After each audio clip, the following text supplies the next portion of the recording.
to provide analysis and recommendations to the City Council regarding general land use policies and applications where the Commission has recommendatory power, and to render final decisions on specified applications where the Commission has final decision-making power, including, but not limited to, all aspects of a proposed and future development. The Development Review Commission recognizes that the creation of a desirable environment through the city for residents, business, and industry is a prime requisite for the interdependence of land values, aesthetics, and good site planning by promoting harmonious, safe, attractive, and compatible development that is therefore considered to be in the best interests of public health, safety, and general welfare. Any person aggrieved by a final decision of the Development Review Commission may file an appeal to the City Council within 14 calendar days after the Development Review Commission has rendered its decision. Development Review Commission recommendations to the City Council are not final decisions. Today with us, I'm just going to announce the whole panel and you can figure out who's sitting in on what case. I am Vice Chairman Mike DiDomenico. With us today, Commissioners Barbara Lloyd, Don Cassano, Tom Brown, Scott Sumners, Phil Amorosi, Andrew Johnson, and Angie Thornton. Oh, I did it again, Angie Taylor. Apologies. With staff, we've got everybody, including the retirees. We've got Chad Weaver, Ryan Levesque, Saparna Dasgupta, Steve Abrahamson, M. Bika, who spoke earlier, thank you very much, Karen Stovall, Diana Kaminsky, Lee Jimenez, Obina Kingsby, Robbie Aaron, Dalton Guerra, Blake Shimke, and keeping us all in order, Joanna Berry. We're going to start off today with 2 sets of minutes.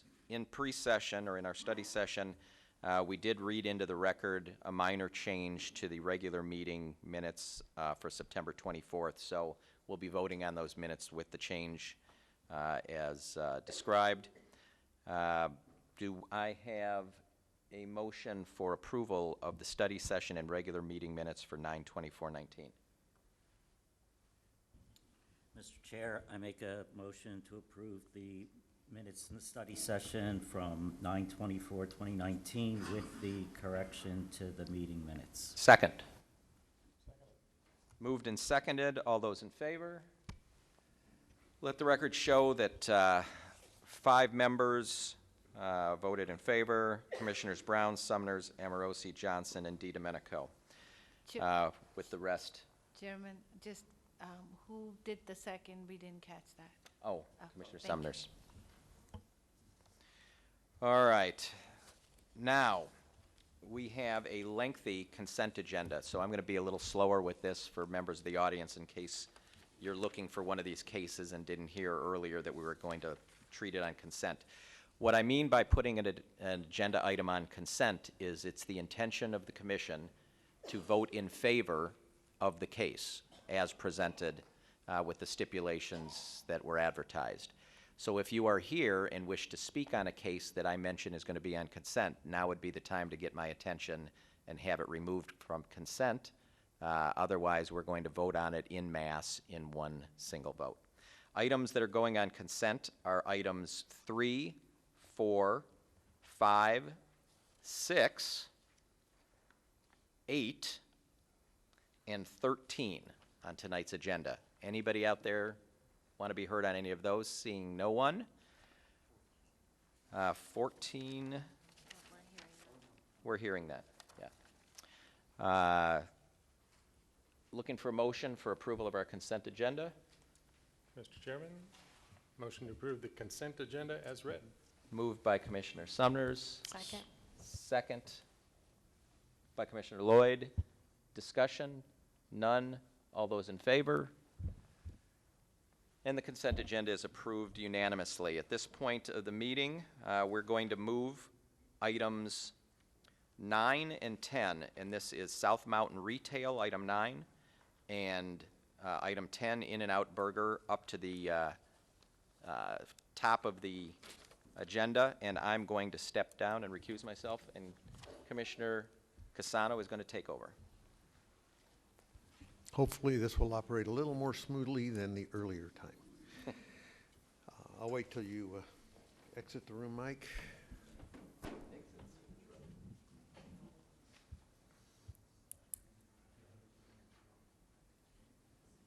Good evening, everyone. The first item that we'll be reviewing tonight is item number 9, which is a use permit to allow a drive-through in the CSS zoning district and a development plan review for 2 new commercial buildings totaling 8,500 square feet for South Mountain Retail located at 2415 West Baseline Road.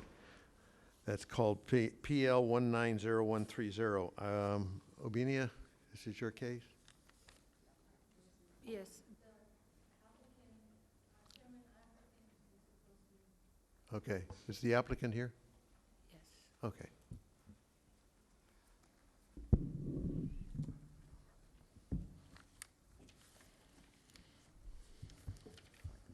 For this one, okay. I thought the staff report was going to be read first, but we'll start this way. Basically, we're proposing a Starbucks drive-through restaurant and a multi-tenant retail pad to the south of that along Baseline Road.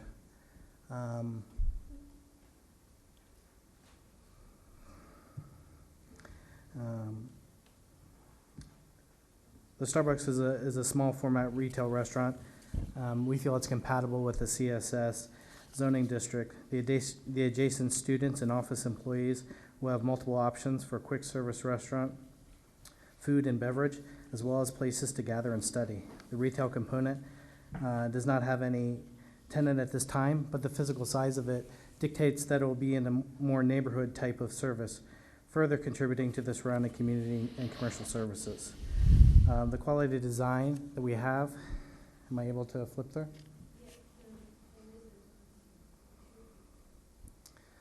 The quality design that we're providing here has more than double the landscape area surrounding all the buildings, buffering to the adjacent properties.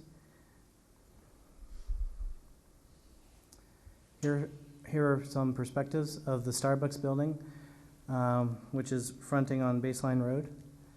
It has a multitude of materials and finishes. There's different textures, materials, colors, plane changes, canopies, fenestration, all servicing a pedestrian-friendly project. The building to the south of that is the retail portion, has a similar classic retail with a modern twist, with the plane changes denoting the different tenant spaces proposed in the same materiality as the Starbucks. Here are some flat elevations.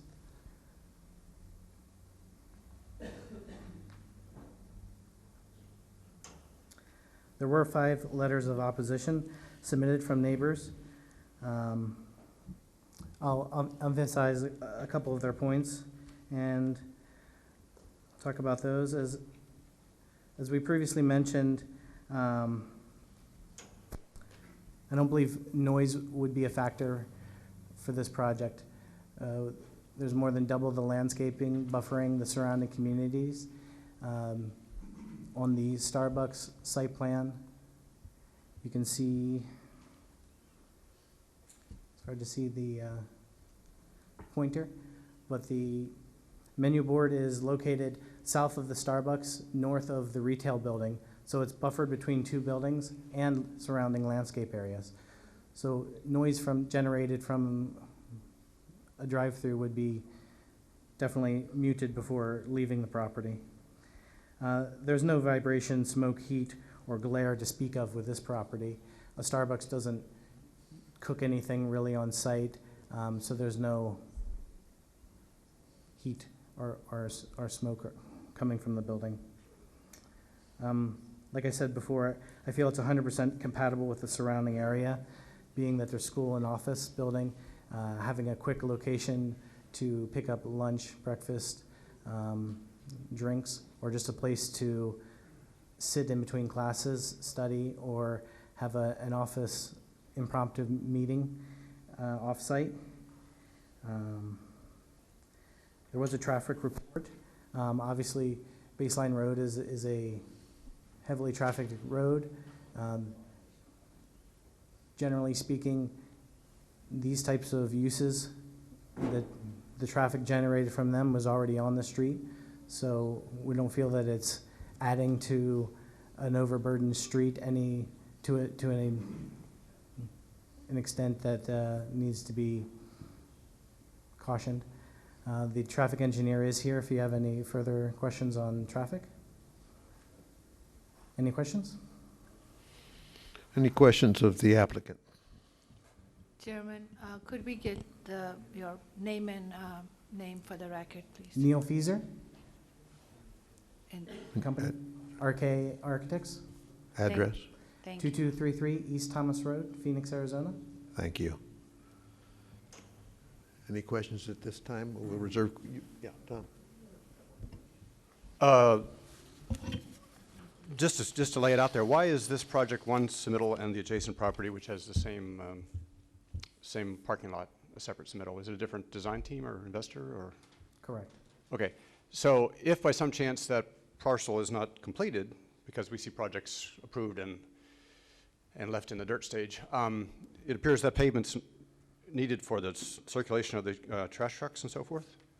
Is there a contingency plan to still put enough pavement in to function There is, if the other project is delayed? I know that that's a different parcel, so maybe the question is for the other person.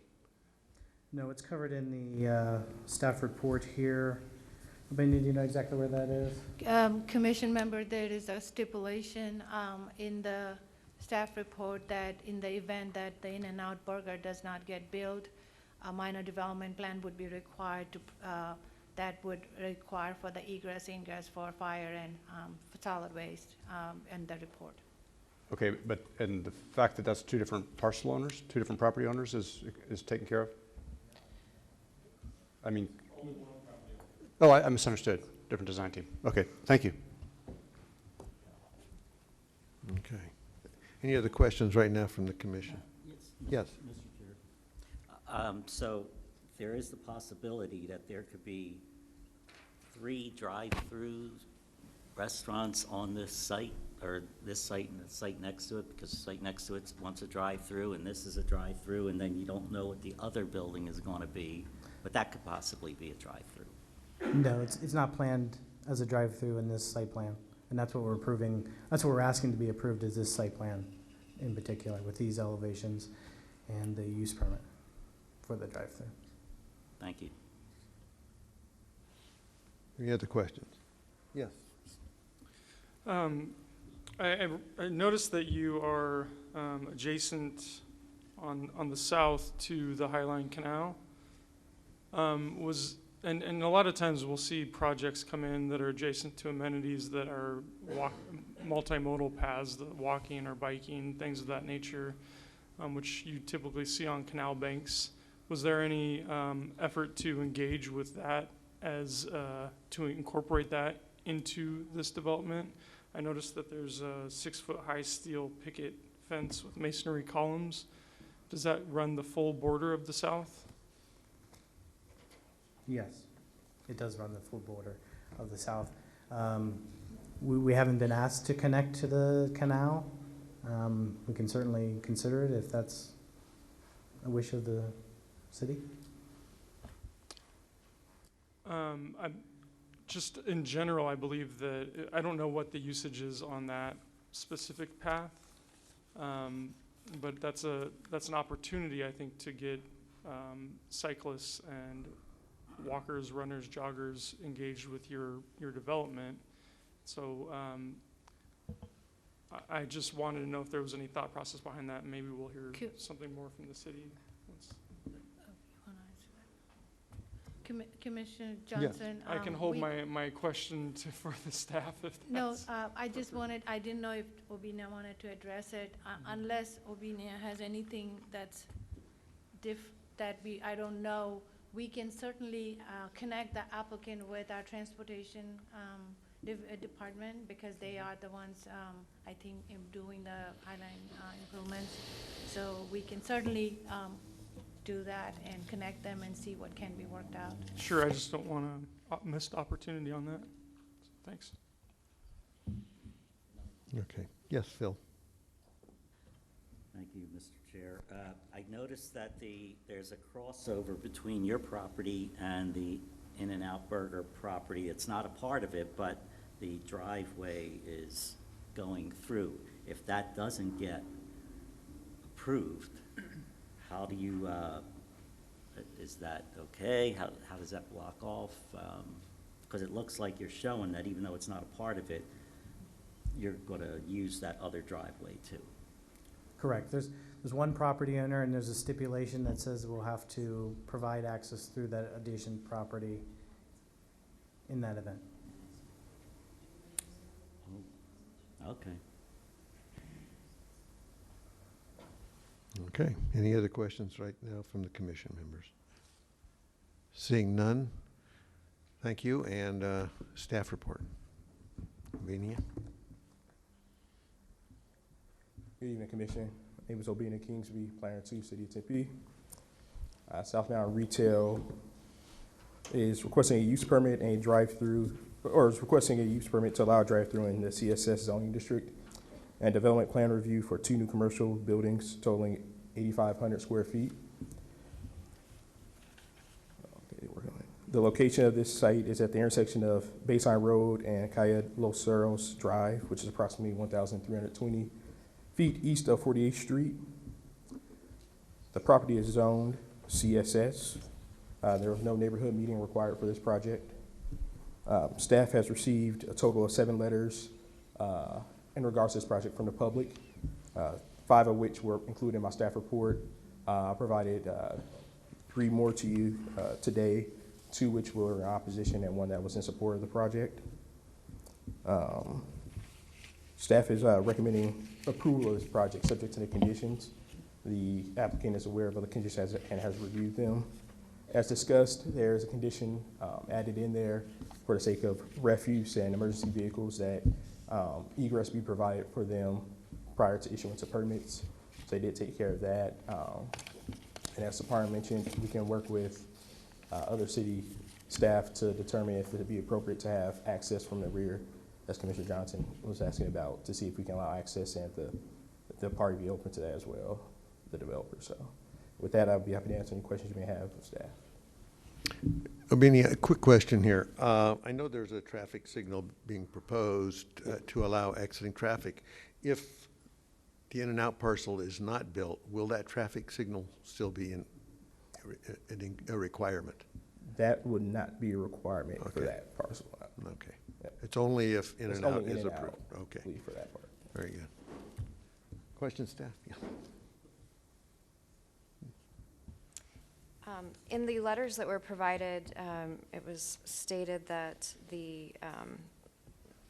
many of the letters in objection of the project were not notified. Were they required to be notified, or what was the situation with that? Yeah, so we follow our standard procedures as far as that goes. So we have to provide letters to anyone who's within 600 feet as far as property owners goes. And in comparing the list from the folks I did hear from, the adjacent property owners, those individuals were on our list. So I can't fully explain why they didn't receive it. I don't know if it's a mailing error or something occurred there. And I believe speaking today, I think we had one that came back to us. But I do not believe it's from one of the people who contacted me and said they did not receive a letter. So. Thank you. Yeah, Commissioner John Yes. Lloyd, that's the, both of the mailings were sent out because it's one parcel, so the same mailing list, and for some reason, the In-N-Out, they received that one, but they did not, and we don't really know what the reason would be for that, because we didn't get any return mail on any of those, as far as we know. Okay, thank you. Scott? Thanks, Mr. Chair.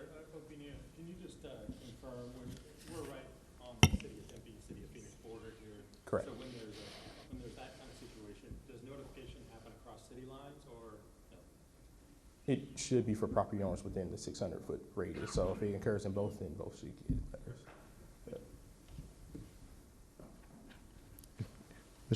Taylor? Thank you. It's along the same lines as those two questions. You said there was no neighborhood meeting required. Correct. Why? That's just per code for a use permit and a development plan review. A neighborhood meeting is not required. Neighborhood meetings are usually required for a zoning case or a variance, for example. So there's certain applications that do not require the neighborhood meeting. So any meeting that would take place at that point would be like voluntary. So there's no requirement per zoning development code that requires them to have a neighborhood meeting.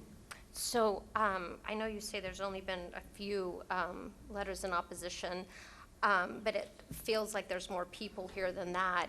Has there been any kind of outreach to the neighbors to try to solve any of the problems that we're going to be listening to tonight? I'd have to defer you to the applicant on that. I'm not sure if they contacted him. I did send that information along to them, but I didn't start receiving comments probably until about last week, I would say, is when I first started getting some of that input back. So we do share that with the applicant to make them aware, but there's been no discussion with the applicant or the neighbors in the city about doing anything about it at this point. Yeah, that's a shame. We keep having this happen. I mean, I'm not serving as a regular member anymore, just alternate. But when I served regularly, this happened a lot. And I thought we addressed it at one point before I left the commission in 2017. But apparently we haven't, because I see some people, they're saying they weren't contacted. And when we have neighbors that are this upset about something like this, I think we could solve a lot of problems by reaching out and trying to discuss it before we get to this point. And even though there's no explanation for why the letters weren't received, I thought by law they had to be received. So that's not true? Well, okay. To Commissioner, no, the state law is pretty clear on that. It's our obligation to notify, but beyond that, There's no responsibility. But yes, after. and we typically will, when our neighborhood meeting is required and we get, in this case, we don't, we do know that the property adjacent to In-N-Out, that part of it, we did receive some phone calls, but from the residents that we are not really, as we do reach out to them, or we made the applicant reach out, but as far as Obina has talked to certain, and if you see it's a form letter, one person reached out, and then I think they reached to others and made them, have the letter signed, which is Sure. fine. So, it is, but the neighborhood meeting, and this, I know this has happened in the past Yeah, I just wish we could solve some of these issues before we had to, so that things were more neighborly. Thank you. Okay, thank you. All right, just one more thing I just want to follow up.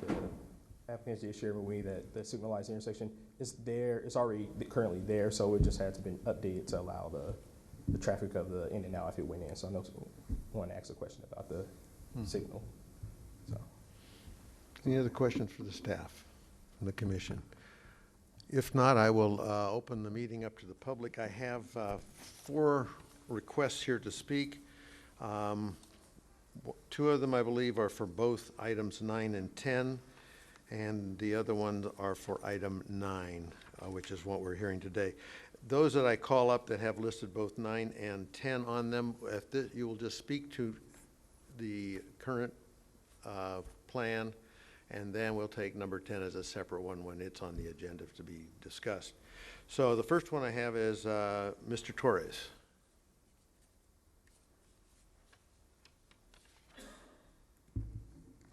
Good evening, members of the commission. Thank you for the opportunity. My name is Israel Torres. I reside at 8232 South Pecan Grove Circle in Tempe. I moved my law practice to Tempe several years ago, 2239 West Baseline Road, and I am the property immediately abutting this parcel to the east. Just for the, obviously we have law practice, I'm attorney in town. To speak to the notice issue, Commissioner Lloyd, we're pretty confused by that, and so I have more questions than answers. And frankly, to Commissioner Taylor's remarks, I think some discussion with, we are literally I own the building immediately to the east of this. You know, we reached out to staff earlier in the week, and frankly, I thought with the letters received, we would have received some interaction with the applicant to discuss this, because we're definitely not opposed per se to the project, but we have a lot more questions than we really have answers tonight. So I agree with you that I think some discussion would have been very, very fruitful to move this along a little bit. Having said that, so there's several business and property owners in the parcel where my business is, or my firm is. Not one of us received notice to this, so I can't explain that either, but we did receive notice for the in and out, which is why we're a little bit kind of backwards here on number 10 and number 9, so I'm learning about this as we go as well. Understand. So regarding 9 and 10, I will tell you that, you know, this is a little bit of a complicated case, as we saw. I'm not sure we can get that back up, that site plan back up, but there's, it looks like 3, I'm not really sure how many drive-throughs we're looking at here, but I know that in general, the question tonight is not whether the zoning is appropriate. The question is whether this actually meets the use permit test. And so I think we're all familiar with odor, dust, gas, noise, vibration, smoke, heat, or glare, or decreasing property values. And I think actually 10P has a different one, which is requires out-of control disruptive behavior, both inside and outside the premises. And if you speak to the test itself, you know, item 10, which is, I know we're gonna reserve our remarks for item 9, so I'll come back to 10, but they're both, it's a complicated case because they're both kind of intertwined. And so if we approve item 9, then we're kind of by default looking at item 10, so it is a little tricky there. So when you look at drive-through use at this facility, and those of us who've been on baseline at any time of the day know that it's a little bit of a challenge in that area. It's a challenge for the building owners, for our property values in that area as well. So we're trying to mitigate that as much as we can.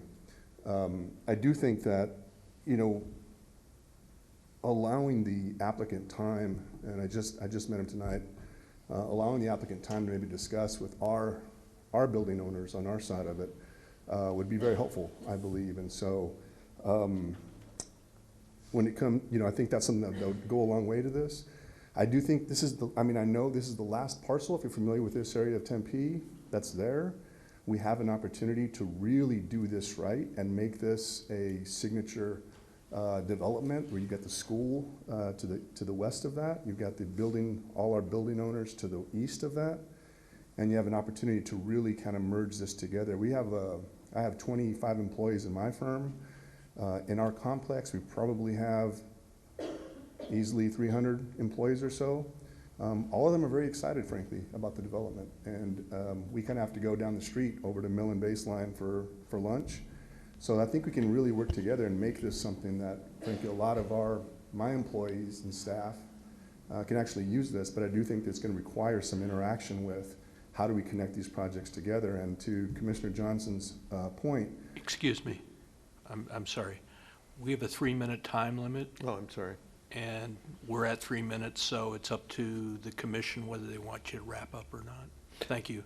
Can you wrap it up? Sure. Because you'll be coming back on You item bet. 10, I To believe. Commissioner Johnson's point, I think the Canal Bank, it'd be really, really interesting to make something that really works there. A lot of my employees use that Canal Bank. There's a lot of bikers and walkers through this area regularly. And so I'd really like an opportunity to work with the applicant to develop this parcel in a way that really makes a lot of sense for the property owners to the east and the school to the west. So with this, I respectfully request the commission to allow the applicant time to work with the neighbors, or frankly, look at the use permit request on its face, and I'm not sure it really meets the tests that are necessary. So thank you for your time. I'm happy Very to good. answer any questions. Thank you, and I'll call you back up for item 10. Sure. Great. Yes. Thank you, Mr. Torres. So you said that you have several concerns. What are those concerns besides the use permit, the 5 use permit? So first in order is notice. That's the first concern. Second would be, I'd like to really understand the site plan a little more carefully. If it's 2 drive-throughs or 3, frankly, I'm not sure 2 meets the use permit test on its face. The use permit test on item 10 is a drive-through with a porte-cochere on top of it. So there'll be a lot of gas, a lot of noise. You know, Harley-Davidsons are pretty popular these days. That's literally abutting my building, and so it's going to be kind of an echo chamber through there. So that'd be the second request. And then third is traffic. This is a very, very difficult area already. So I do think we have an opportunity to put together a signature development that makes sense for that area. Are you opposed to the light, the new light going in there? I think the light is already there, if I'm not mistaken. I didn't look at it very carefully, but another light in this area would be, that'd be tough. I think believe the there's light, 7 lights I believe the between- light does not, is not on the south side of the street yet, so there's, because there's no one Correct. exiting this property. Right.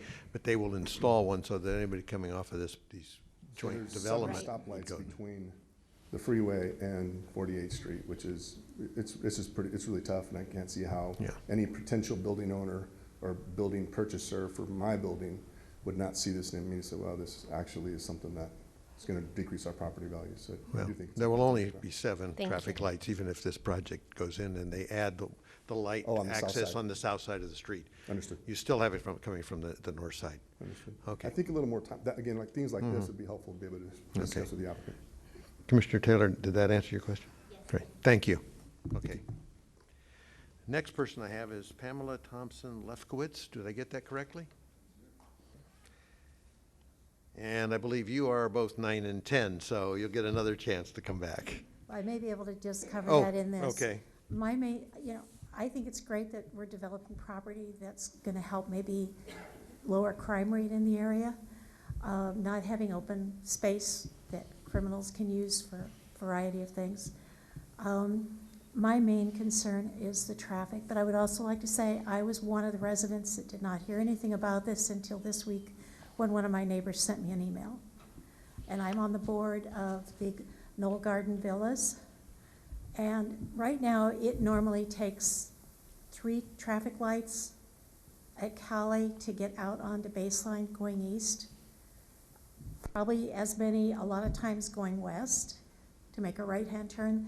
The traffic problem there is horrible. It's only going to get worse, especially with the curve extent, the freeway work that's going to be started next year. Right now, we have a huge number of people that use 48th Street from the 10 down to Baseline. They cut through our neighborhood to bypass 48th Street and Baseline, and then they turn west, or east rather, onto Baseline. I think the city transportation, the mayor's office, they need to really take a look at the traffic between 48th Street and the freeway.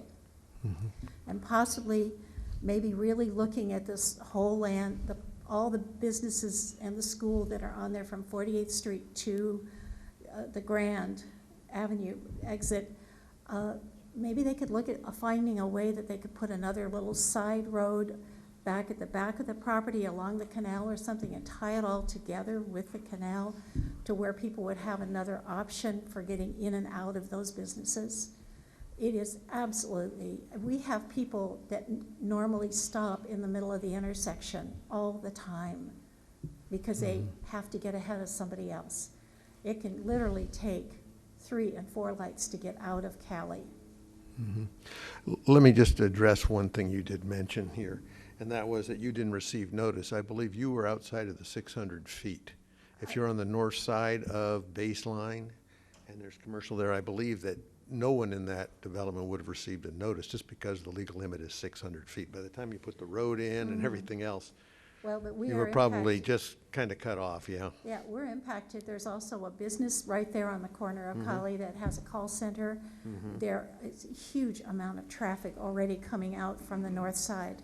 And I just think the city needs to take a look at this and say, hey, what can we do to figure out the traffic? How can we make it easier? There are a lot of older people that might like to have another way in and out. It probably, working with the city of Phoenix, you could probably widen 48th Street, add additional lanes there as it comes down to Baseline and make it easier. I think there would be options, but I think it's going to take everybody working together. Thank you very much. Thank you, appreciate it. Did that cover, by the way, did that cover you for item 10 as well? Okay, thank you. Next person I have for this case is Marion Brunel. Brunel? Did I get that right? Or did I chop that up?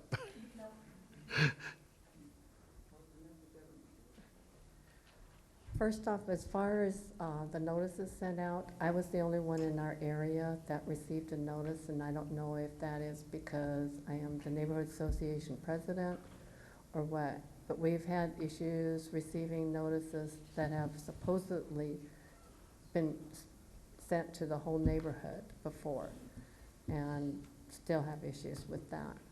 As far as traffic, yes, traffic in that area is the pits and getting worse. We did not know about the Starbucks coming in.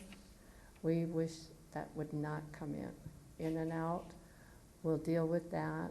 If we could, like Mr. Torres said, if it would be nice to meet with the developers to see how we can, you know, make that work. But as far as traffic, we hope that we can get something done where we don't have traffic coming into our neighborhood, because we are used as a cut-through also, for those of you that are familiar with the area.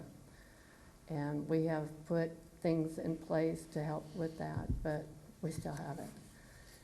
And we would hope you consider working with the traffic with us, hearing us, and also doing something about it, please. We'd appreciate it. Thank you very much. Any questions for the, yes, Taylor? So, if the Starbucks wasn't a drive-through, would you be okay with it? Yeah, if it's sit down, that would be great, but I mean, we've got In-N-Out, which I do not patronize it, but, you know, I'm not against it. But you have that drive-through, Starbucks, you go to any Starbucks drive-through, and they're bad. And, I mean, I don't know how this development really lays out, how open it is as far as traffic inside the development part. But Starbucks, no, that would be a real bad. With Sit a down, drive-through. fine, but not drive-through. Okay, thank you. Thank you. Thank you. Next.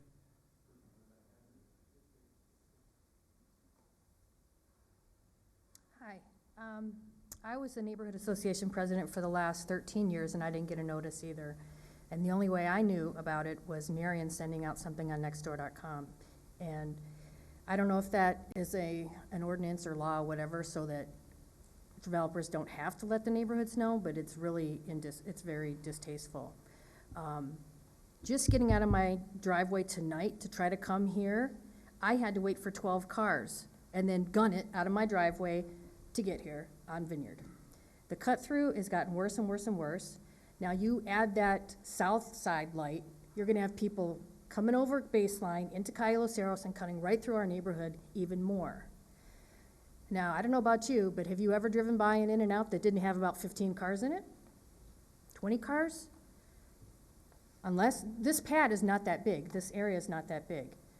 And like she said, Starbucks, we heard about that tonight, there's absolutely no way that those both can work there, because there's no space for those cars to spill out to onto an already congested Baseline. I mean, I don't even leave my house between 4 and 6 and try to go anywhere toward Baseline, because like she said, there's 25 cars sitting there that aren't in our neighborhood, and you can sit there, seriously, not just 3 and 4 times. And it's gotten to where it's our neighborhood is being abused by cut-through traffic. But you add 2 more businesses with that outflow of traffic onto Baseline, and then cutting through ours. I mean, I'm not opposed to development by any means, but neither of these are gonna work unless the overflow of the traffic for the In-N-Out, for instance, goes around the back or something. But, I mean, like she said too, the people don't stop. You can't get out. Even if you have the green light, people are in the intersection. We've tried to get the X's, the city won't do it. We've gone to the city, I don't know how many times. I've lived there 15 years. Marion's lived there, I don't know, 33 years. It's not new, but every year it's getting worse and worse. And when we saw this, thanks to Marion, I mean, I almost fainted. Because I'm like, are you kidding me? This is just gonna put more and more traffic in our neighborhood.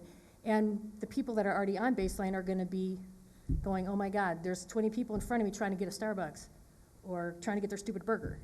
And I can't get to work, or I can't get home from work. So I'm very opposed to this.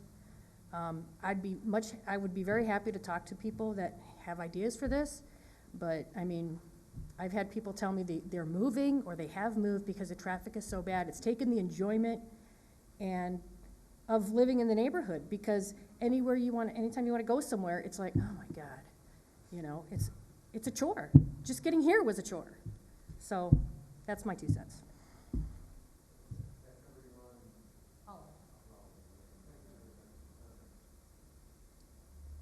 Should turn that on. Thank you very much. I appreciate your comments. Is there anybody else in the audience wishing to speak on case number 9? Okay. Since we have one property owner and 2 different developments,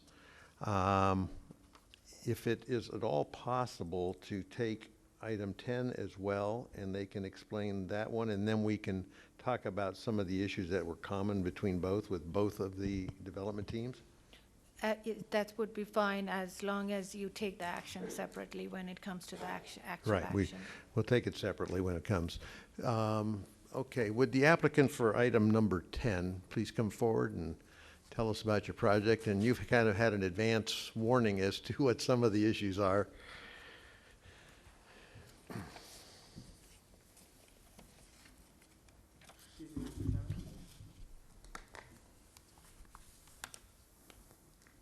Yes. Will we have a chance for the traffic engineer to speak to the traffic concerns? You want your traffic, well, I'll bring you back up to talk about it. We'll let them talk about their project based on these comments. Then we're going to have you both back separately, because we're going to vote on these 2 separately. Good evening, Acting Chairman Casano, Thank you. Commissioners. My name is Jim Lockington. I'm the manager of new store development for In-N-Out Burgers. My address is 13502 Hamburger Lane in Baldwin Park, California. I've not been in front of this body before, but I understand that staff will be presenting the project following my presentation, and then after that you'll deliberate and make a decision. Staff asked me to keep my comments to 15 minutes or less, and I will do my very, very best. But as we can see, there are concerns from the community, and I want to be very respectful and thorough in covering those. Let's see, Obedient, where's the clicker? Okay. So In-N-Out is proposing to develop a 3,867 square foot In-N-Out Burger restaurant with a dining room and a drive-through on a site that is 1.34 acres. This is a very generous sized site. It allows for a restaurant with indoor seating for 74 guests and outdoor seating for 24 guests. The site circulation, parking, and drive-through are well designed. There's no dead-end parking, no dead-end drive aisles. There's cross-access between the In-N-Out premises and the adjacent development, parking for 56 cars, and a dedicated drive-through queue holding 15 cars.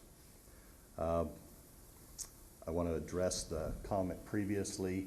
I believe the developer is here. In-N-Out will be a ground lease tenant. We're developing, pulling our own permits, constructing our improvements on our side, all our own, but we'll be a ground lease tenant of South Mountain Retail, who's developing the other side. It's my understanding, and Walt will correct me, I think, if I misspeak, but if both sides aren't approved, neither probably proceeds. Although staff did take into consideration, I think, the idea that if one side is built and the other isn't, there'd be issues with turnaround for fire and refuse. So I think they've been looking at that thoughtfully. This is our landscape plan. The landscape plan is also thoughtful and generous. The landscaped area provided is 16,105 square feet. This is almost double the code required 8,726 square feet. As you can see, it includes an abundance of shade trees throughout the parking lot and a combination of trees, shrubs, and ground cover at the ample setback buffer along both the east boundary and at the frontage along baseline. The architectural design and color palette, oops. So here we have 2D color elevation. These are both of the customer entries. The top view is the view facing baseline.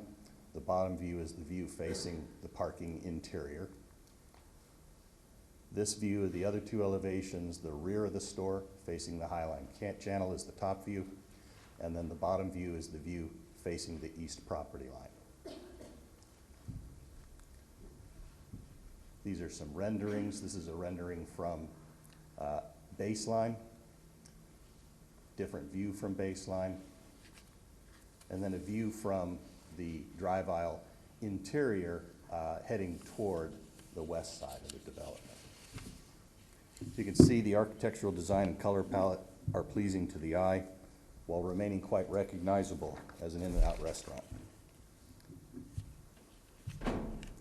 In-N-Out has carefully reviewed the staff report that has been presented to you tonight. We agree with its conclusions and its recommendations for your approval. We agree with and will abide by all the conditions of approval, and we ask that you approve our proposed development. I would like to take the remainder of my time to respond to some concerns expressed by members of the community. You received 5 letters of opposition from our commercial neighbors to the east, an email from a resident of Noel Gardens, I hope I pronounced that right, and a letter from the Arizona Grand Resort. The 5 letters from our commercial neighbors to the east were curiously identical except for the letterhead and signatures. With respect to these letters, let me say that In-N-Out is looking forward to being a good neighbor to all the businesses near us. We successfully operate a similar size and configured store in Tempe at North Scottsdale Road and East Playa del Norte Drive. Adjacent users to that store include the Aloft Hotel, multifamily residential, and both casual and fast casual restaurants. We have no compatibility issues with these other users and no history of complaints from them. We have in fact designed our Baseline Road site with neighborliness in mind. Our building is 10 feet shorter than the height allowed by city code.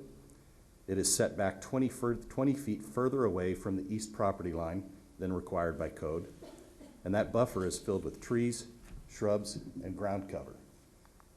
Go back to the landscape plan. Oops, not doing. So the buffer I'm referring to is the buffer here. This buffer right here.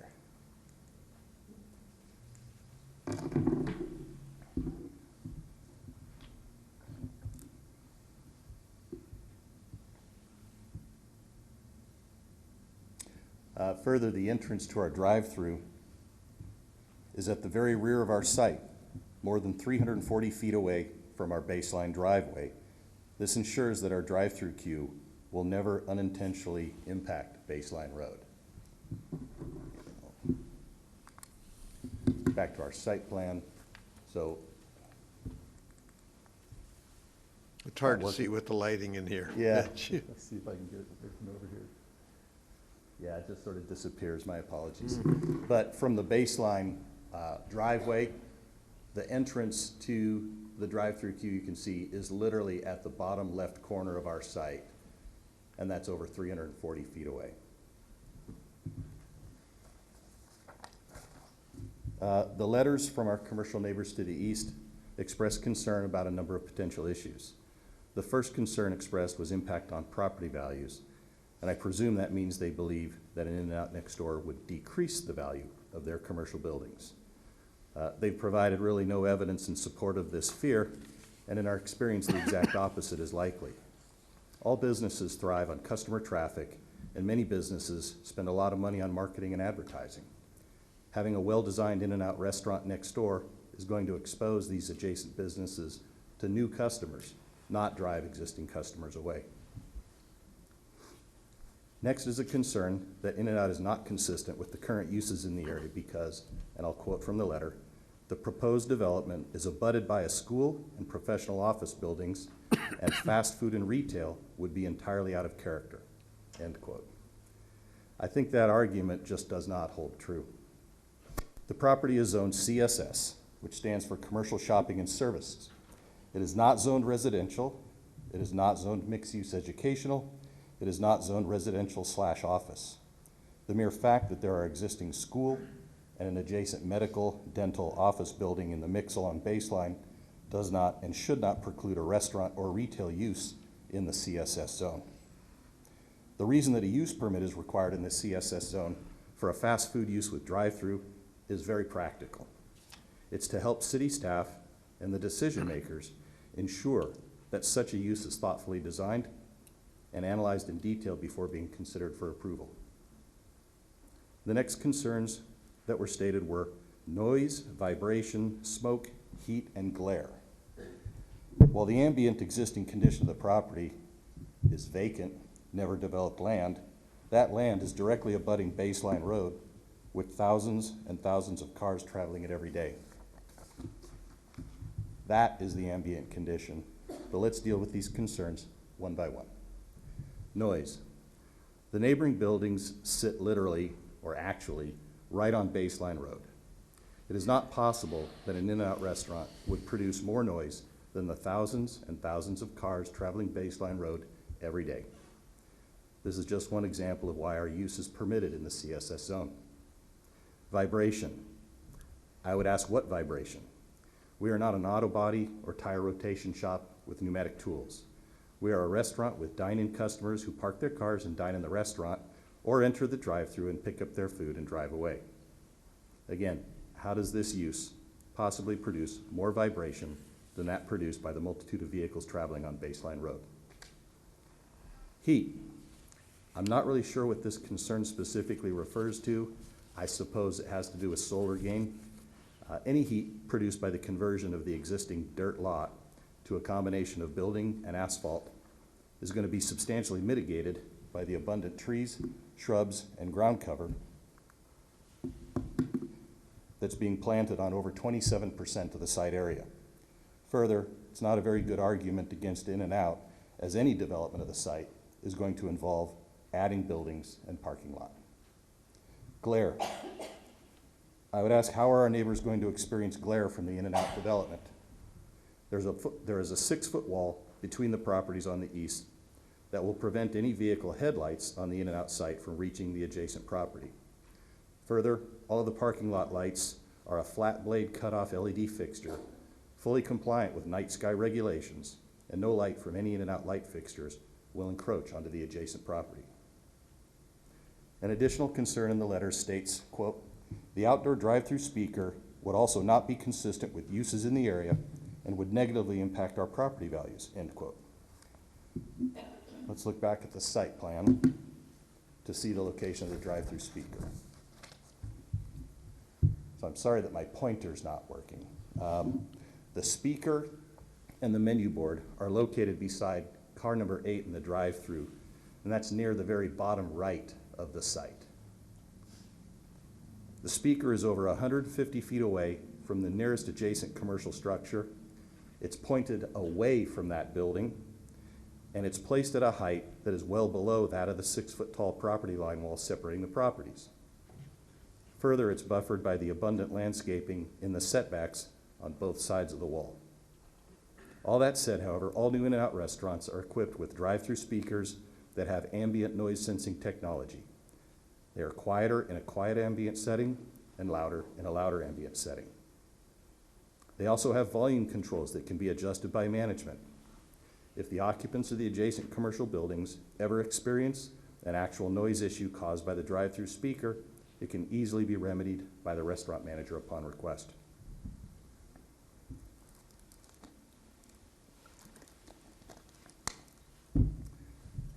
The email from the Noel Gardens resident expressed strong opposition to the project due to the possibility of cut-through traffic on Calle de los Cerros. I think the resident may be unaware that the project is not proposing a through traffic movement from the signalized project driveway.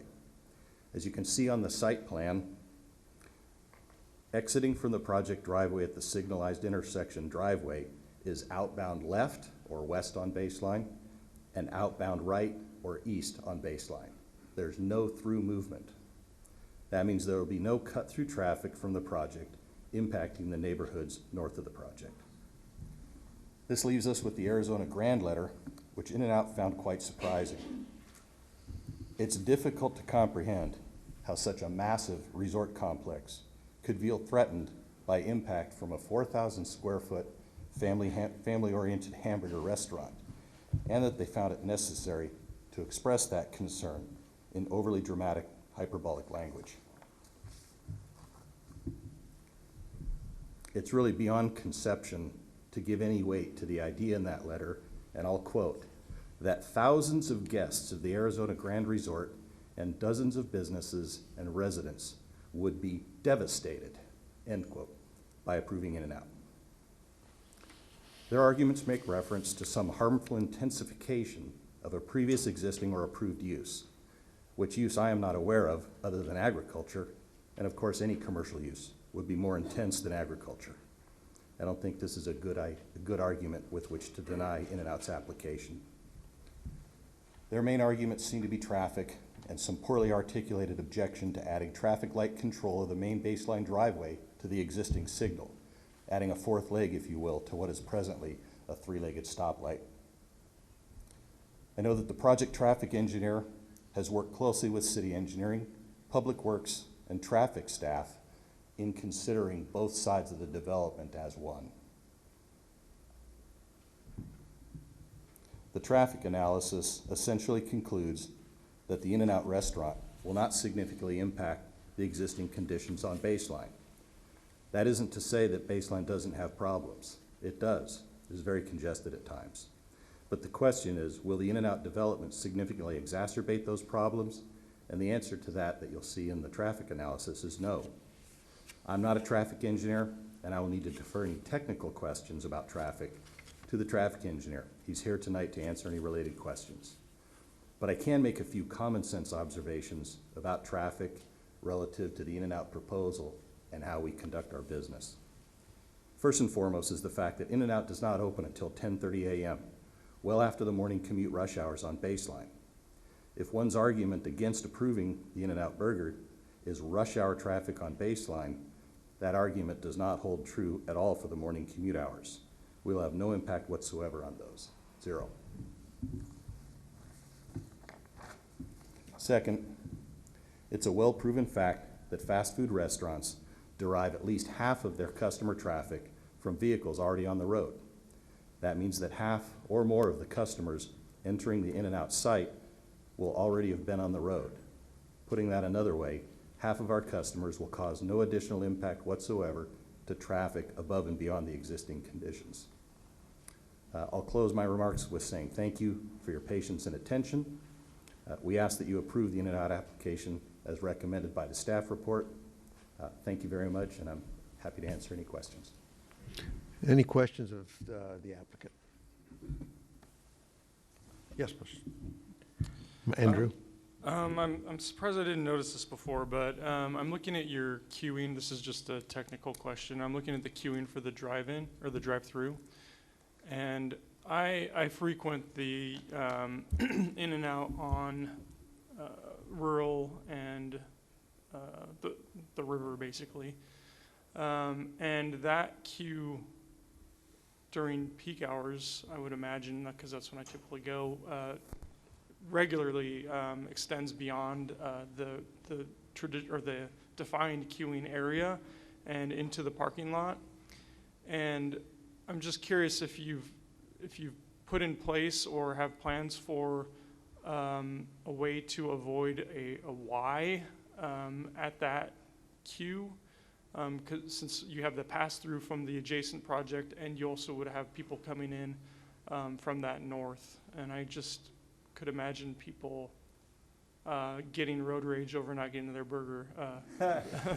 Well, this is a 15-car queue, which is a fairly good queue, but it can be exceeded at times during peak hours with no question. That's one reason that we located at the very rear of the property, 340 feet away from Baseline.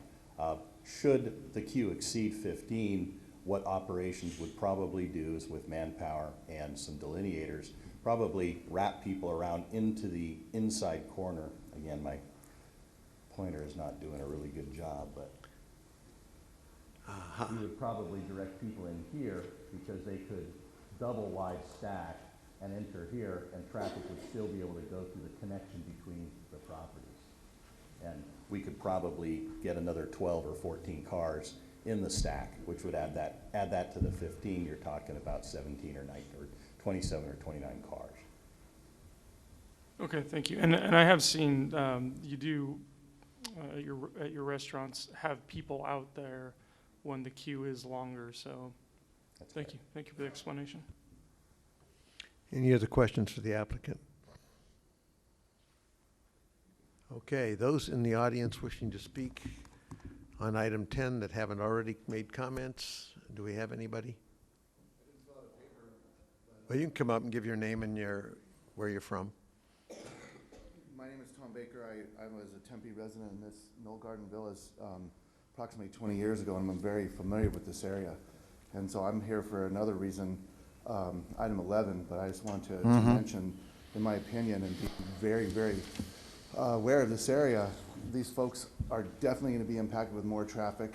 And if they say, and they have a proven fact, that only 50% more traffic is going to be a result, this is so overwhelmed in this area with the way 48th Street is.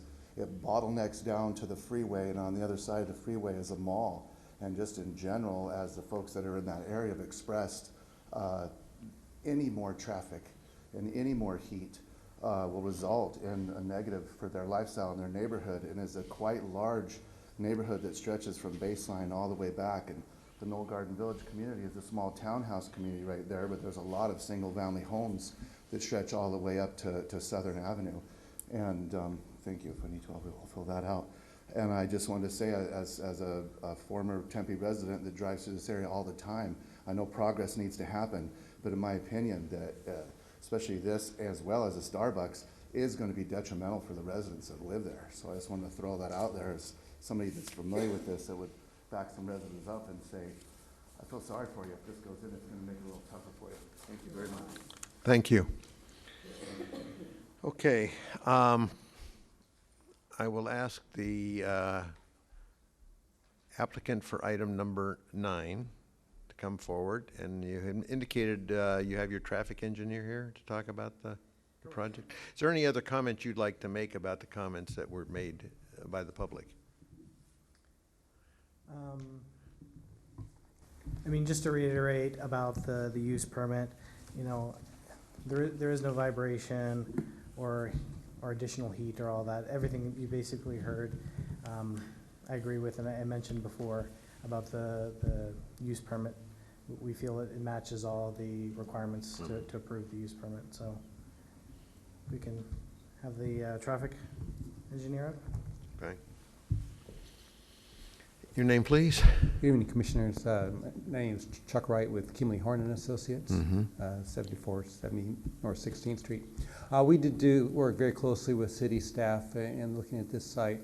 The site plans are a little challenging because we didn't look at it as two separate sites. We looked at the entire potential impact as one analysis. So on the site plan to the west, there's a new right-in, right-out driveway, limited to right in, right out by a median in the driveway. And on the eastern portion of the site, the existing signalized intersection will be modified to include the fourth leg. So it's a very unique site in that it can take advantage of signal control onto Baseline Road, which does not add an additional signal to the existing conditions out on the site. We are also making a few other modifications specifically to mitigate impacts. There's a new eastbound to southbound right turn lane being provided to the signal. In addition, we're extending the left turn storage for westbound to southbound traffic into this site. So again, we've worked very closely with city staff, identified potential improvements to mitigate the changes in traffic. Certainly everybody recognizes that it's a challenging area, but the combination of the pass-by trips, which reduces the overall impact of the site, and the ability to utilize that existing signalized control really provides a solution that is a negligible impact to the existing situation out on Baseline Road. Question for you. It was mentioned in the presentation by In-N-Out Burger that nobody would be coming out of this site at the signal would be able to go across Baseline Road and go access that neighborhood. I don't see any barrier there. I don't see any way to regulate somebody going straight across baseline if they've got the green light. So we've talked with the city about that also. The likelihood of drivers exiting the site and continuing north to get over to 48th Street, we didn't think was as likely because of the orientation of the baseline road traffic. But we had suggested that if that's a neighborhood concern, that it can certainly be incorporated into the plan either through signage or other physical controls to focus the turns to the left or to the right coming out from the driveway. Well, another question, you have businesses on the other side.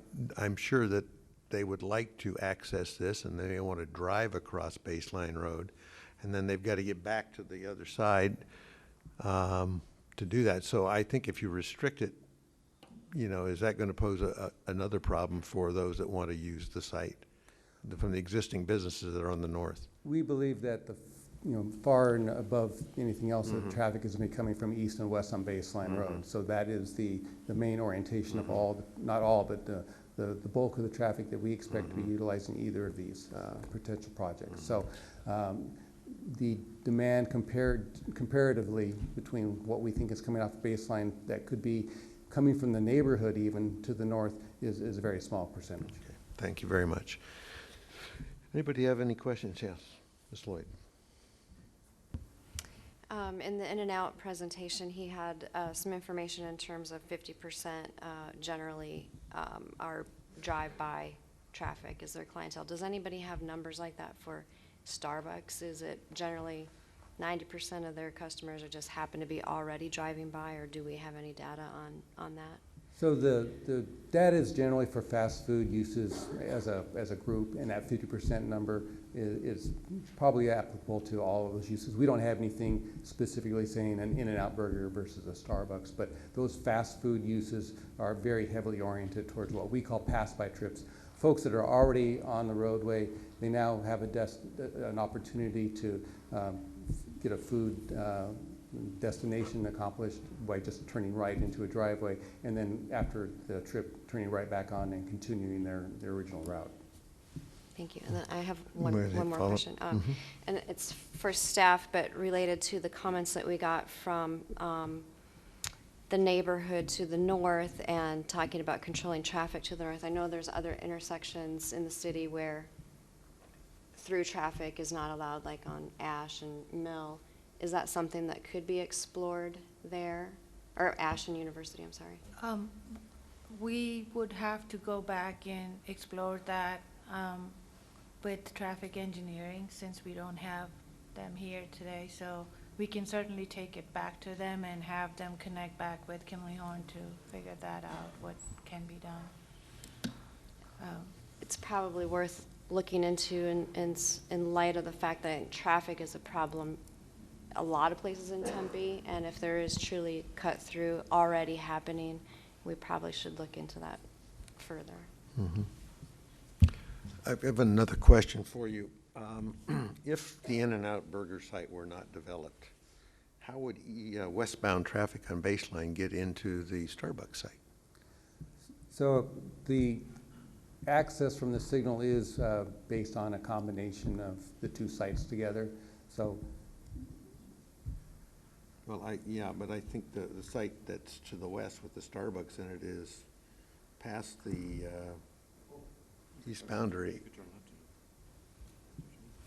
Well, will there be, let me ask, will there be an exit where In-N-Out is regardless of whether In-N-Out goes in? So there will be a right in and right out exit at the site for the In-N-Out burger, I'm sorry, at the site of the Starbucks that is specifically in that parking area.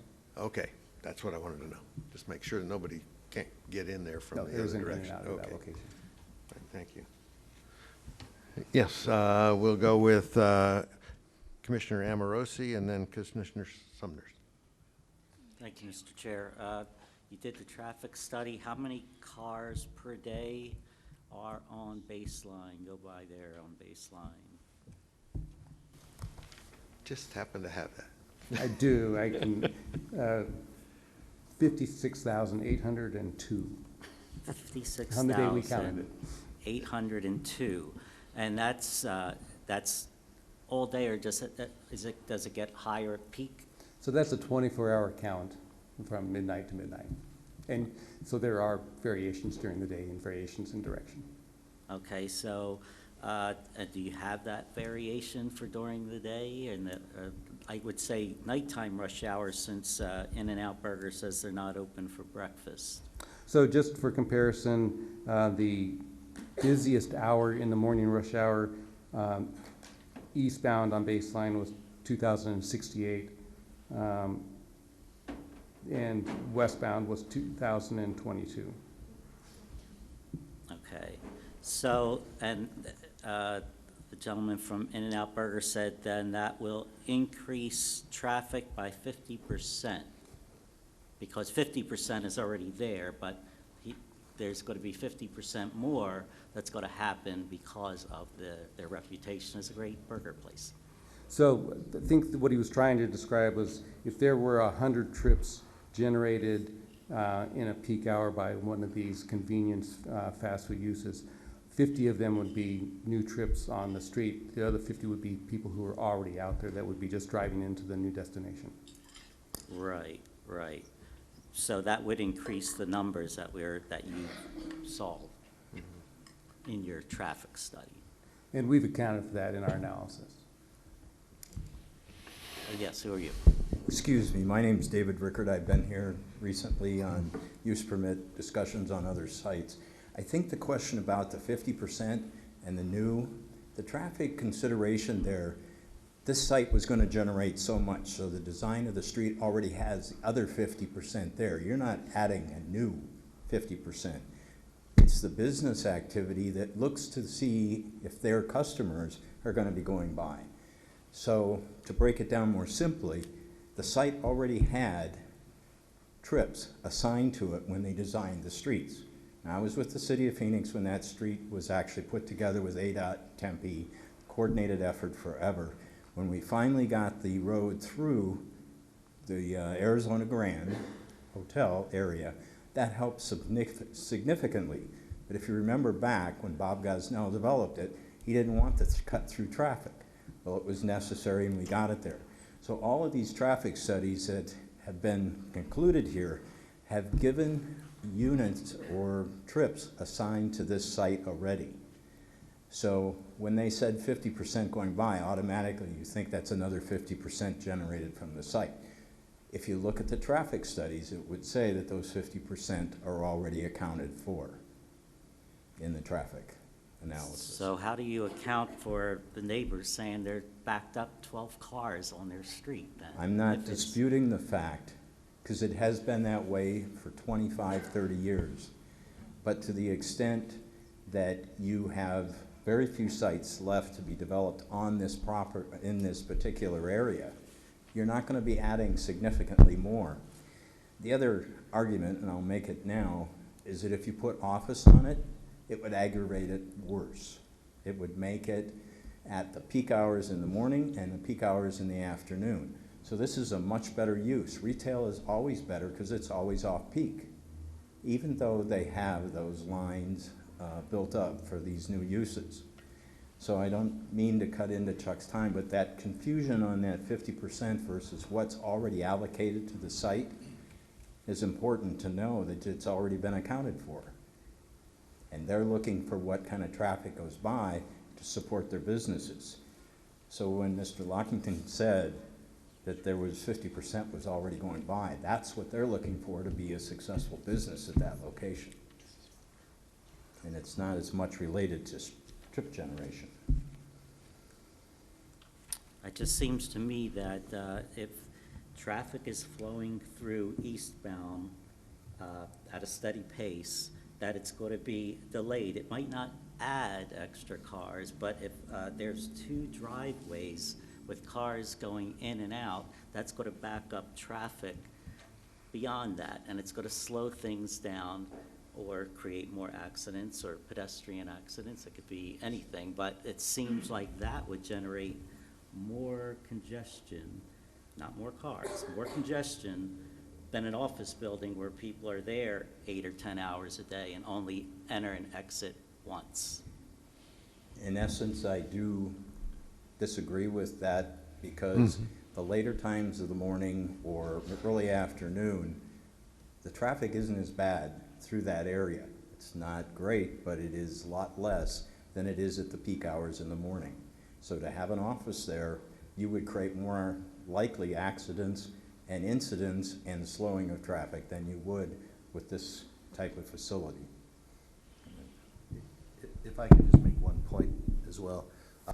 We didn't touch on it, but in the last iterations of discussions with city engineering and traffic staff, they asked us to put in a right turn dedicated deceleration lane at the signalized intersection.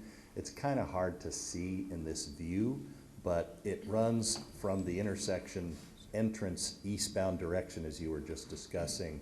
And it's going to be very helpful, especially when baseline is in free flow condition, because it provides, do you know the length of that? I don't know the length of it, but it's definitely longer than the distance from the entrance that's shown on the site plan back to the common line between the east and west sides of the development.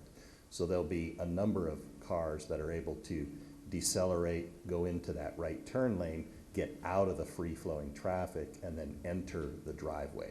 So again, that's something that staff asked us for and that we agreed to put in, even though the technical, and I don't want to get in trouble with traffic technical stuff because that's not me, but you analyze those things based on warrants, technical analysis of certain criteria, the speed of the road and other technical things.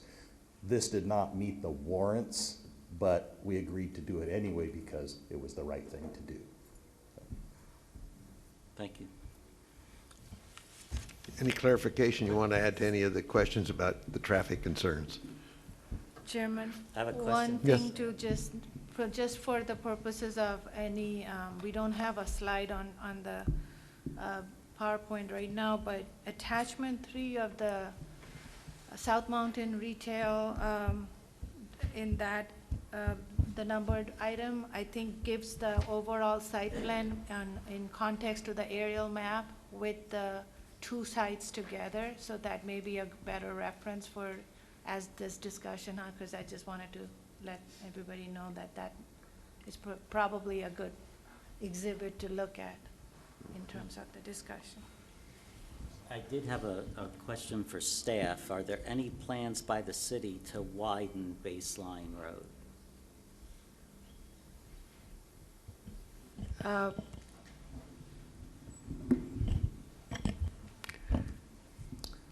I'll just add to that there is a I-10 widening project. Initially in the scope, it was discussed and evaluated potential improvements to Baseline Road for getting access, both ingress, egress onto the I-10 freeway. My understanding is from ADOT is that that portion of the project scope has been removed from the items that are moving forward right now, which is the I-10 widening. So there's no. So Not at this time. Answer is no. Thank you. Mr. Sumners.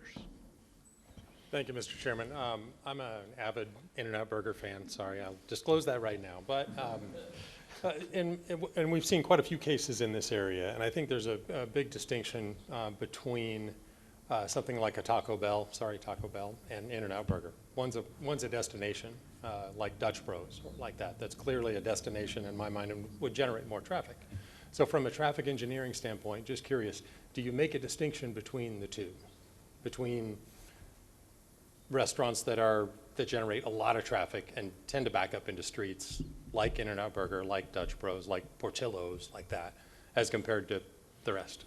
So the Dutch Bros is kind of an aberration that we don't have a standard application for. Most of the data that's collected is more generic to fast food restaurants. It is related to the size of the facility. So as you mentioned, some of the other brands are smaller footprints. So to the extent that those building sizes vary, we do reflect that in our projections. And it does cover some of the differences between the different brands. Okay. Thank you. Commissioner Taylor. Thank you. I am confused. Can he have some of your time? Absolutely. Sorry. Remember, she has a vote. So what Chuck said is completely accurate. Trip generation figures are generally done by factors that are provided by the International Transportation Engineers, and a certain type of fast food restaurant or sit-down restaurant generates X.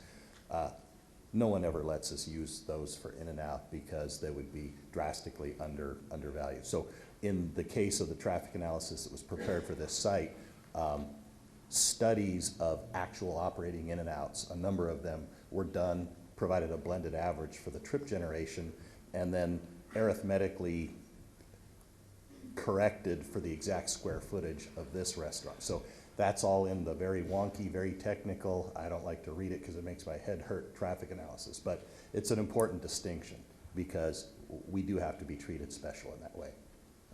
Thank you. Thank you, that's very helpful. Commissioner Taylor. Thank you. So under the executive summary that we were given in our packets, under 1.3, principal findings and recommendations, it says that the proposed development is expected to generate 5,792 trips on a typical weekday, Yes.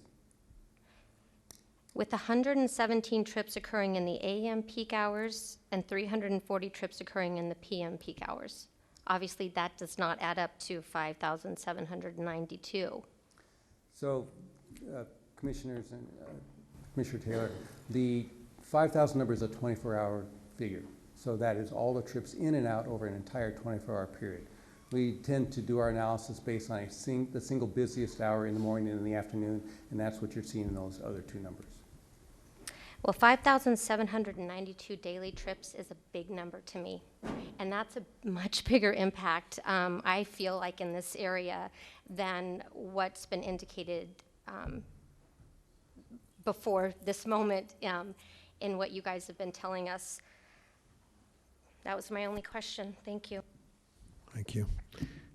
So if I could address that real quickly. The math can be kind of daunting at times, especially for me, because not a traffic engineer, but those figures are trips in and out. So a trip from baseline into the site is a trip. A car in the site going out of the site, that's a trip. So you count all those. So any car that's visiting, really it's one trip. 2 trips, okay?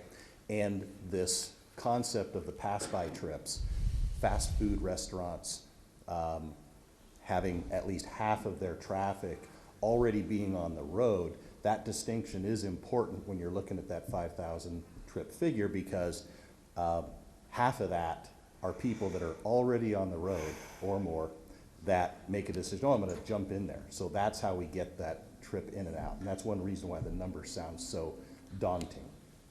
Well, I was on that road today at 3 o'clock to come and check this property out, and it took me 3 times to get through the light at Calle, I'm sorry, I can't remember the road, but you know what I'm talking about. And that's a huge number to me, over 5,000, that this is gonna generate for this area. And I grew up in Tempe, so I've seen the change on Baseline Road over the years, and it hasn't been, 30 years ago, it was not this bad. And so somebody said that earlier, and I take exception to that. I don't believe that's true, and I think that we continue to add to the problem by entertaining these types of use permits. Thank you. Thank you. Yes, Commissioner Johnson.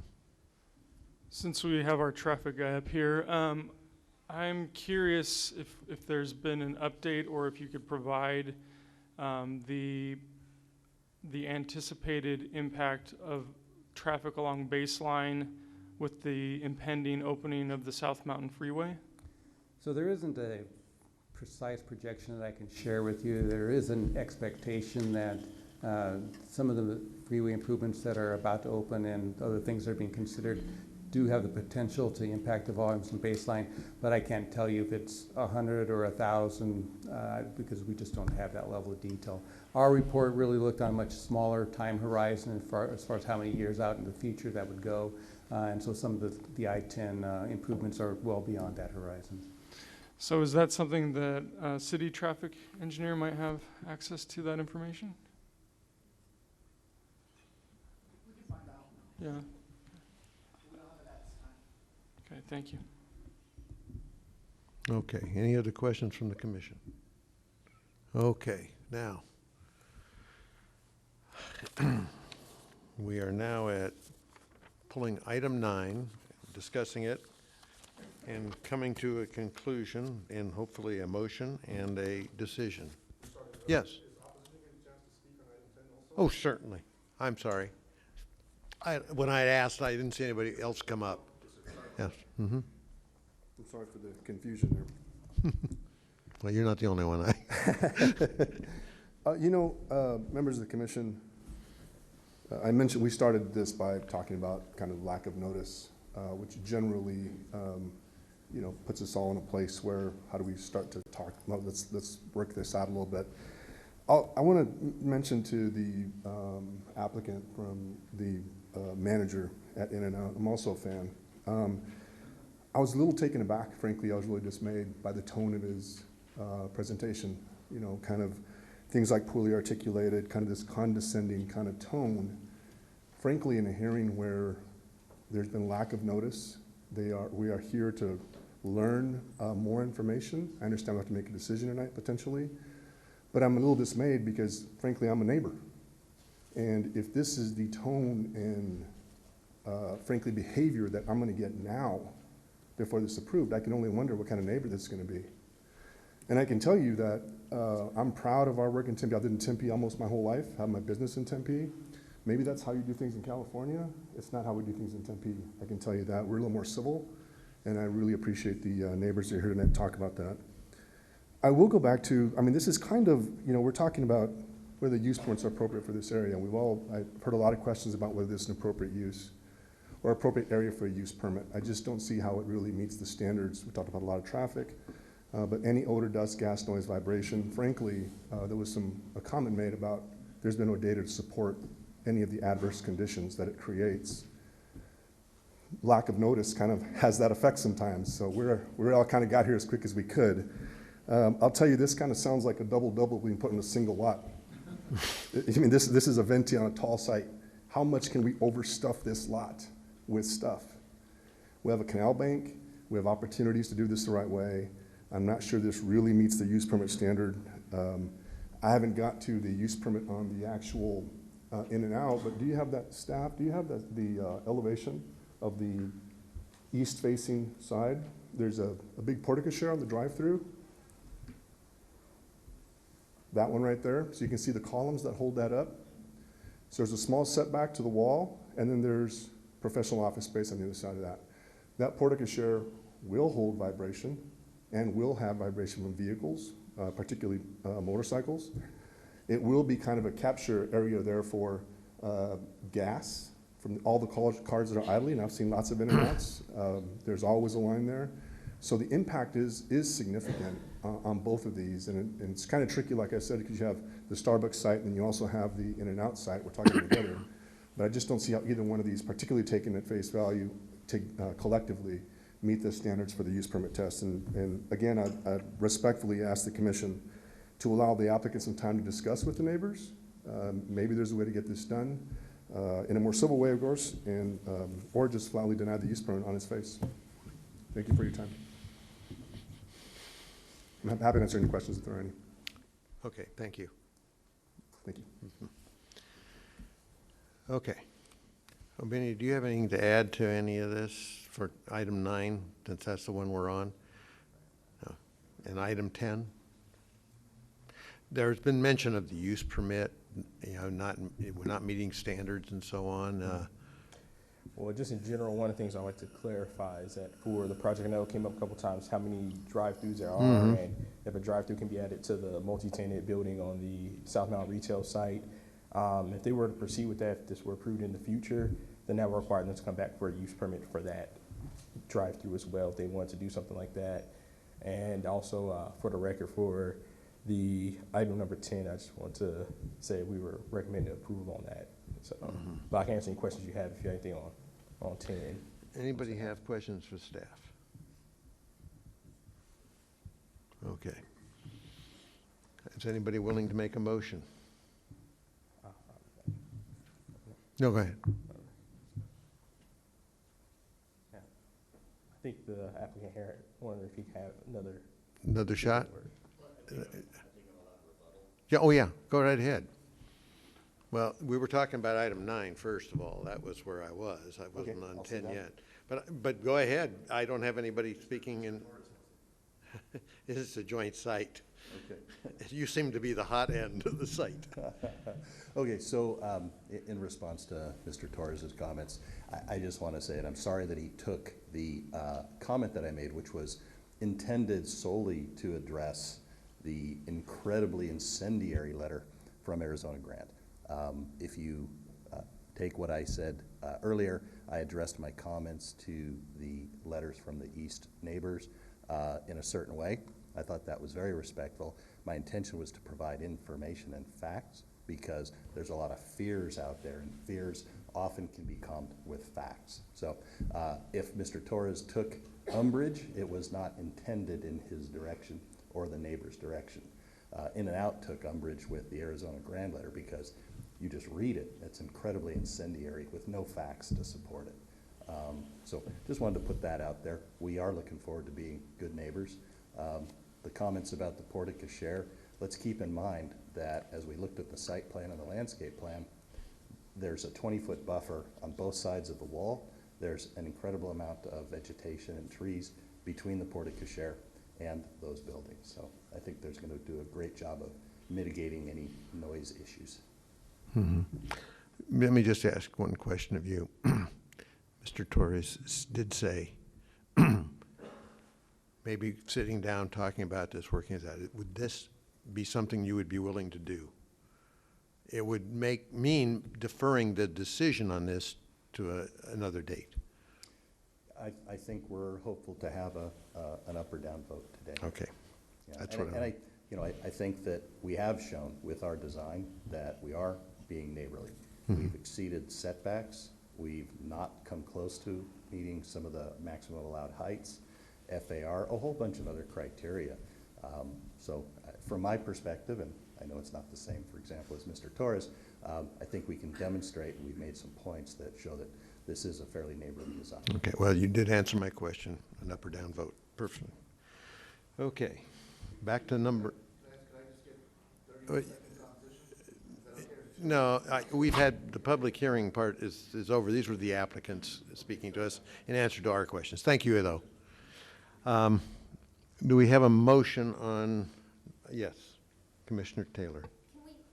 Can we have some discussion first? Sir, you can make a motion and discuss it too. Well, that's true.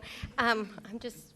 But go right typically, ahead. I think we've had discussion and then made a motion. And really, mine will be very brief. It is very clear that the number of 5,792 additional trips a day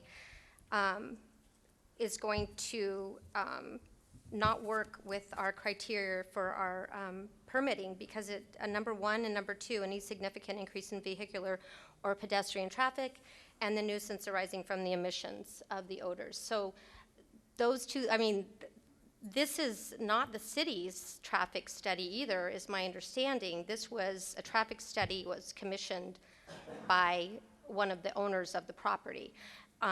So that's your own traffic report. And to me, 5,792 trips additional a day is way too many. So I'm not going to be voting in favor of these. Thank you. Yes. Mr. Brown. My understanding is that a car arriving and leaving counts as 2 trips. So if it's about 2,800 new cars a day, or additional cars, and this is in on a street that carries 50,000 cars a day, so I did some math here. It's about 5%, as I understand it. And I've been on the street many times. I'm gonna guess that it's less than 5%. I'm surprised that the count is that low. I do avoid the area, and I don't go to Fry's Electronics too often. But this is kind of similar to a case we had 2 years ago, a quarter mile or less than a quarter mile to the east, where another burger place, and a fuel stop went into the, what used to be a sea of asphalt for the, and still is a sea of asphalt for Fry's Electronics. So I guess I'm saying that there's a horrible problem and that people are cutting through the residential area to the north already. If I was in this, I don't eat hamburgers, but if I got a burger for my son and I was departing, I would turn I would turn right to go back to Tempe. I would not conceive of going north through a residential neighborhood. I know that people do cut through, and that's already happening. I'm going to guess that has a lot to do with Fry's Electronics. So back to your question, Ms. Taylor. As a percentage, do you really think this is a 5% increase in the total traffic on Baseline? Yeah, you said 5,000 trips, and I'm guessing that it's at most 5%. I'm going to guess. 5,792 trips. No, well, that's. And I don't, the fact that there's already over 50,000 trips doesn't mean adding 2,800 more is okay, especially for this neighborhood and for this area. Like I said, I drove down there today at 3 o'clock. It took me 3 times to get through the light, and then I had to go up further to do a U-turn to drive past the property to take a look at it. So yeah, there's a problem on Baseline. There's been a problem for at least a decade. Adding more traffic is not the answer to that problem. I think they should be able to build an In-N-Out in there, and I think they should be able to build a Starbucks too. I just don't think they should get to have drive-throughs through them. And I think that's going to help mitigate this problem. We're asked today to decide whether we should give them this permit. And we have 5 criteria to look at, and that's what I'm looking at to make my decision. And I think I've been pretty clear.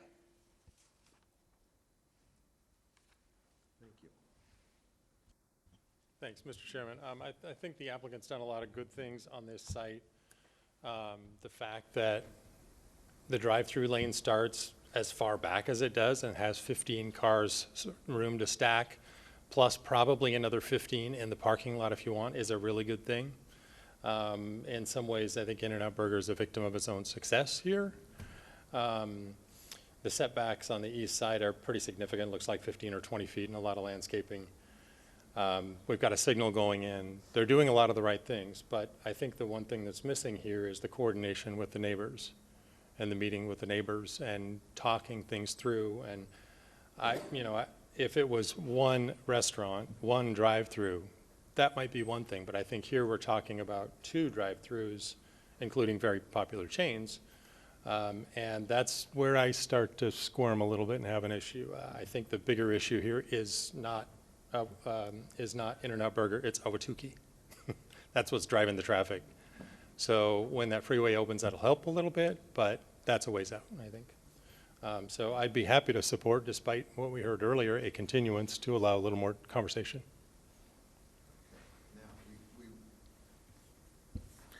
We were on item 9, and now we've got 9 and 10 blended, so it's kind of a crazy thing we're doing here tonight, since it's one property owner and 2 different developments. Mr. Chair, if I could, I think it'd be very beneficial to talk about both together, because it is Yeah, truly one that's what site. I'm saying, yeah. We have to take 2 separate actions, but, yeah. Exactly. Thanks. That's what I was saying. So since these are a single parcel, we treat them as a single parcel rather than as 2 separate projects. We have 2 use permits that are being permitted. And you're suggesting that a time be allowed for more discussion for the parties and both the commercial enterprises and neighbors that would be feeling they're being impacted to the north of the site. In-N-Out has expressed that they want an up or down vote tonight. So I will ask applicant for item 9 if that poses a problem for them.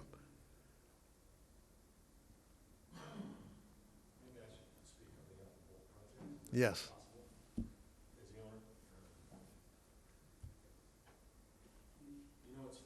We'll need your name and just for the record. My name is Walt Brown, and I'm the owner. And I apologize. Torres. Mr. Israel, there's been a coming soon retail sign next to his building for 8 months with our project, in brokers.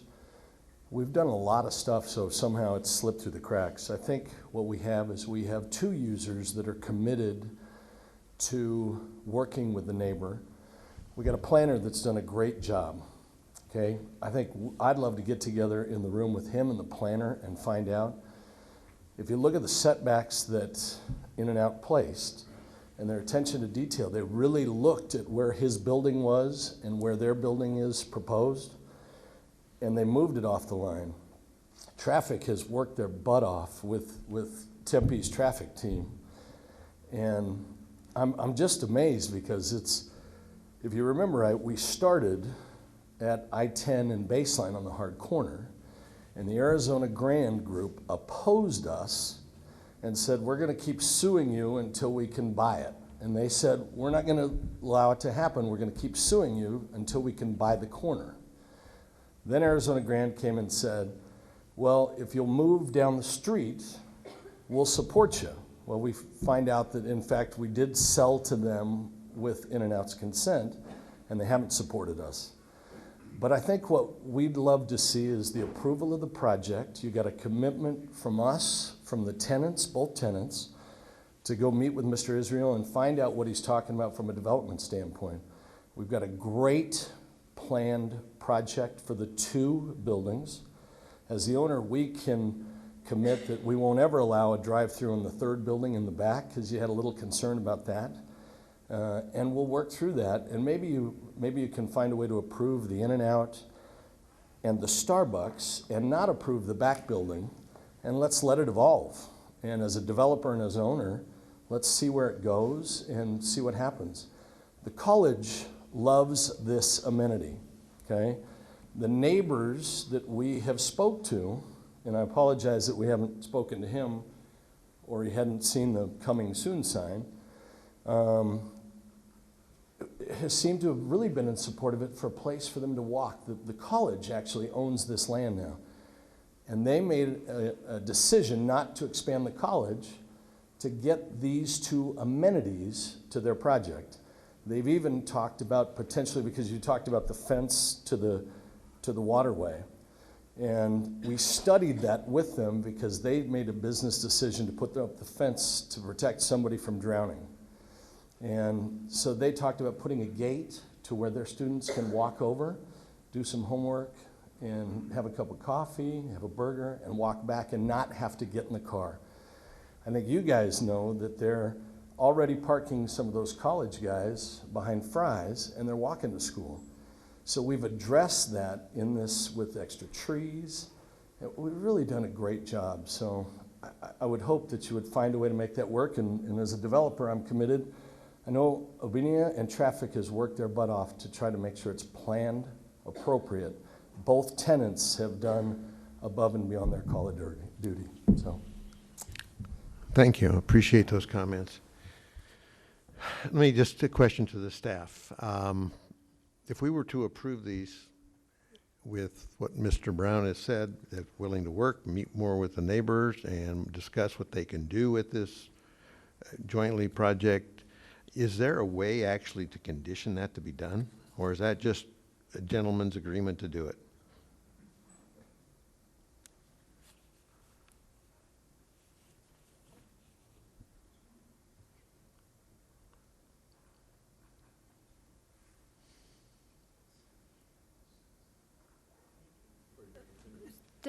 There's a couple of options from the traffic standpoint. With the cut-through traffic, that is a concern for the neighborhood to the north. You can certainly condition that could be studied subject to traffic engineers' approval. They can, they can work with the city to make some kind of some restricted access on the north side, so it's not, the cut-through traffic is not there. There is a we do have a condition that sometimes we have implemented for use permits, which has the compliance requirement. that they can come back. But the hesitancy I have with that is that this is not a use permit, for example, for a live entertainment that you can just revoke it. It's actual construction. So once that construction happens, you know, we could revoke, I suppose, still, if there is complaints, that could, the drive-through portion of it could be revoked as part of that development. What that does to the site, not exactly sure when a build condition happens. Or, you know, if, I know at least the In-N-Out Burger applicant has indicated something, I'm not sure what the applicant for the South Mountain retail would be willingly, you know, to, if it is to discuss further, to get that level of comfort from the neighbors to continue the item to January 14th and just have some discussion. And if, you know, and one of the, Mr. Torres has said that he's not exactly opposed to it, just would like to sit down. And if that's, this is like 3 weeks out from here, we can still agendize it back on the January 14th and still be able to hopefully, with the applicant, the residents, and staff can, you know, meet and at least discuss some of these things and concerns and see what we can address. So I'm not sure. We could do a delay until January 14th meeting. That's the next available meeting, right, because there is only one meeting this month because of the holidays. So that is an option available to both applicants. And if there is a concern about notification, we'll re-notify. I mean, everybody is, you know, that's not an issue. We'll do that again. We'll do it, you know, everything that's necessary in order to at least address some of these concerns. Well, I know that South Mountain Partners has really not been the primary focus on this discussion, item 9. It's been actually the In-N-Out Burger. So I will defer to members of the commission to express their opinion as to which way they would like to go. To delay the proposal, the vote on the use permits until January 14th, giving individuals more time to discuss the project among themselves and to bring it back for another consideration, or to vote each item separately, and then we will go with whatever decision that is made during those two votes. So is there any wish of the commission? Well, Ms. Sunders. Mr. Chairman, if I'm reading the room right, the really contentious, or the more contentious of the two is the In-N-Out Burger. And our applicant has asked for an up or down vote. So I'd recommend we try to do that. And if that doesn't go anywhere, we can take a next step. So with that in mind, I'd recommend approval of item 10, PL 190. Well, we haven't done item 9 yet. 1. We should take these in sequence, item 9. We could do that. I think we've heard that 10 and 9 are, if one, it doesn't go, neither are going to go. So Is that, did South Mountain Partners, that's correct. It's all or none, right? Okay. So Chairman, you Yes. could take it out of order to Okay. make, you know, to take the Sure. motion also, and that's Okay. not an issue, even though it's been discussed Mhm. together. Okay. All right, then you're making a motion okay, for so item 10 approval? yes, a motion to approve PL 190-131. Do we have a second? Second by Commissioner Lloyd. No, I just have a comment. A comment, yes.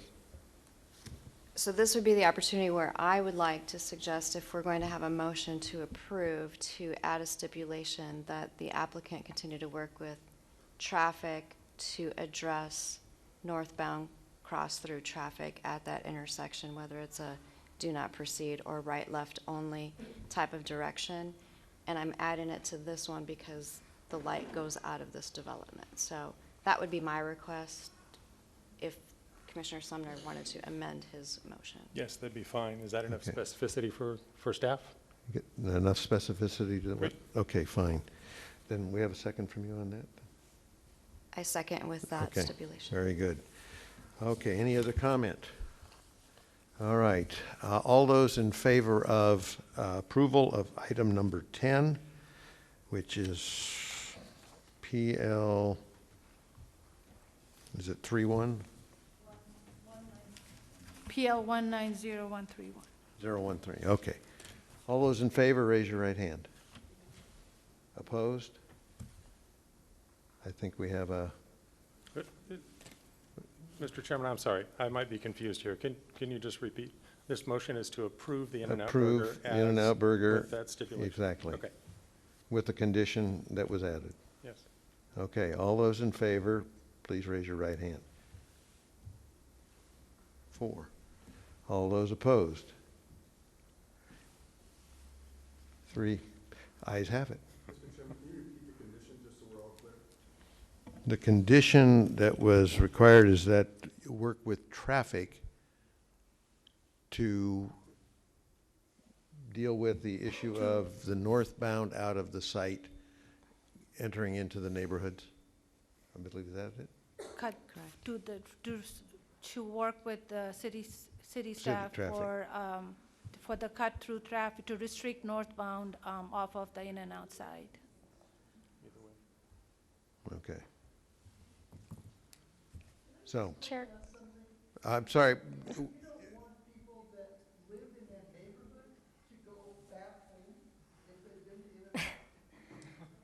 No, we haven't done.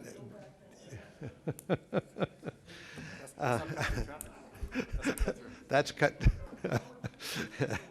You know, sometimes you can't have it both ways. But anyway, traffic will work, city traffic will work with the project, the In-N-Out Burger folks, to see if they can come up with a good solution to reduce the cut-through traffic that might occur into the neighborhood north of Baseline Road. Chair Casano, Commissioner Taylor? I think I'm right. I want to get staff's nod, but the audience, anybody in the audience who has concerns on this project does have the opportunity to appeal to council. Am I correct? Okay, so if you don't, the neighbors, if this didn't go the way you wanted it to tonight, you do have the opportunity to appeal to your city council. In 14 days. Yes, in writing. So, you got that, okay. Then that item is approved. Now we'll go to item number 9, which is South Mountain Partners. Do we have a motion for that?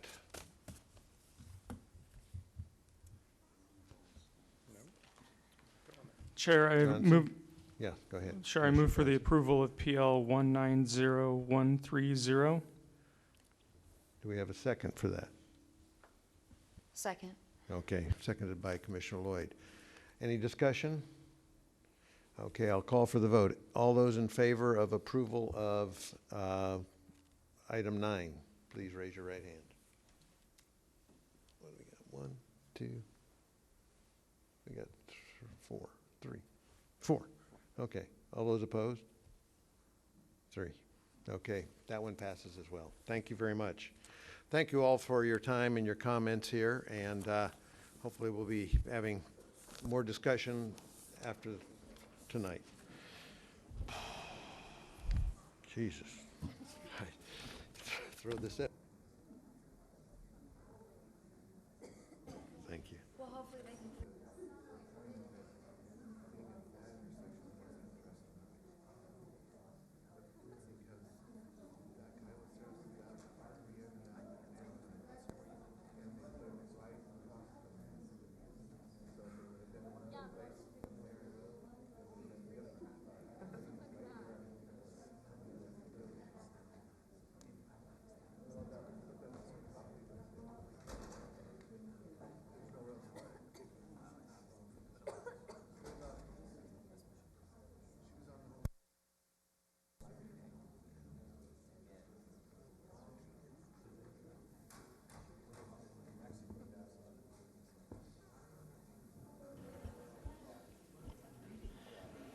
Did they bring the pizza yet?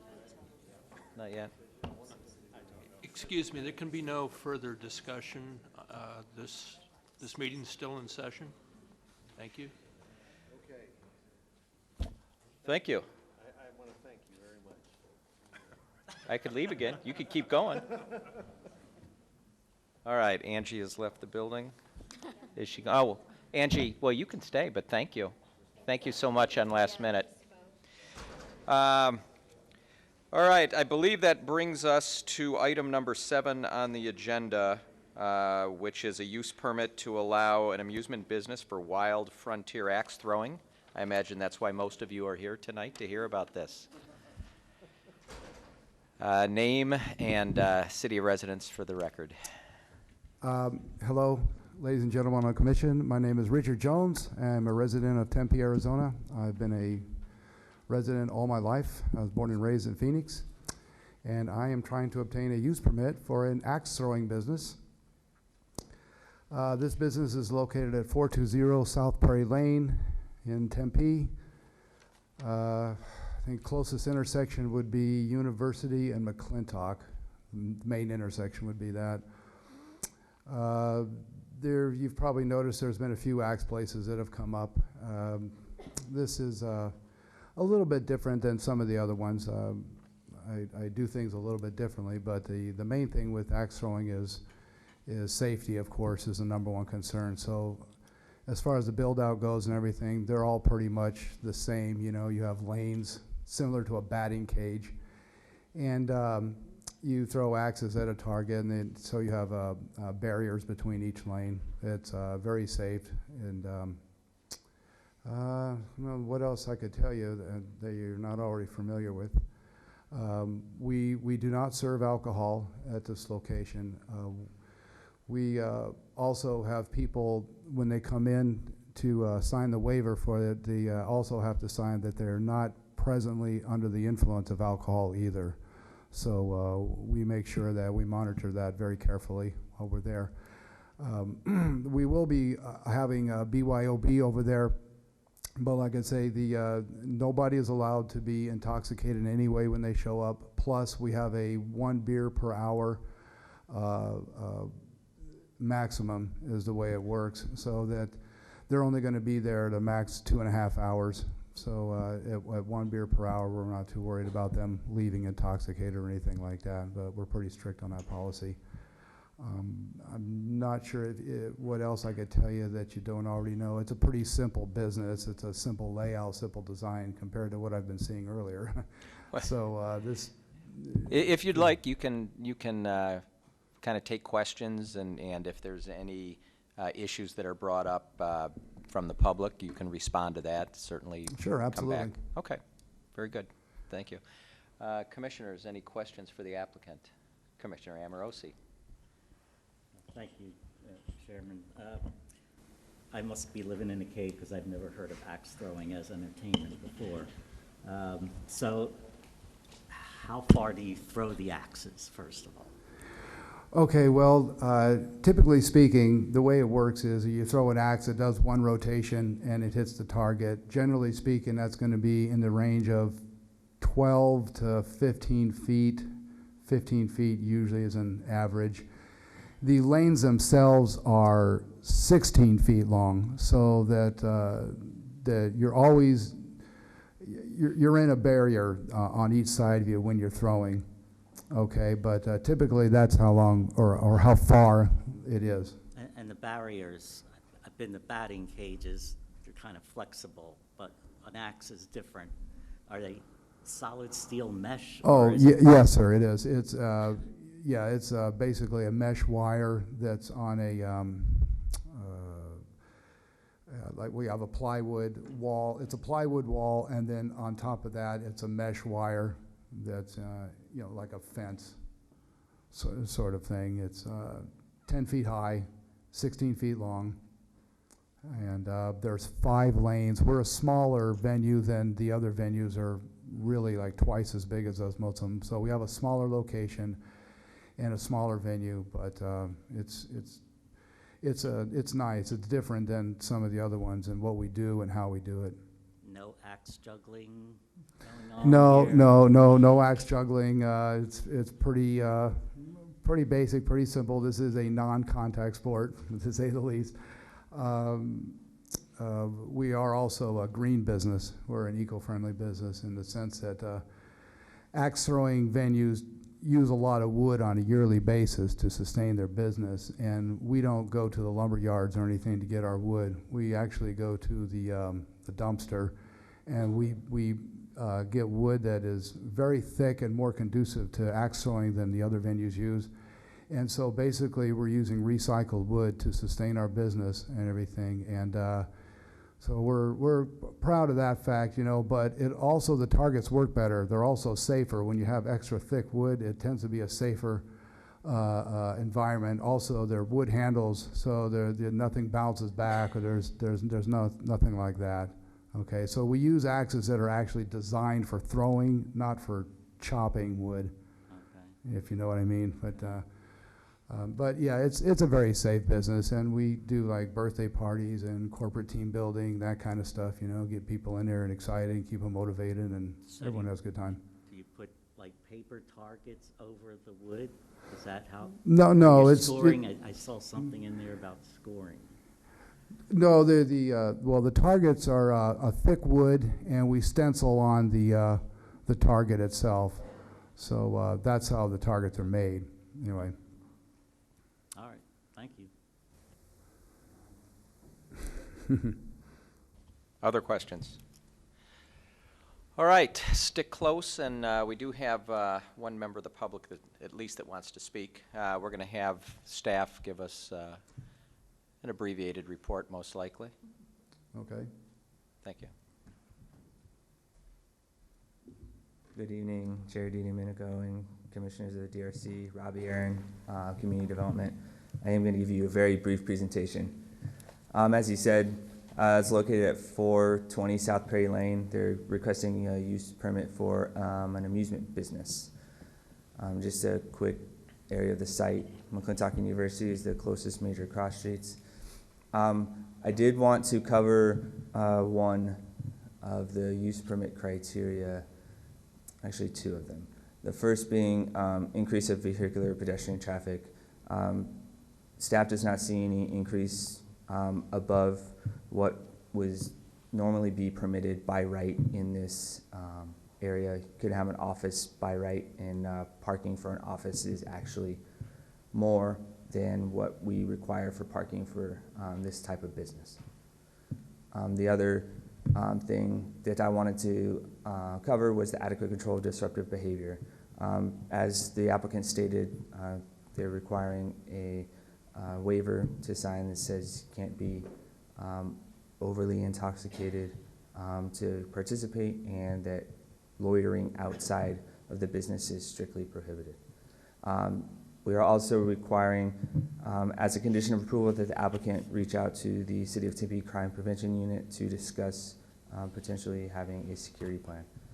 That's a condition of approval, and they will have to do that within 30 days of tonight, so January 9th. I will answer any other questions that you might have for me at this time. Commissioner Sumners. Just a quick one. Just in looking at the site plan, it looks like there's access out onto McClintock as well. Is that just a drive lane, or is that where the business front door is? The business front doors on Perry, that the whole lot goes from Perry all the way to McClintock, so in theory you could drive through, but that's not necessarily where access to the business is. The building with the stars where the business will be located, and then the lot goes all the way through here. So there would be some sort of access off of McClintock likely, but the main access for this building is going to be back here. Great, thank you. Other questions? No, thank you very much. All right, call to the public. I have one card here. If anyone else wishes to be heard, just catch our attention. Jeff Benkel. Hi, I'm Jeff Benkel. I am the owner of the Arizona Bread Company, which is the neighbor of the axe throwing place. He's in Suite 3, we're in Suite 1 and 2. I've got some concerns about it. Obviously, our targets, that his targets are on our common wall. So I do have some concerns about noise and vibration, let alone axes coming through. But there is a air buffer. There have been horrible things in this suite before, and so that's not really our issue. The big issue here is the alcohol. It is intended to be a BYOB event. I've checked with the Arizona Department of Liquor Control. There is a BYOB license. None has been applied for here. And I looked through the application, and as I'm looking through the application, there's just a bunch of stuff I'll go through quickly that simply isn't true. As far as noise and vibration, yeah, there's not going to be extra noise on the outside, but inside the building, we hear them throwing the axes.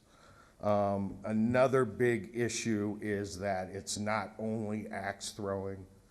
You can also throw knives or shooting stars. And while there is mesh between the barriers, I don't know if I can give you this. This is off of his website. If you look at the mesh between the lanes and the size of the knives and the stars. Robbie, will pass it through to us. The holes are bigger than the weapons. That mesh is not going to keep that knife or any of those stars from coming through. In general, I think axes and weapons and alcohol are a bad combination. I certainly feel like they're a bad combination right next door to me. As far as the application is concerned, I've got really concerns about it being properly controlled. In his application, it does mention the mesh barrier, which as you can see is not sufficient for those weapons. It might stop an axe. It says that every lane will be supervised by a qualified axe coach. I have some, what is a qualified axe coach? I mean, I can ask him questions. No. What's the definition of a qualified axe coach? You can ask the question, and then Okay. he's coming back up, and he'll Okay. respond. He says they'll have 24/7 video surveillance at all times. I want to know if that includes outside as well. Says in the beginning it's just going to be him and his girlfriend, and there'll be 5 to 25 people. Well, there's 5 lanes. If each lane requires a qualified axe coach, and they're all being used, and there's only 2 of them, who's going to make sure nobody's drinking outside too? As far as parking, I understand the entire property is taken into consideration. In our particular building, there's only 14 spaces for 4 tenants. I know my trucks usually occupy 3 of them. I have 10 to 15 employees at any one time. And it says about how it won't bother anybody because it's in the off hours of the other businesses. That's actually not true. We're 24/7. There, across the parking lot are a couple of recording studios. They've been known to be busy at night. Let's see, what else do I have? As far as it won't degrade the neighborhood, he complains it's currently a dark and gloomy commercial warehouse. Yeah, that's what this center is. There are no other retail or open to public businesses there. And again, he says he's fully compatible because of the odd hours. We're there all the time. Yes, I understand people who have to sign a waiver saying they're not under the influence, but again, what kind of expertise is going to be on hand for that? I'm also concerned about the type of alcohol allowed. There's 2 other axe throwing places in Tempe. Class Axe does not allow alcohol at all.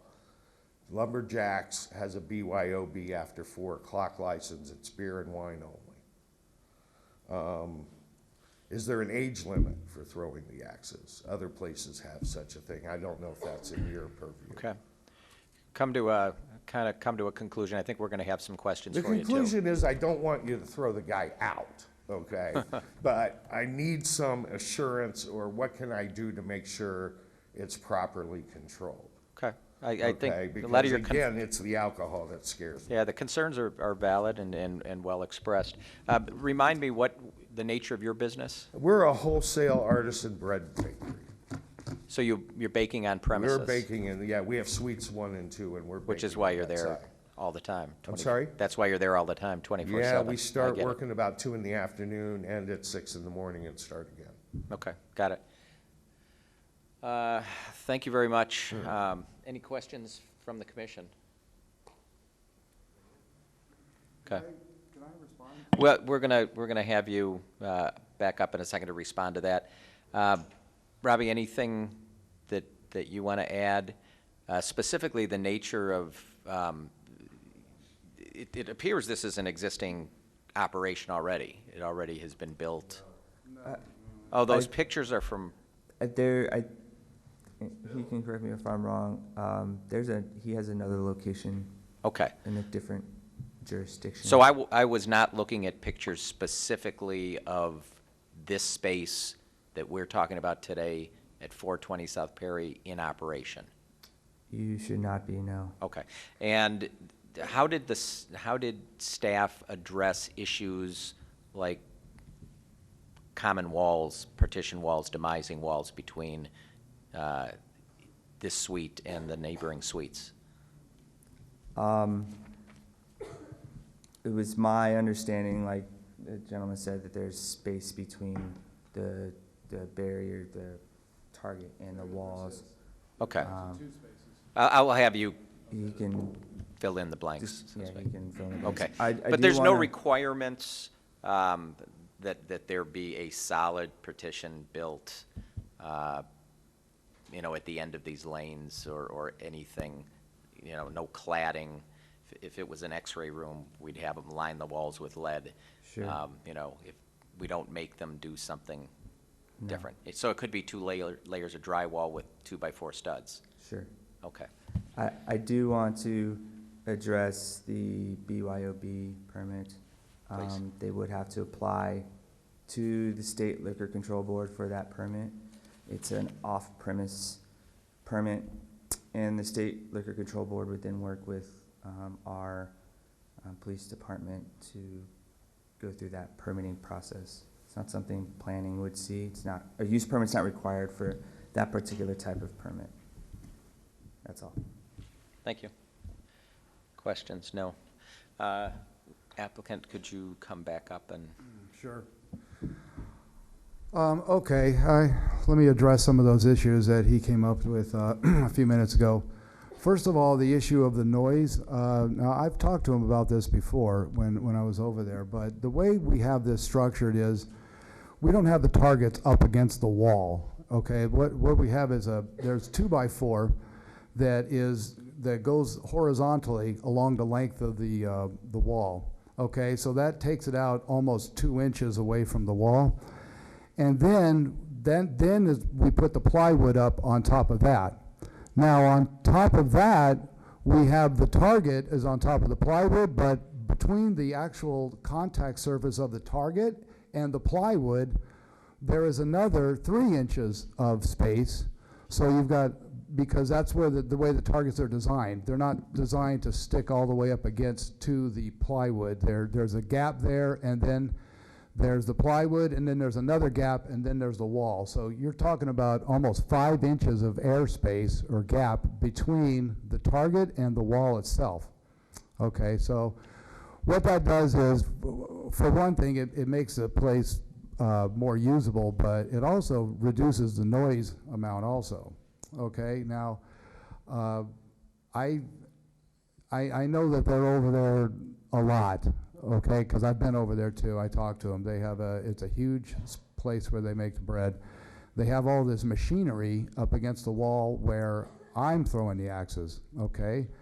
So generally the guys work all the way over on the other side of the building okay? And not only that, but when they do work, the machinery they have there is incredibly loud. They turn this machinery on, and it is deafening to where you can't, on my side of the building, if you had the stereo on, you can't even hear the stereo anymore. This is incredible vibration that comes from over their side from all the machinery that they use, and that's against the wall where I'm at. So the one thing that went through my mind is, you know, as he mentioned this to me a few weeks ago, is that I don't know how they could complain about me making noise with axes going thud, thud, thud on the other side of my place when they have this deafening vibrational equipment that they turn on over there. And so the last thing I ever thought I would hear him mention was the noise problem. That was the furthest thing from my mind. But he did, he brought it up. So I thought I would, to be fair, I would bring this up too, you know, that it goes both ways here. I'm not gonna complain about the machinery over there and what he does.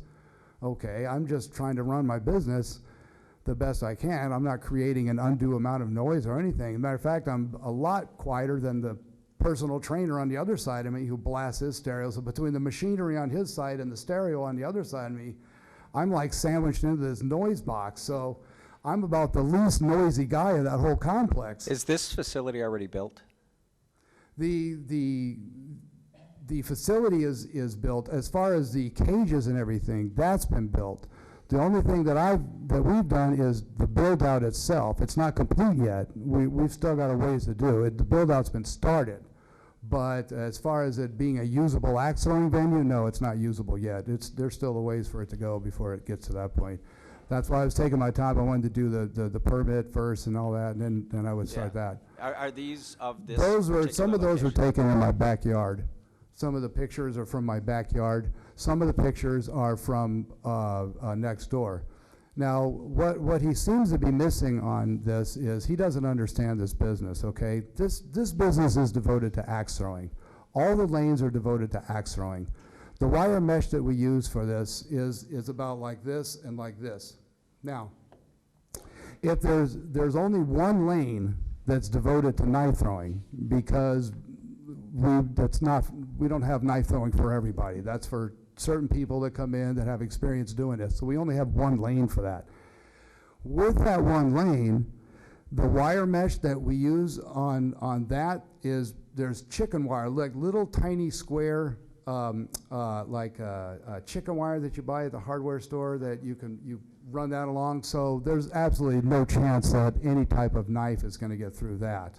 Okay, but by and large, this is devoted to axe throwing is our main thing. So we have 5 lanes devoted to axe throwing, and we have a half lane that has a knife throwing target in it. But like I said, that's a different cage setup. It's not like the other axe throwing ranges. Okay, if you understand what I mean. All right, were there any other points you wanted to address before I go to questions? I'm trying to remember what else. Oh, as far as the alcohol consumption, like I already stated before, when they come in, they are not allowed to be under the influence of alcohol. If I smell any alcohol on their breath or anything like that, it states very clearly in the waiver, you are not under the influence of drugs or alcohol at the time you're coming in here. That's the only reason that we let them do a BYOB, which, by the way, is only beer and wine only. There's no hard liquor allowed. Okay, it states that very clearly.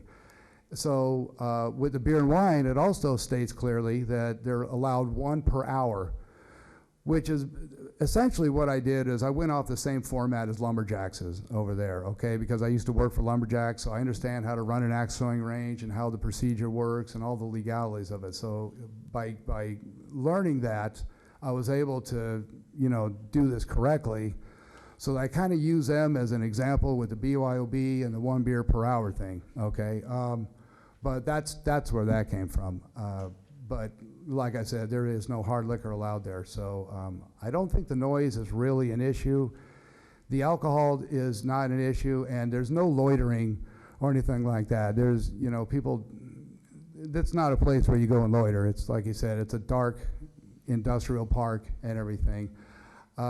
As far as the axe coaches go, yes, absolutely. Everybody has their own coach. When you go over there, and you throw, we've only got 5 lanes, okay, we're not opened up yet. That's why we don't have any employees yet. We're not gonna open until the plan is open in January. At that time, I will hire employees, but we will always have an axe throwing coach, and the axe throwing coach will be professionally trained by me personally, okay? What is my experience? I've been doing this for over 40 years of doing all types of stuff, knife throwing, axe throwing, shuriken throwing. This is actually a change of occupation for me because I've been a business owner teaching Muay Thai kickboxing for 30 years now. So it's kind of a occupational change, and I'm trying this. But I have a lot of experience doing this, and everybody that I hire will be personally trained to do this correctly. Okay, and like I said, I also worked at axe throwing venues before, so I know how they do it.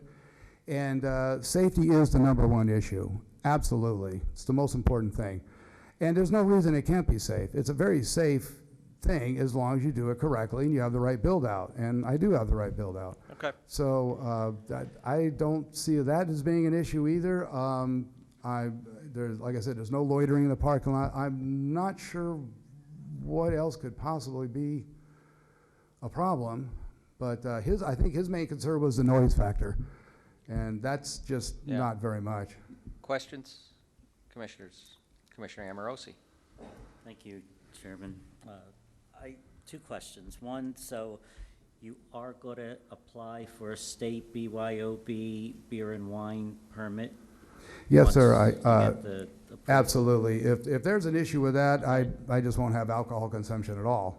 As long as you're applying for the proper permits, that's fine. And then would you be amenable with the outside cameras, security cameras? The security cameras I'm getting are primarily for the inside, to keep an eye on everybody doing everything they do in case somebody says something or something happened. I want it all documented evidence, okay? I had not planned on having cameras outside the building. I don't know if anybody does on that building or not. That was not my plan. It was just strictly inside the location. And to appease one of his complaints, would you be amenable to one camera out there? I have no problem with that at all. Are you talking about in the parking lot that we're responsible for in that area? Yes. Sure. Yeah, I'm. Because then you could see if people were imbibing before they came in. I'm sorry, sir. What? You could see if people were imbibing before they came in. Oh, absolutely. Yeah, you can monitor all that. Yes. All right. Thank you. Sure. Other questions?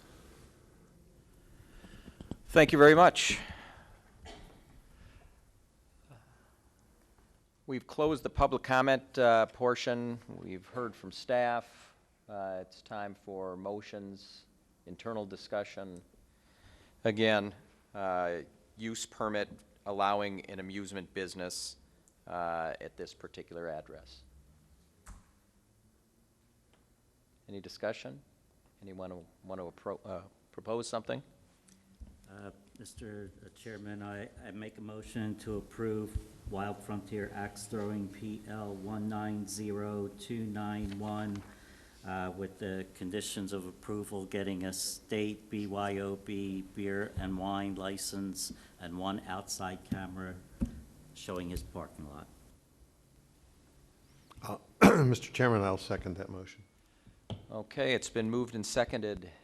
Any discussion? Seeing none, I'll call a vote. All those in favor signify by raising your hand. Motion carries 6-1.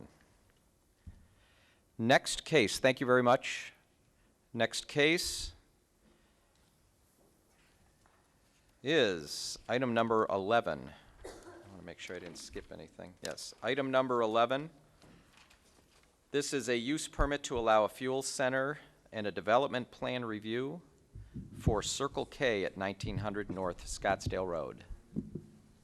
Thank you. Good evening, Chairman, members of the Commission. David Krzyzewski on behalf of Circle K. For the record, my address is 11811 North Tatum, Suite 1051, Phoenix.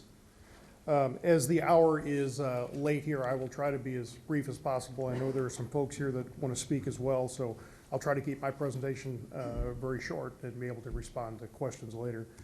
As you mentioned, what is being requested here is your approval for a use permit and development plan review for a new convenience store with fuel. The property is located just south of McKellips Road, fronting on Scottsdale Road. It's about 1.2 acres in size, and it currently is and has been for some 40-odd years used as an automotive use, either a car dealership, repair, or used car sales lot, things of that nature.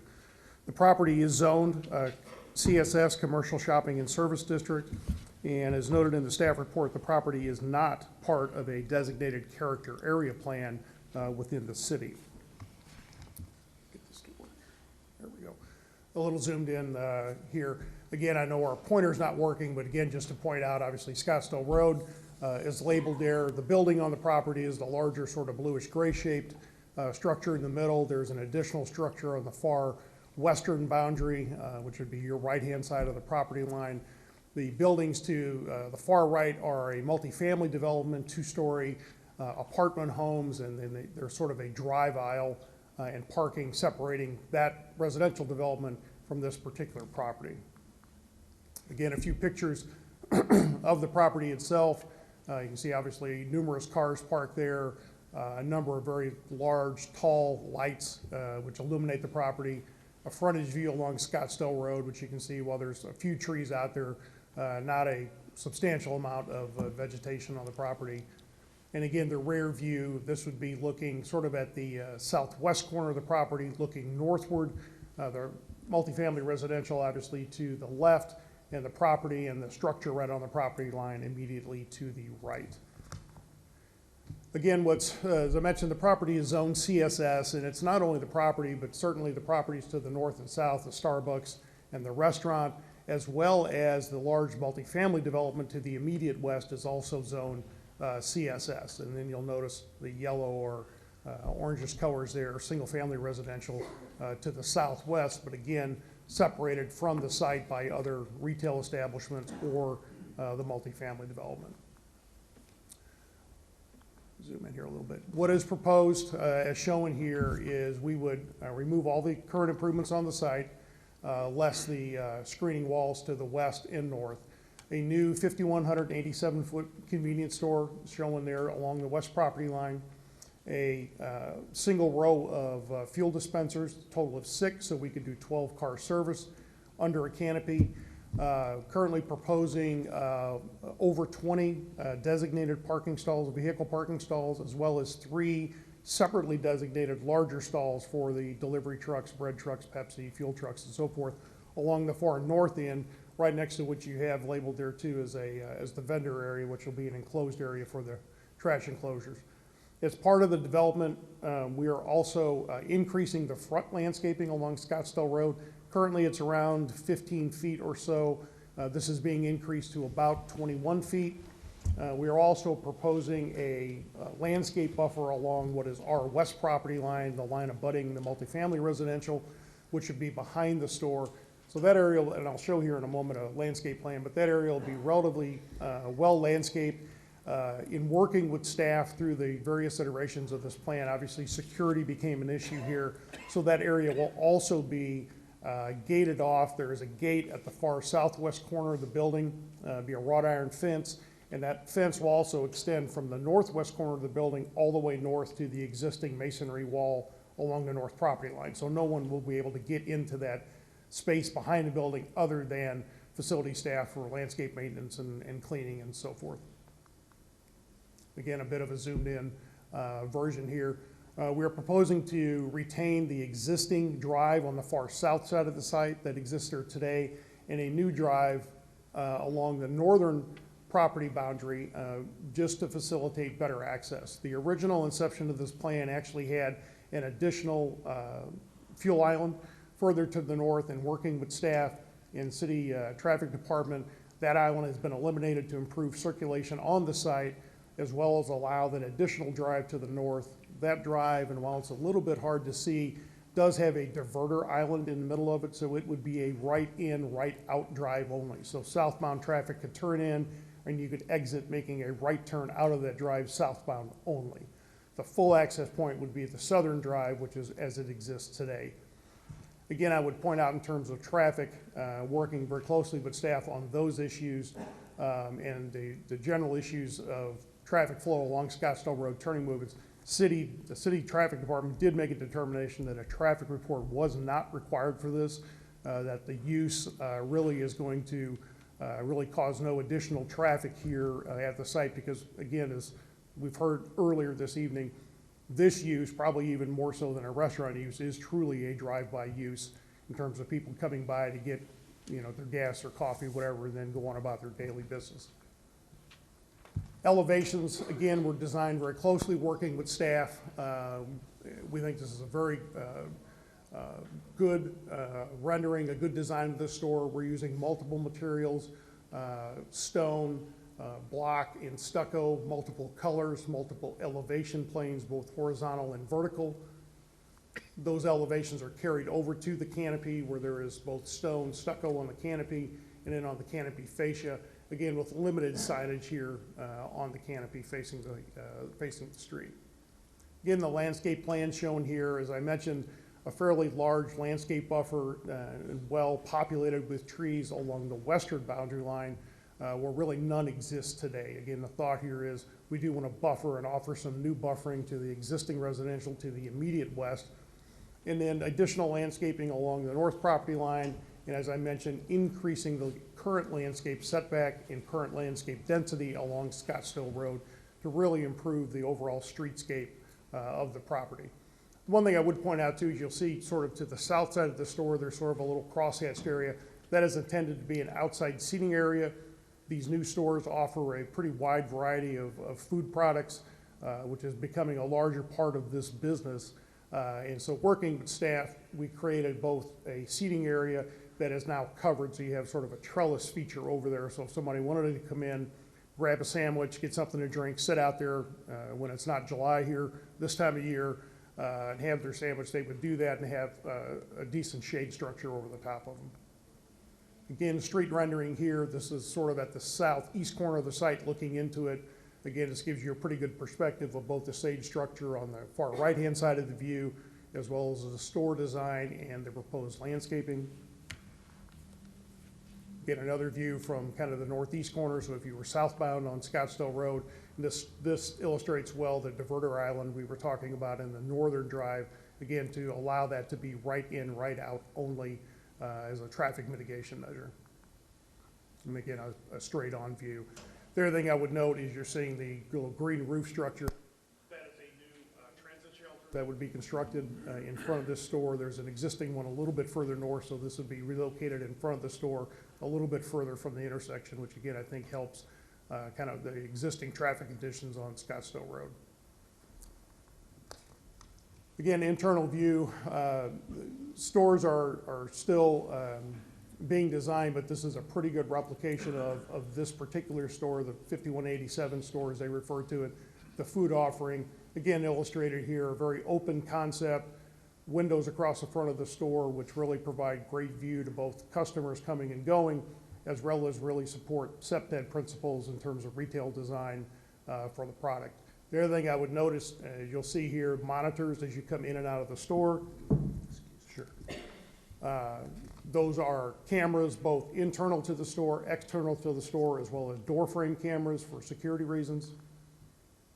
Again, another view of what's proposed. Food and soft drink offer, a very large coffee offer, which has become a real signature offering in the new stores. In terms of the use permit conditions, because again, this is really what we're here to talk about. Staff has done an excellent job outlining this in the staff report, but I'll hit a few of the points. Again, in terms of the use permit, we don't believe this proposed development is going to cause a significant increase in vehicular or pedestrian traffic in the adjacent areas. Again, as a real true drive-by use, this is really designed to service people coming and going along Scottsdale Road and primarily southbound Scottsdale Road as staff noted. And I know we've received some comments from nearby neighbors of concerns of traffic, but the one thing I do want to point out here is there is no connectivity to this facility to any of the adjoining residential areas, whether it be the multifamily residential to the immediate west or the single family residential further to the south and southwest. Again, these drives enter and exit onto Scottsdale Road only, and really no reason for anyone coming in or out of this facility to try to cut through any of the adjoining residential areas, because it just simply doesn't benefit that flow of traffic. And again, I would point out that city traffic has reviewed this, did not require any level of traffic study, really any traffic mitigation measures other than the diverter island in that northern drive. Again, we don't believe this use is going to cause a nuisance arising from the emission of odor, dust, noise, gas, glare. Again, you know, in terms of ambient conditions, this is fronting on Scottsdale Road, a 6-lane road. We all know it's very busy. It has been a automotive-related use now for more than 40 years. What is being proposed, again, a consistent automotive-related use, and while our use would be 24/7, we believe the location of the building, the additional landscape along the western boundary line significantly mitigates any concerns in terms of noise that would be arising out of the retail activities, as well as compared to the current lighting conditions on site. The earlier photo showed those very large lights illuminating the cars. You know, what we're proposing is fully screened, shielded lights, directional lighting under the canopy. As we all know, you go to gas stations today, the pumps now, the speakers are in the face of the pump, so you don't have the large speakers up on the canopy column, so the noise attenuation is significant. Again, in terms of contributing to the deterioration of a neighborhood, downgrading of property values, you know, the property as it exists today is you know, not in a great state of repair. I think staff notes in the staff report, it has a history of code violations. We're here, again, asking for your approval to try to remedy that, to remove all these improvements that have been there, construct new improvements, which we believe architecturally are significantly better, a significantly better landscape palette, not only along the streetscape of Scottsdale Road, but also along the west property line to really improve the buffering to that existing residential development where really none exists today. And again, we believe this development provides goods and services that are needed in the community. Scottsdale Road is today and has been and will continue to be a major thoroughfare. And with the development of more business further to the north, all the way up to Skysong, all the way south down to Tempe Town Lake, this corridor is going to continue to be heavily traveled and heavily used by our, you know, customers that would utilize this facility. In terms of compatibility with existing structures, as I showed on an earlier slide, a very large portion of this, not only this site, but even the property to the west, zone CSS. You have a Starbucks to the north, you have a restaurant to the south. Again, the compatibility of uses, the compatibility of hours of operation work very well here for this proposed use. Lastly, in terms of the use permit, the adequacy of control of disruptive behavior. You know, Circle K as a national, international retailer has worked very closely both internally and with private security companies, with police departments to develop a very sophisticated security system, both for the store. We are conditioned to work with Tempe Police to come up with a security plan. Obviously, more than happy to do that. As I mentioned, the store has been well designed in terms of SEPTED design with windows, with internal cameras, with monitors, things that do everything we can do to deter criminal activity and deter not only at the facility, but around the area. So again, we don't believe any of these measures, any of these development conditions will cause any increased disruptive behavior in the area. In terms of development plan review, as I showed to you, again, whole new development, ground up from property that has had code violations over the years and has really not had a lot of attention, most certainly in the recent years.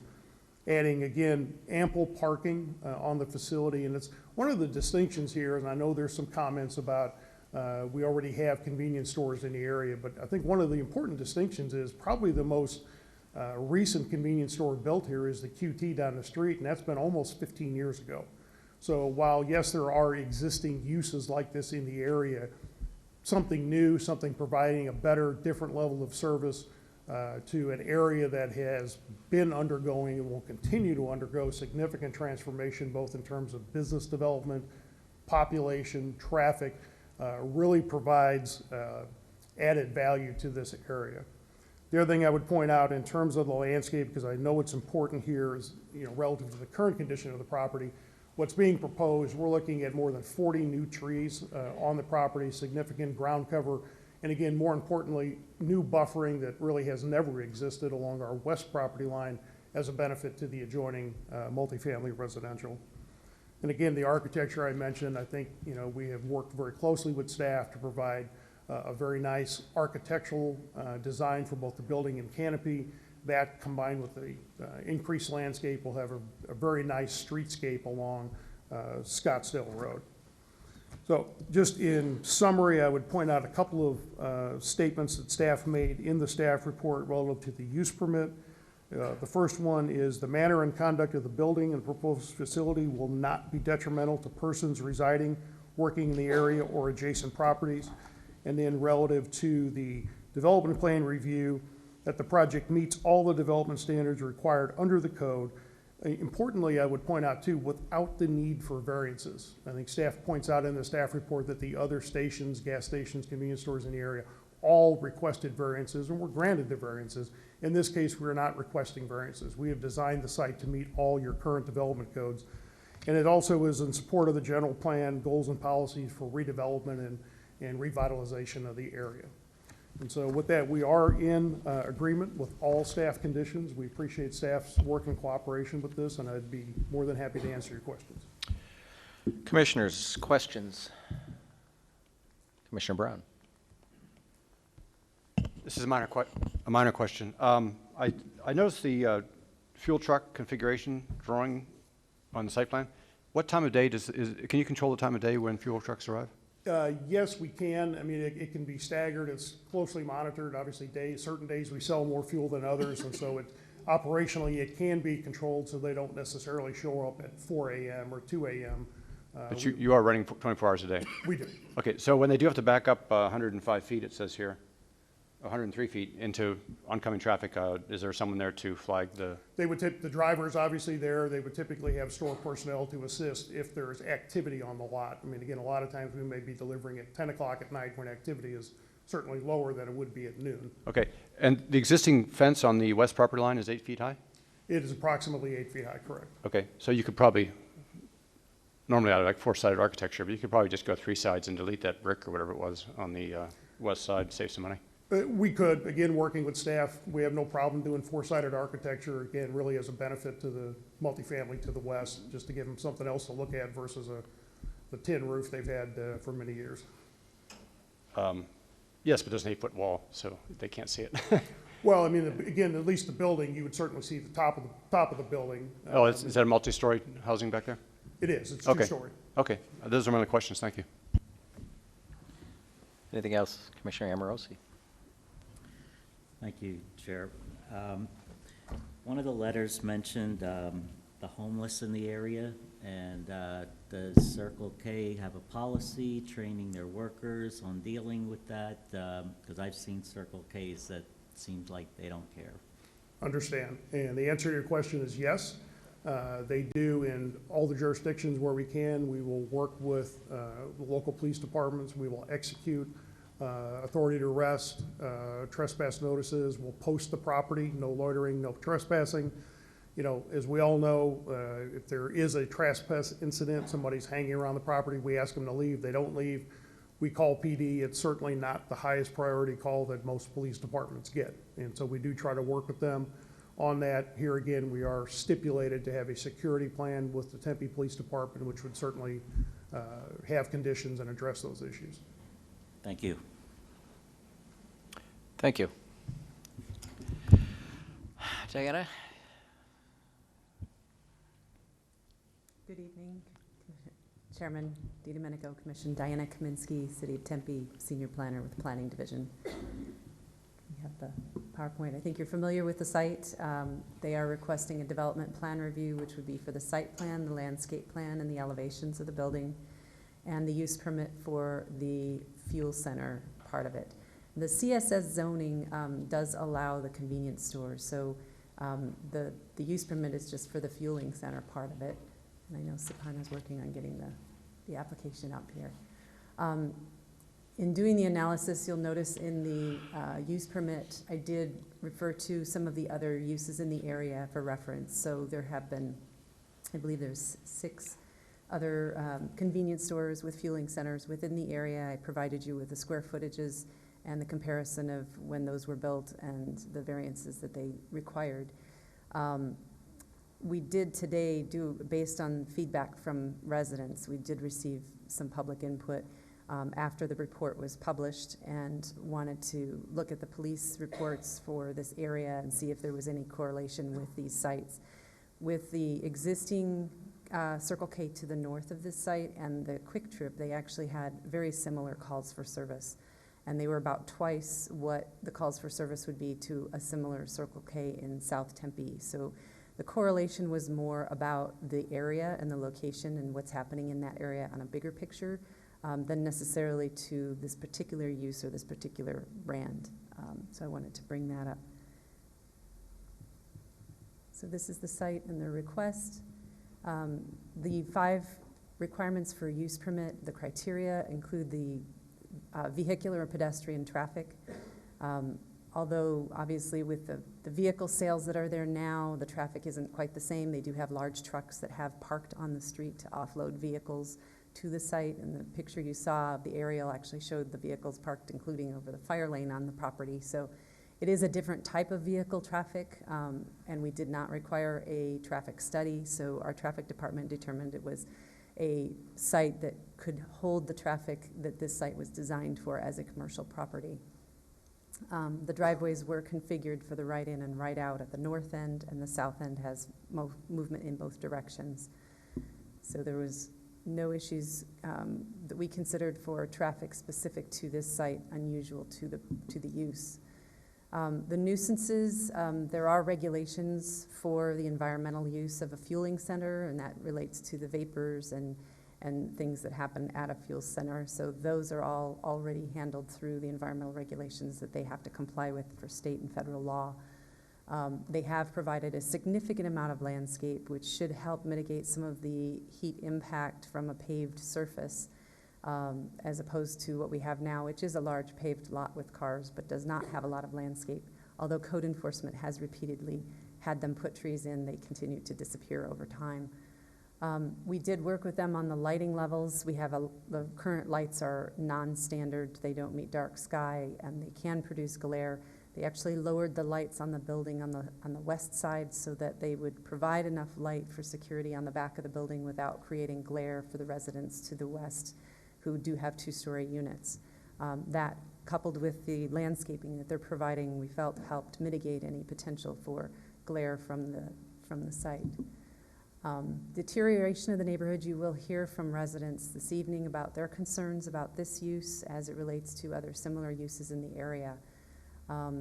So we looked at this from the general plan and our code requirements and did not feel that this was an incompatible use or that could be attributed to deterioration of the neighborhood. In fact, they are going to be undergrounding power lines adjacent to the site, relocating the bus shelter, which provides more staging up north of the site where the Starbucks is located, and the amount of landscaping improvements that are making to the property is also an enhancement to the area. This shows you the comparison of the other facilities in the area, similar in size. The Quick Trip is 5,104 square feet. It does have 20 pumps instead of 10, and it has a similar size lot. The adequate control of behavior, they do have camera surveillance proposed, and they will have a security plan for the property.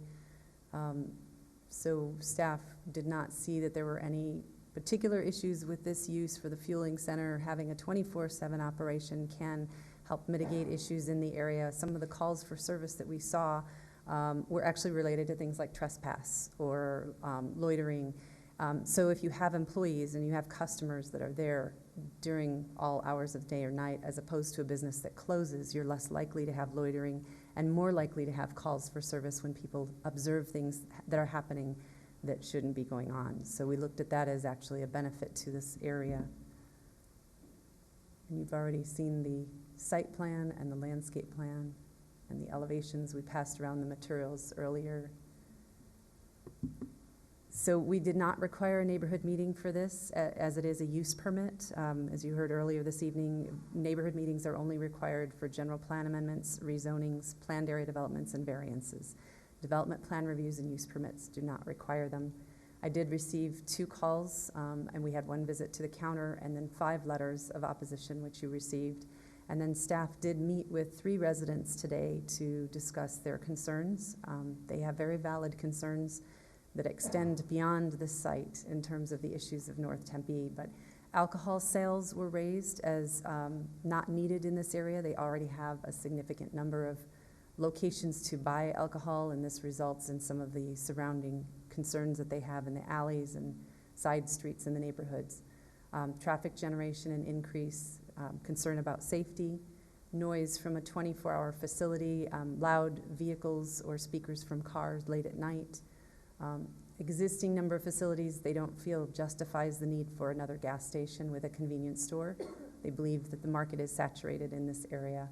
Crime around convenience stores, transients within the area, a devaluation of homes in the area from other uses.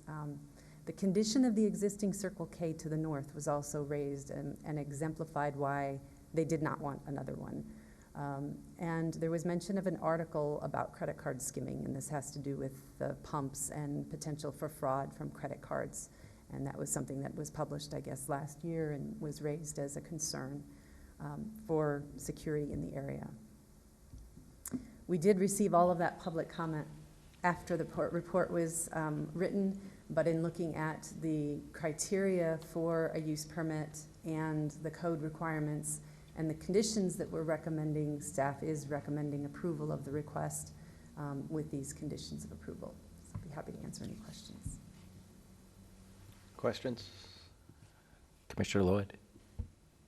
There was a question, I believe, on the public comment that you received about the what will happen to the existing Circle K? Yes. Do we know what will happen? I asked that question a couple times, and you can ask the applicant. They did not provide me any information on that. Other questions? Thank you very much. We are now going to take public comment. I have before me 3 cards. If anyone else wishes to be heard, please fill one of these out from the table, bring it to staff. First person is Tom or Amy Baker. Gone. Okay.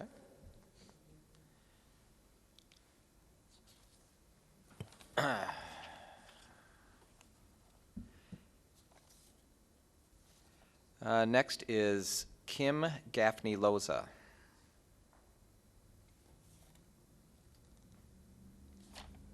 And then Darlene, you're on deck. Good evening, Commission. My name is Kim Gaffney Loza. I'm a resident of North Tempe. And as you have heard, we have 6 already convenience stores and adequate gas stations in the area. Nobody is going to go without gas. Nobody is going to go without their snacks or their alcohol in this area. And what concerns me particularly about Circle K, not only do we have the 6 in the area, if you go just a mile and a half out north and to the east and north and to the west, there are 2 more Circle Ks. What I have found in those Circle Ks in the area is that they are less clean and less well-controlled than some of the other, even independent convenience stores that we have in the area. And the fact that this one is new, to me, is not necessarily making it an improvement, because there's no reason that an older building couldn't be kept up and improved over time. So I don't think that's a good excuse in that regards. There's a lot of other things that we could do in this neighborhood that we could use. Bakeries, florists, bookstores like Changing Hands. There's a lot of other uses that I think would be more appropriate for the neighborhood. In North Tempe, there are more crimes that are committed along our section of Scottsdale Road. There are more accidents along Scottsdale Road than anywhere else in North Tempe. And that intersection right there at McKellips and Scottsdale Road is the worst. I tried to get some accident statistics, but I didn't have enough time before this commission in order to get those. I just think this is not a good use for the neighborhood. And as far as the character area, we have yet been approached by the city to get a character area.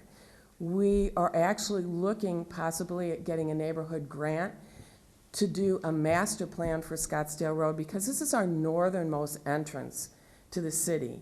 And we have Watermark going in and other very high-end developments.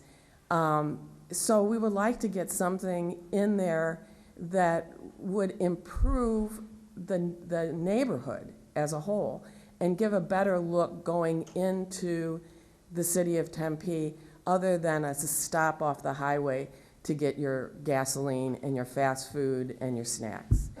And I just hope that the commission can look at that and really look at whether we really need another convenience store and gas station in this area, and the safety factor as well. Thank you very much. Questions? Thank you. I'm going to, Darlene, while you're coming up, they didn't ask us to, but since Tom and Amy Baker had to leave, I'm going to just read. They did scribble some comments. Their comments were concerns on item 11, Circle K proposal, how this affects safety and home value, traffic, and privacy. So that was their concerns. Ms. Justice. My name is Darlene Justice. I've lived in North Tempe in my home for over 55 years. I know this area very well. We're a very active community. We have a lot of folks that are very engaged in our community. We have been engaged in Scottsdale Road for a very long time. We're also trying to work with the County Island and issues that are there. I have concerns about Circle K. We have one that is on Continental and Scottsdale Road. It's been there many, many years. It is always understaffed. It is not cleaned up. I avoid going in there. Once in a blue moon, I have to go in there, and I just stay away again because the floors are bad. You go over by the soda fountains, that's bad. I don't really blame the person behind the register because there's one person in there behind the register. It's very often that if you do get gas, you don't get a receipt.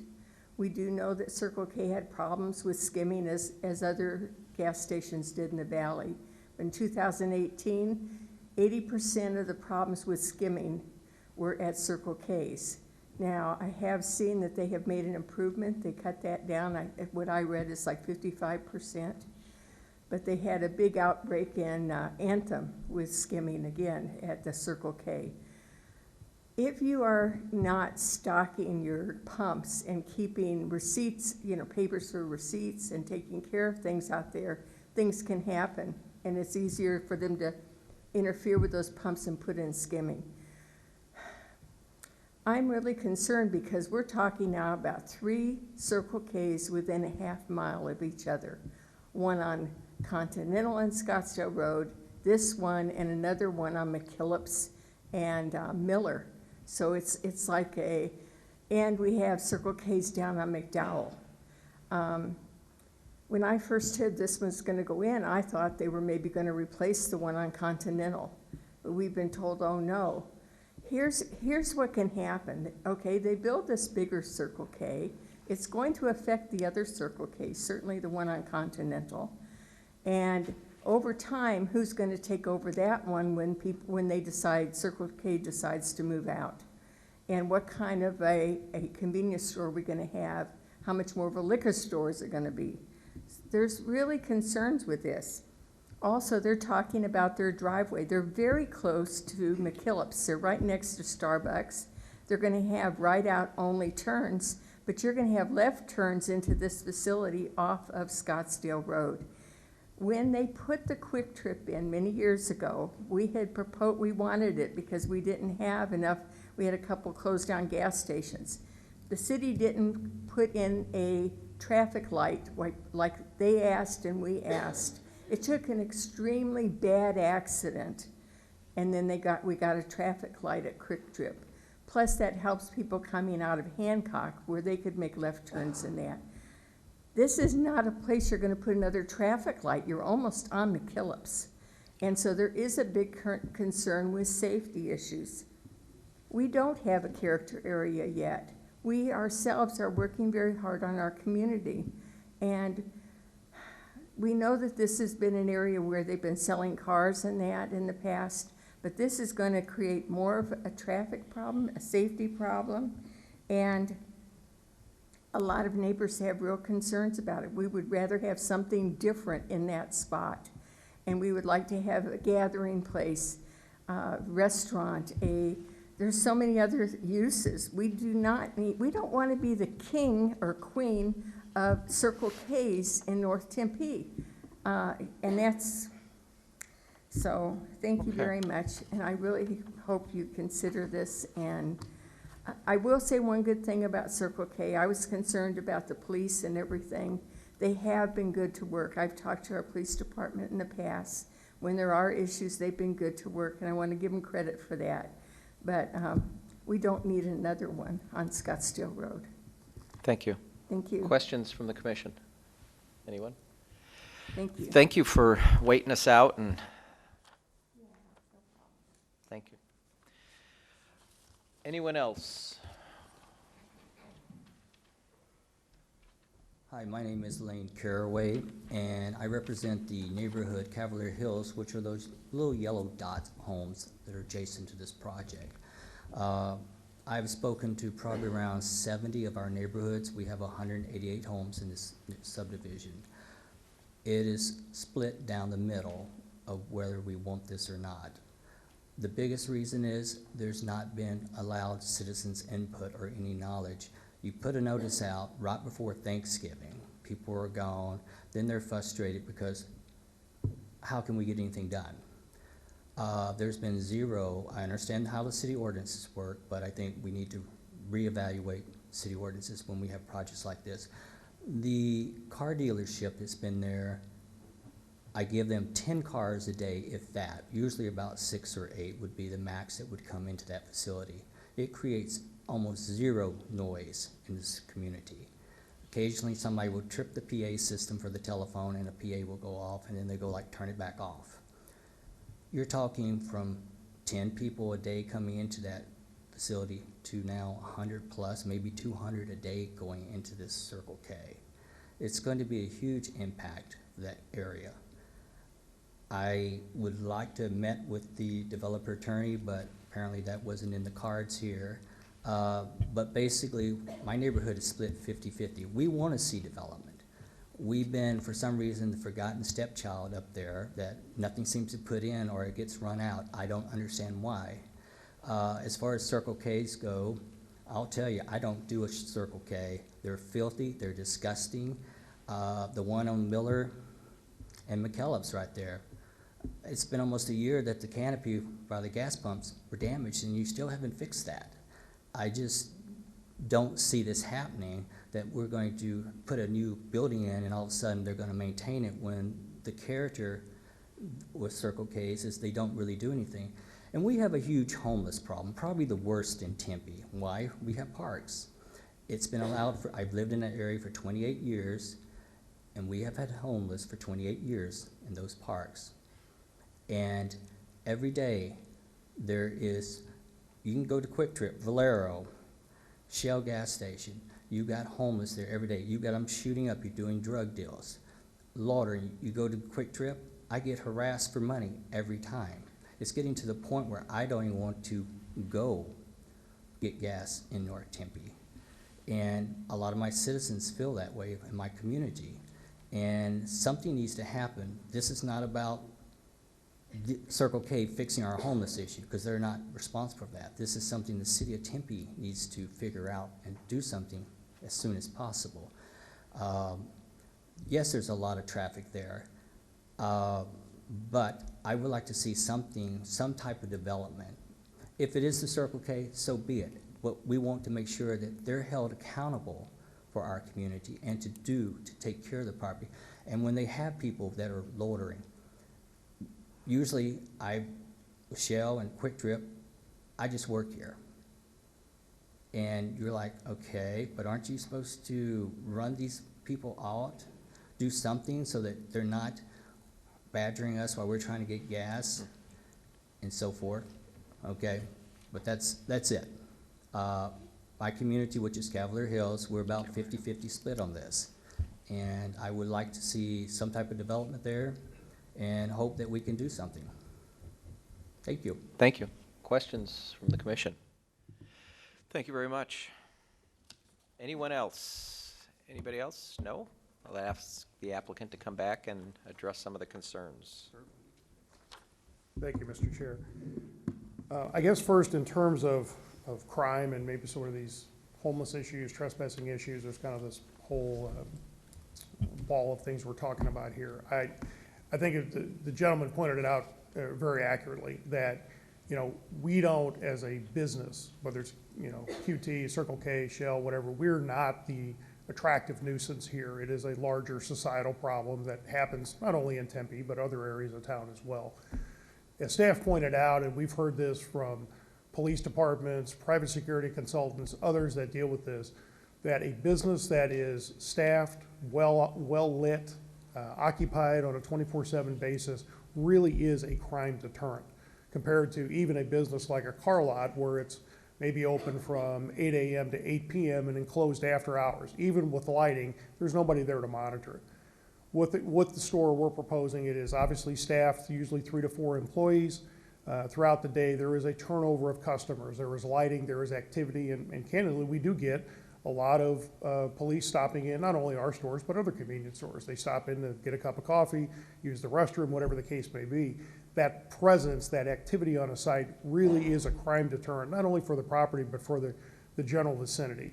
So, and again, as we are conditioned in staff's conditions of approval to work with the city of Tempe to come up with a security plan, I'm more than happy to engage with the neighbors of Cavalier Hills as part of that security plan, because I think that's a good opportunity maybe for them to weigh in terms of other things to offer up or can be negotiated with in terms of security on the property, lighting, activity, whatever the case may be. In terms of the Circle K to the north, I know Ms. Lloyd asked that question.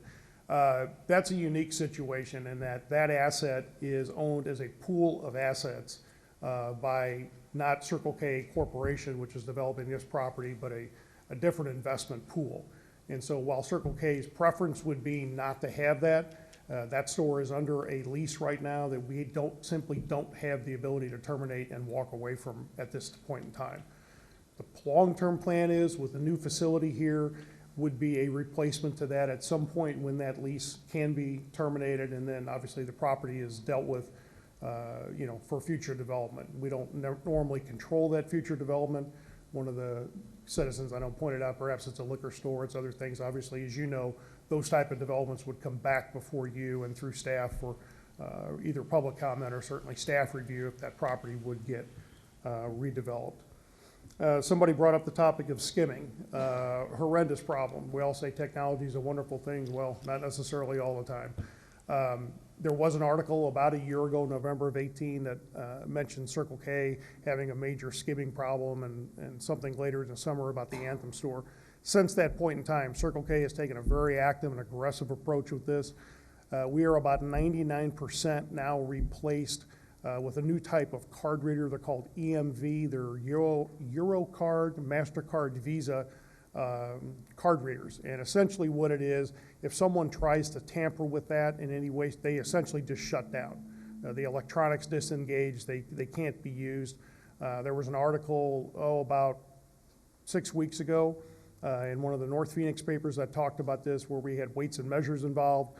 And they gave some fairly glowing recommendations of this, that this is really deterring this issue as best as we can deter it today till the criminals get maybe the next step smarter and figure out something else to do.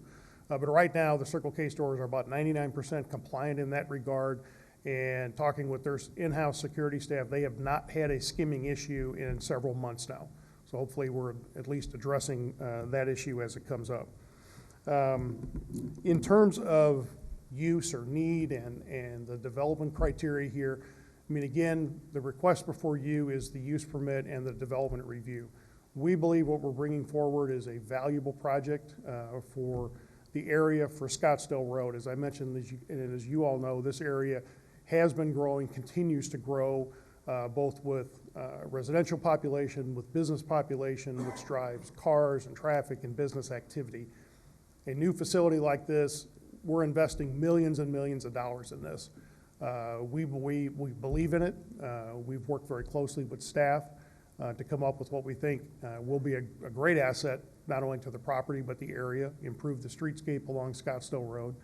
And again, I would say in terms of your decision relative to the use permit and its conditions, the development plan approval and its conditions, I think staff has taken a very good position on that, and us satisfying each and every one of those conditions, being in compliance with the general plan, no request for variances and deviations from city code, really enhancing the landscape quality, the heat island effects, on and on and on, as was articulated.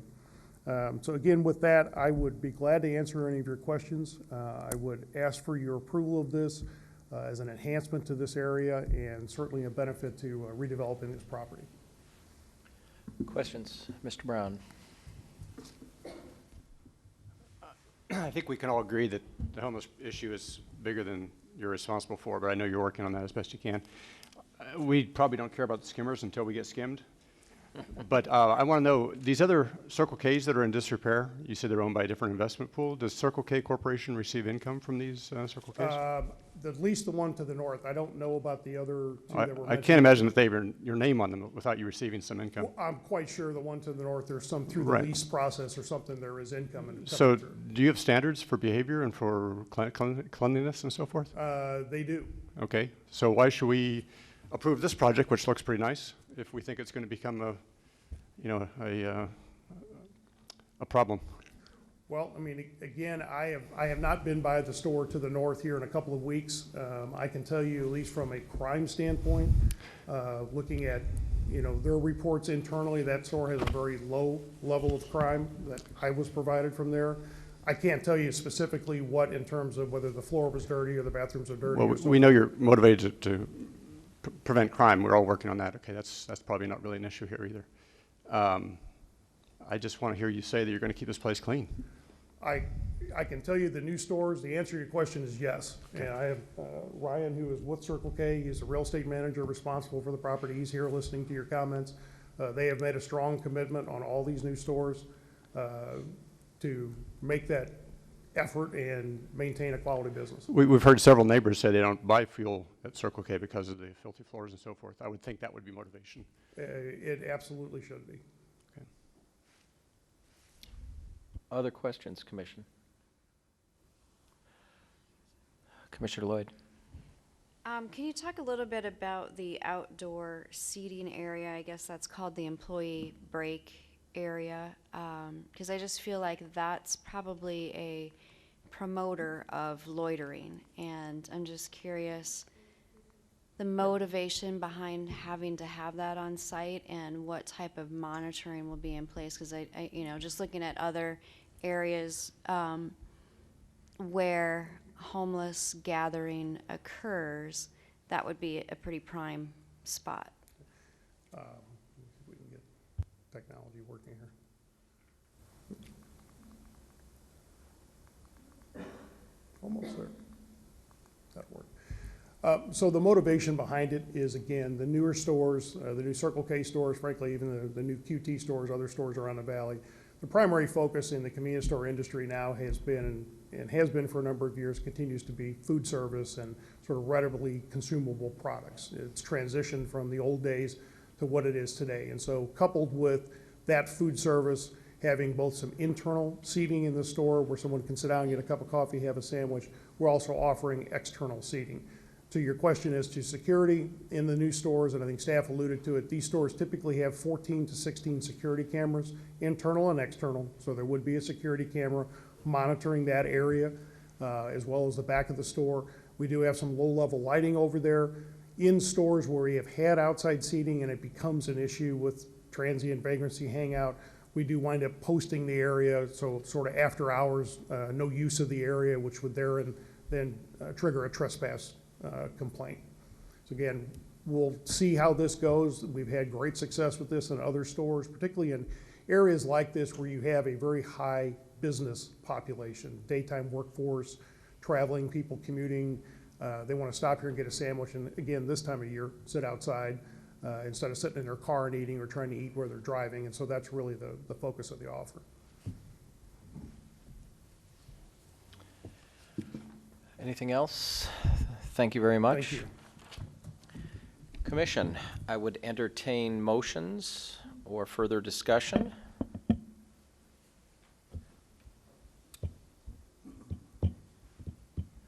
Commissioner Amorosi. Thank you, Chairman DiDomenico. I just want to state that I know North Tempe doesn't have a character area plan yet, but I think the neighbors have given enough evidence that there's an oversaturation of convenience gas stations within their area. And if we're going to try to improve the area, one of the ways would not to keep approving convenience gas stations.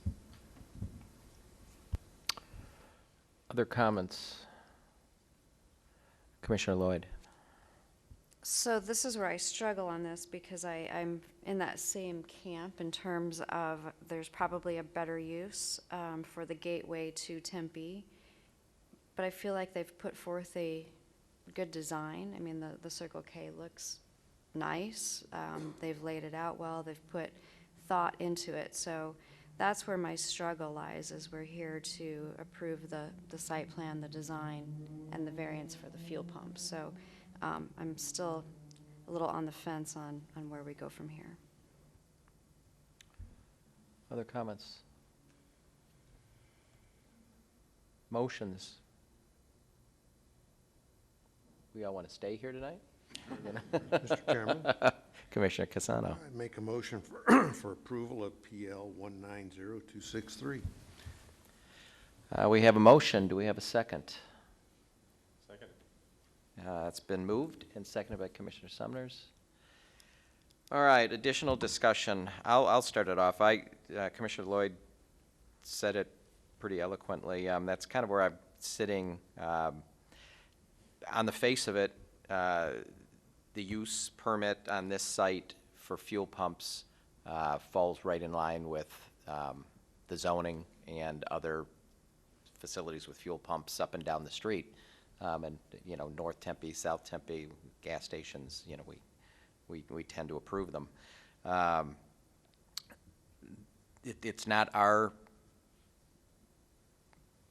purview to necessarily decide when there's too many Starbucks or coffee options or pizza options or gas stations. That's kind of a market-driven thing, and it's hard for us to say to a person, a landowner, we think there's enough of this, go find something else, if it's not design-related or use-related or variances. I mean, I have trouble with that. Property rights are also important. I think they've done a fairly good job of designing the site, screening it from the neighborhood behind. I'm happy that there's not cut-through issues that this is going to exacerbate. They reduced the number of pumps. I think that was, probably a helpful thing for the design. Yet, the crime issue and the loitering, I do think is an impact for the neighborhood. So there is something there. If we don't have any other questions or comments, I'm going to call the vote. All those in favor signify by raising your hand. And those opposed, let the record show that the motion carries 4-3.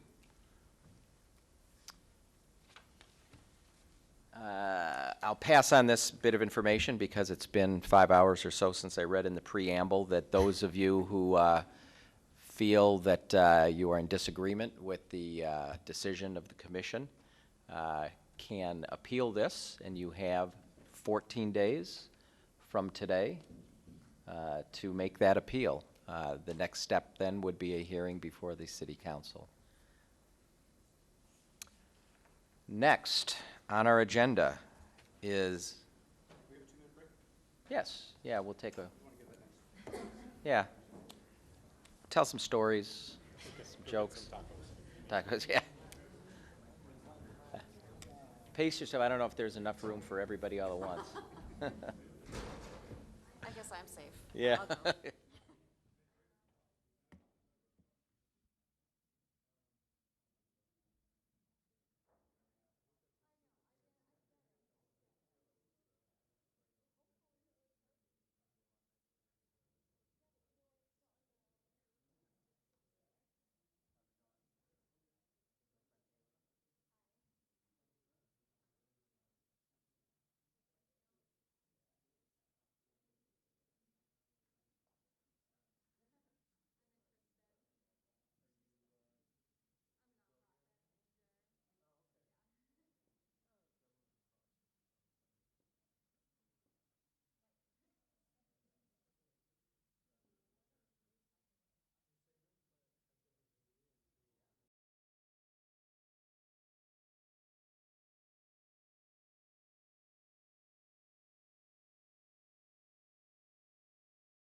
We're back, so tell me when you, when we're ready.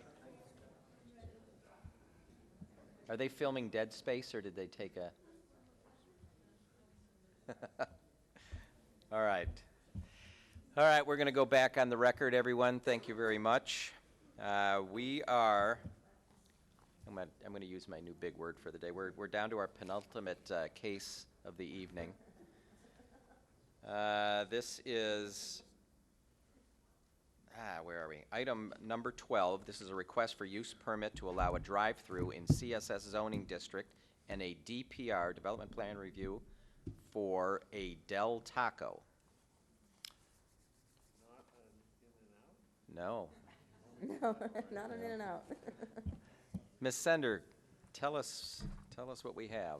Thank you, Chairman DiDomenico, members of the commission, Darren Sender, Sender Associates, 464 South Farmer in Tempe, Arizona.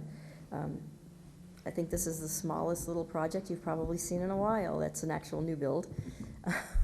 So apologize that it's taking so long for everybody, but here we are. I've got a PowerPoint that I'll try and keep very, very brief. This property you're probably all familiar with. It's on Scottsdale Road and Weber. It's been vacant for many, many years. 1995, I believe, the last Jack in the Box on the property was actually there. The Jack in the Box was torn down in 95, had been built around 64. It was a drive-through Jack in the Box in very similar location to where we're proposing on the site today. You can see Weber, the east-west, Scottsdale Road, north-south. Here's a picture, a little close-up of the property. It's 3 lots along there. They're all been vacant for quite a while. There's just a lot of bad things happening on that property right now. We were driving out there to look at the posting signs, and we found I think it's on here somewhere, we found just a beat-up truck, windows bashed out, just sitting on the property. Neighbors have told us they see that all the time. There's a lot of glass and debris. The walls have been torn down. So it's been needed some care for quite a few years. Let's see, the context of the area, really old 60s, even some 50s buildings on the east side here of Scottsdale Road. A lot of them are very non-conforming, as you can see. But, viable businesses, commercial businesses up and down Scottsdale. Kind of take a ride. Here's the vacant lot, the Hampton Inn to the north, the Shell gas station to the west. Here's the lot that we're proposing to develop. It's 0.51 acres. It's very, very small. I'll show you in a minute. There's a lot of development constraints on the property as well. Another view there. Signalized intersection, no medians in the right-of-way. There's the Shell station just across the street. There's a budget rental car truck facility to the northwest, and a small private-owned C-store, and then the Hampton Inn, of course, to the north. Context of the area, again, most of this is CSS zoned. There's some R2 to the east. That's multifamily residential. General plan is residential medium density. But most of this is owned along Scottsdale Road is zoned C2, or I'm sorry, CSS and GID, so there's industrial there as well.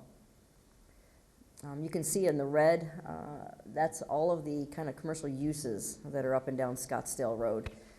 Quite a bit, pretty much intended for that purpose to a certain depth along Scottsdale Road. And then on the right, you can see the commercial zoning. Again, it's the intended zoning, CSS, PCC1. There's some R4 to the north, and then the industrial GID to the south as well. Some history here.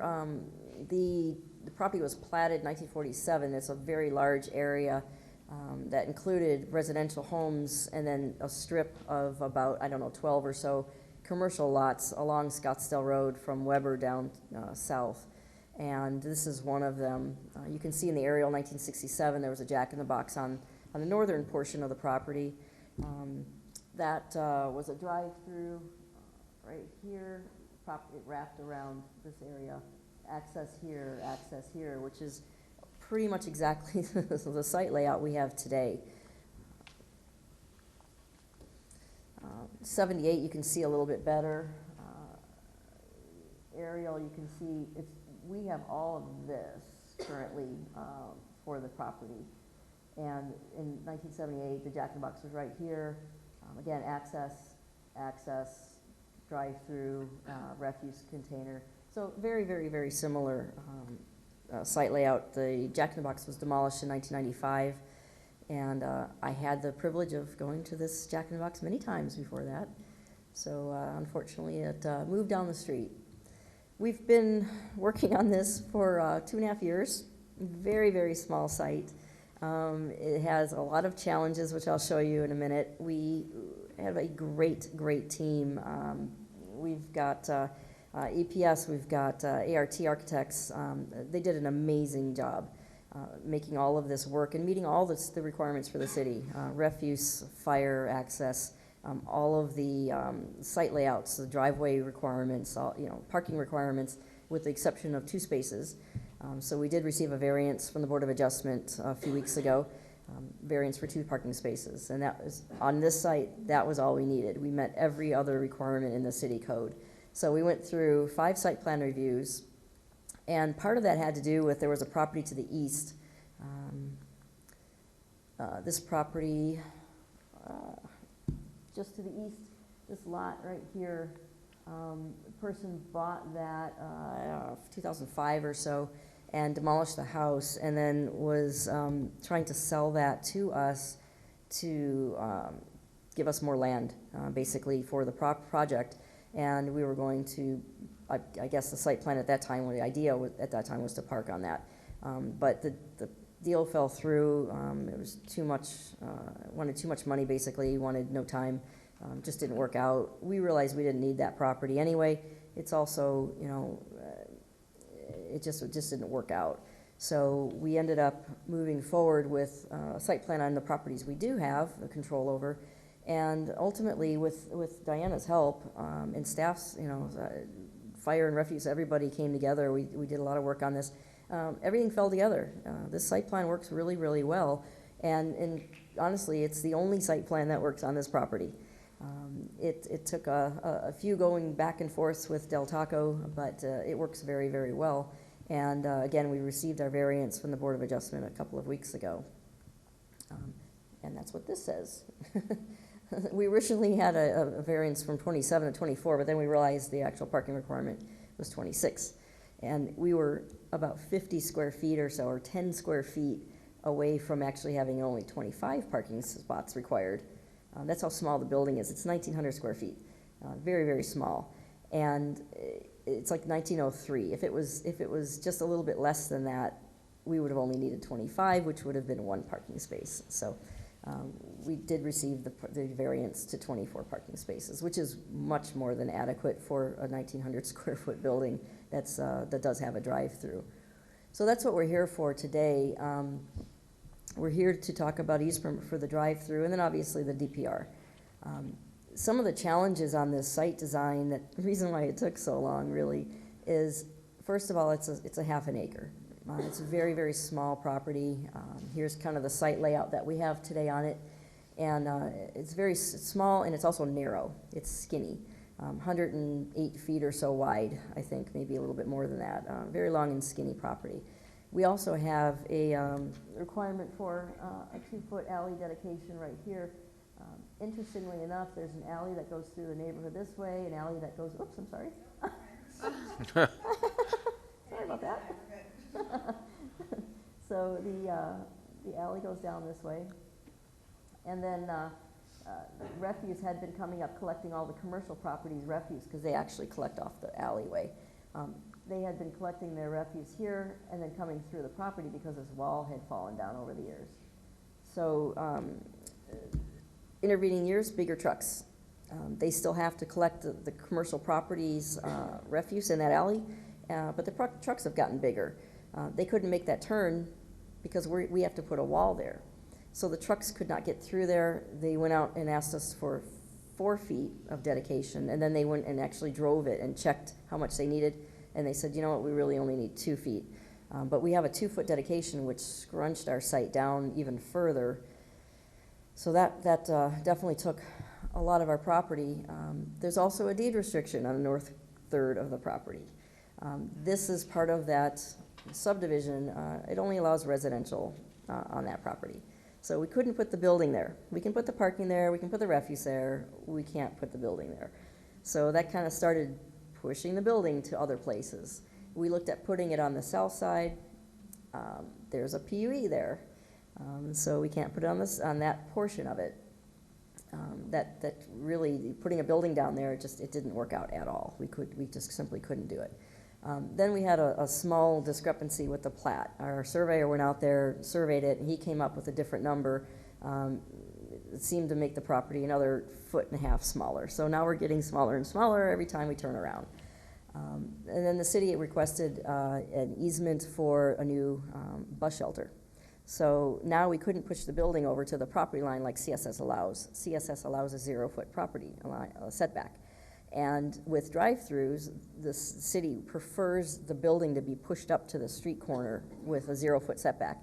So now we've got, 3 or 4 feet that we can't utilize over there. It seems like it's a little bit, but when you're talking about 100 or so foot wide, 100, maybe 108 foot wide property, everything starts getting smaller and smaller and smaller, and pushing where you can build the building.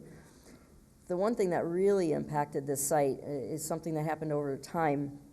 I don't know if you can see, but this area here was actually taken from these 2 lots. So this is one lot, this is another lot, and this is another lot. All of this land, 22 feet, was taken from Scottsdale Road over the years. The lot number 1 right here, this lot right here, had almost 1/3 of its lot area taken by those takings. So it was a significant amount, really impacted and created the small site that we have here today.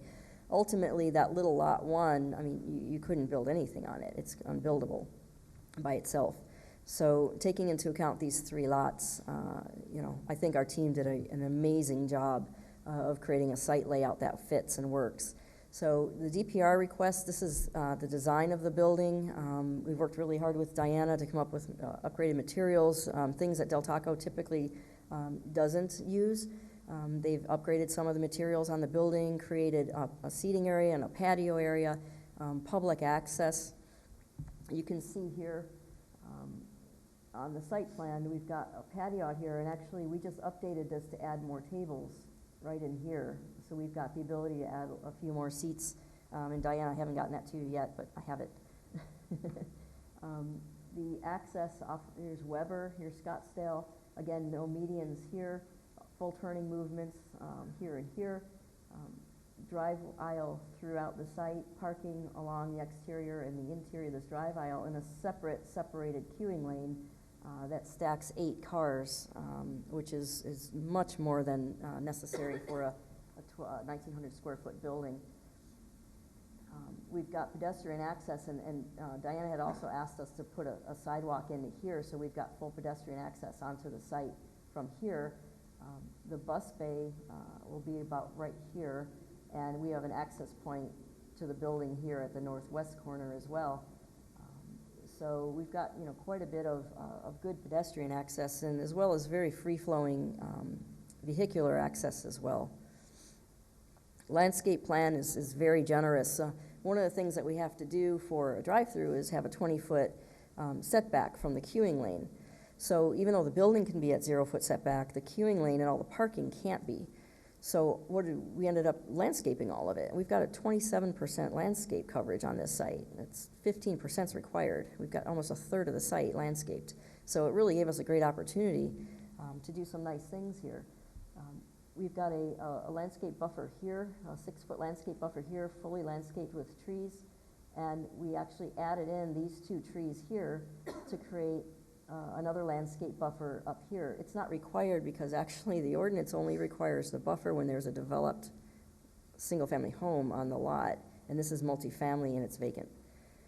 So it didn't require that, but we ended up adding that in anyway after our neighborhood meeting. So there is residential existing development right here. So there's a vacant lot here, a residential vacant lot, and then residential development here. There's an alley, and then there's residential development down in this direction. I believe the closest home to the building is around 87 feet or so, and I think the other closest is about 100 and some feet or so.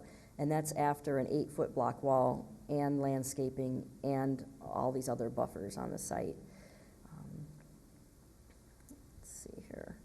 So DPR, you know, the review, we talk about easy ingress and egress and vehicular and pedestrian movement. We've got, again, full turning movements, the 8-car queuing lane, separated drive aisle. This came up during the Board of Adjustment hearing, even though it really wasn't something they could talk about with the parking variance. It came up, and we want to make sure that we address this. The zoning ordinance requires, 4503E requires a raised, separated raised pedestrian crossing. So that's where the crossing is. So the pedestrians would come in this way and go in the main entrance. Initially, we wanted it to be on another layout. We wanted the crossing to be mid-drive, mid-queuing lane, and Del Taco said, no, we're not doing that. We don't like that. And so we said, okay, boys, go back to the drawing board and we'll do it again. We'll do some more drawings. We did some more layouts. And when we showed them this layout, they said, well, we told you we didn't want them crossing the queuing lane. And then they looked at it again and they said, wow, wait a minute. This is actually the best place to put that. There's hardly anywhere else you can lay out this site. So let's take a look at this. Let's raise up the walkway. Let's put signs. Let's stripe it. And also, this is a location where you're not just speeding down the lane. You're making a right-hand turn. You're making a 90-degree turn. You're not going very fast. You're not looking at anything else. You're looking ahead of you. You're going to see people walking. So it's the safest possible walking route and pedestrian crossing that we could possibly do on the property. So we want to make sure we met that ordinance requirement, which we do. And as well as fire access and refuse. Worked very hard with both. We tweaked that refuse several times, made sure that it worked. Fire access is fine. And we were happy to help the refuse department actually access through that alley so they can continue serving the properties. Building mass, you know, the massing the patio spaces, providing variety in the elevations, the orientation to the north and west places the least amount of glazing to the south. And then we also have a very welcoming facade along Scottsdale Road. Again, pushed back as far as we could from the neighborhood. Building materials, we have the architect here. I'm not really gonna talk too much about materials, but upgraded materials, nice mix of materials. We've got a defined top and middle and bottom and a base wainscot. So we've got some really nice things happening here along with the patio itself. And you can see on there, these are just the elevations. And it's not the same as what's happening on Scottsdale Road. A lot of what's happening to the south of us and a little bit to the north in some cases is just stucco boxes. We want to be different. You know, we want to do something cool. So this is their new branding, and that's another issue I want to bring up. This is a new concept. Del Taco is really looking at cornering the market on fresh. You might have seen it in the staff report. Fresh, cut fresh there, made fresh there, prepared fresh, made to order at the restaurant, but at a price point that's very, very low. They want to make this the workforce housing. They want to make this housing. They want to make this available for just everybody. You know, if you're just in the workforce or you're just driving by, you know that you can come here and spend $1 or $2 and get some really, really quality food. So they want to make sure that they can fit that market. They want to make sure that they can really be available to everyone. And it's a big, it's very important to Del Taco. That was something that they pushed very, very hard with us and wanted us to understand their new model and that they're really, really excited about it. Again, the landscape plan, 26.5%, 27%. Landscaping, we've got the buffers, we've got the sidewalks, lots and lots of shade. So, you know, really going above and beyond with what we can on the property. I don't know if this is, Diana knows all these plants. I don't know all these, but they're Diana approved, which is what's very important to us. So it means it's going to be a significantly lush and shaded landscape plan. Black and white elevations if you need to see any of those. Obviously signage will be handled separately with D. Miller. floor plan, very compact. This is a 1,900 square foot building. It's compact, but it's literally, you couldn't move an inch of this. It's literally to the size where they can accept deliveries and still make sure that they have enough on site to make food. So it's just a perfect fit, perfect layout, everything. This is a new concept layout for them, and everything here. We've talked to them about changing a couple things, and they're like, no, you can't change it. Oh my gosh. So it's just a great layout, and it works really well for them. They're very excited to roll this out. Use permit requests, again, you've heard a lot of use permits tonight. I think you know the requirements. We certainly meet the requirements in this case. This is just for the drive-through. CSS allows restaurants. So restaurants allowed on this property. We're just asking for the drive-through.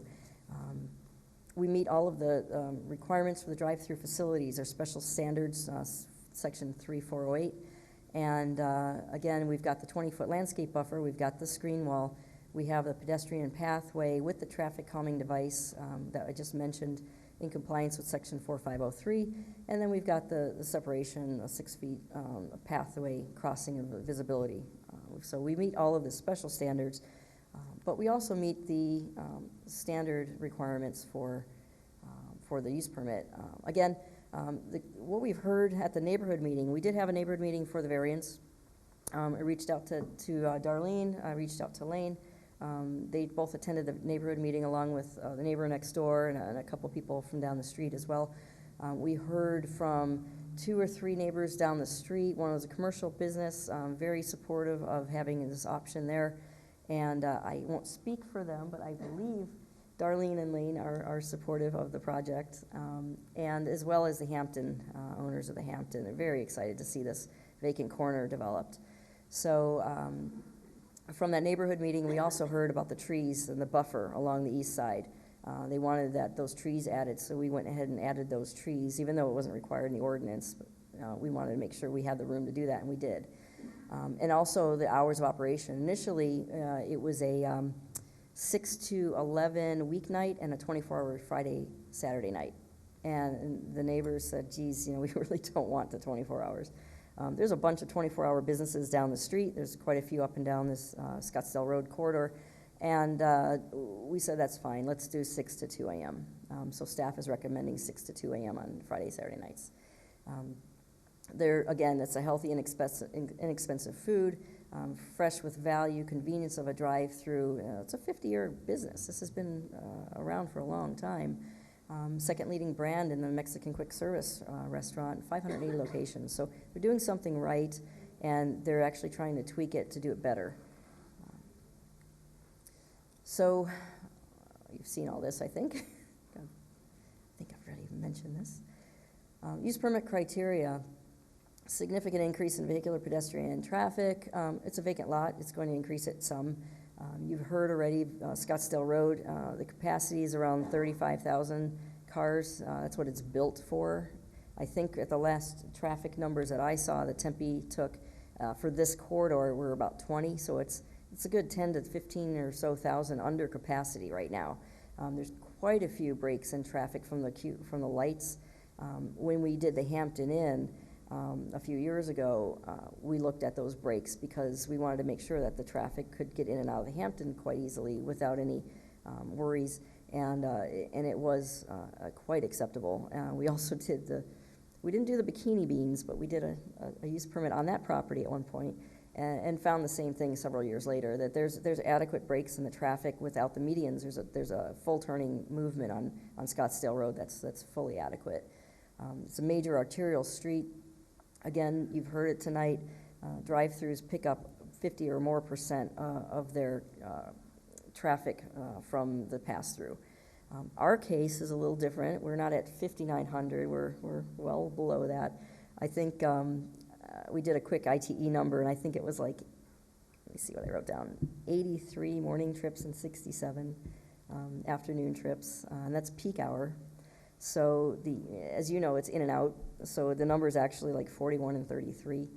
So it's a very low trip generation use. The restaurant itself would be close to that. I think we're only adding a 3 or 4% more trips with the use, with the drive-through. And that's what we're asking for today, is the drive-through use. So we don't feel that the increase in vehicular or pedestrian traffic is significant in this case. We feel that it's appropriate for this corner, for this use, for this location, and we would love to see more pedestrian traffic. We were providing those, the access ways, we're providing the seating areas. We would love to see the neighborhood come over. Got a couple calls from neighbors, and they're saying they can't wait, want to walk on over. So they're very excited about it. And it is a signalized intersection as well. Second criteria is a nuisance. You heard this tonight too. Odor, dust, gas, noise. We pushed the building as far back as we could away from any of the residences. Again, it's between 80 and 150 or so feet away from any homes in the area. Very, very small business, very, very low trip generation. We don't feel that any of this is going to be impacting the odor, dust, gas, noise, vibration, heat, smoke, or glare of the property. It's a very highly commercial corridor. We know that the ambient conditions right now are significant. And in fact, this property, with the amount of landscaping, the amount of trees that we're putting in the building itself, is going to significantly buffer the residents to the east. It's going to cut down on the Scottsdale noise, the Scottsdale street noise. So that in itself is going to be a significant benefit to the neighborhood to the east. Let's see here, sorry, this is a little long.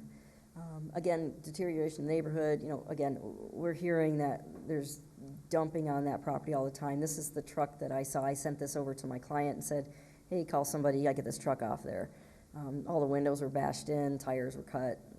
So we're gonna make sure that that doesn't happen by providing a new business on this location that basically just reenacts what was there.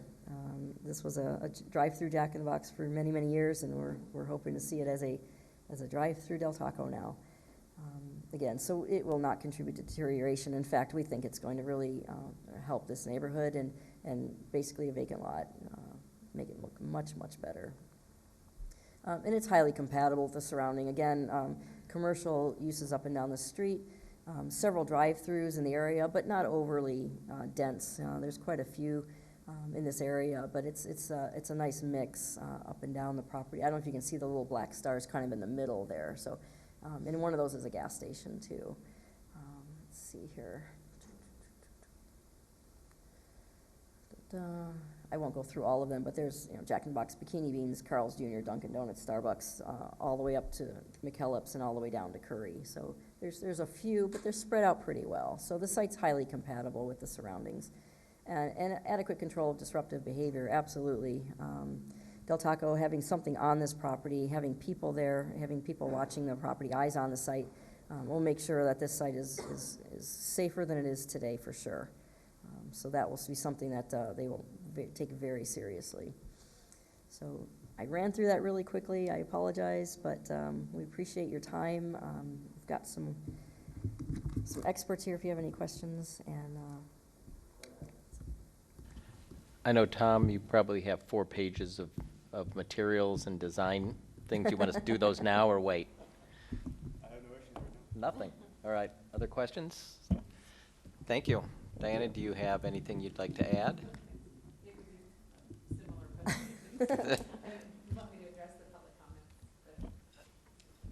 Probably, yeah. Prior to the variance hearing for the Board of Adjustment, we did receive lots of letters from the adjacent property owner and a few letters and emails from other residents in the neighborhood, and we did have the neighborhood meeting. And then after that, I have not received any additional letters with the exception of 2 emails that you had in your attachments from the adjacent property owner in opposition to the project, but staff is recommending approval and is happy to answer any questions. All the conditions of approval have been worked out with the applicant, no issues? Yes. Perfect. Questions? Thank you. Thank you. We have 2, we're going to open it up for public comment. I have 2 cards. Kim Gaffney Loza, come on. All right. Darlene Justice, come on down.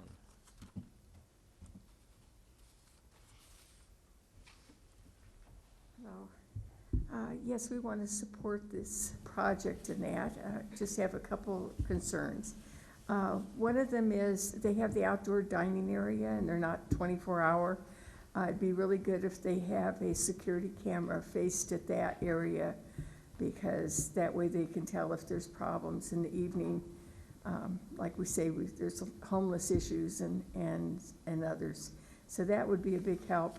I'm really glad they went away from the 24 hours on the weekends. I do think that at some point they're going to rebuild a home next to that big wall where they had taken the home down, and since it didn't become a commercial property. And so having a drive-through with the microphones and everything is hard on people at night too.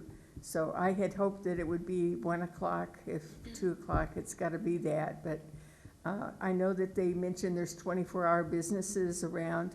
Yeah, we have some of them that are not the best businesses in the world, and they don't allow drinking after 2, but they drink in the parking lot much later in that too. So we just don't need after-bar people hanging around in the community either. So 2 o'clock is okay, but 1 o'clock would be a lot better for it to end on the weekends. Thank you very much. Thank you. Commissioners, questions? Thank you.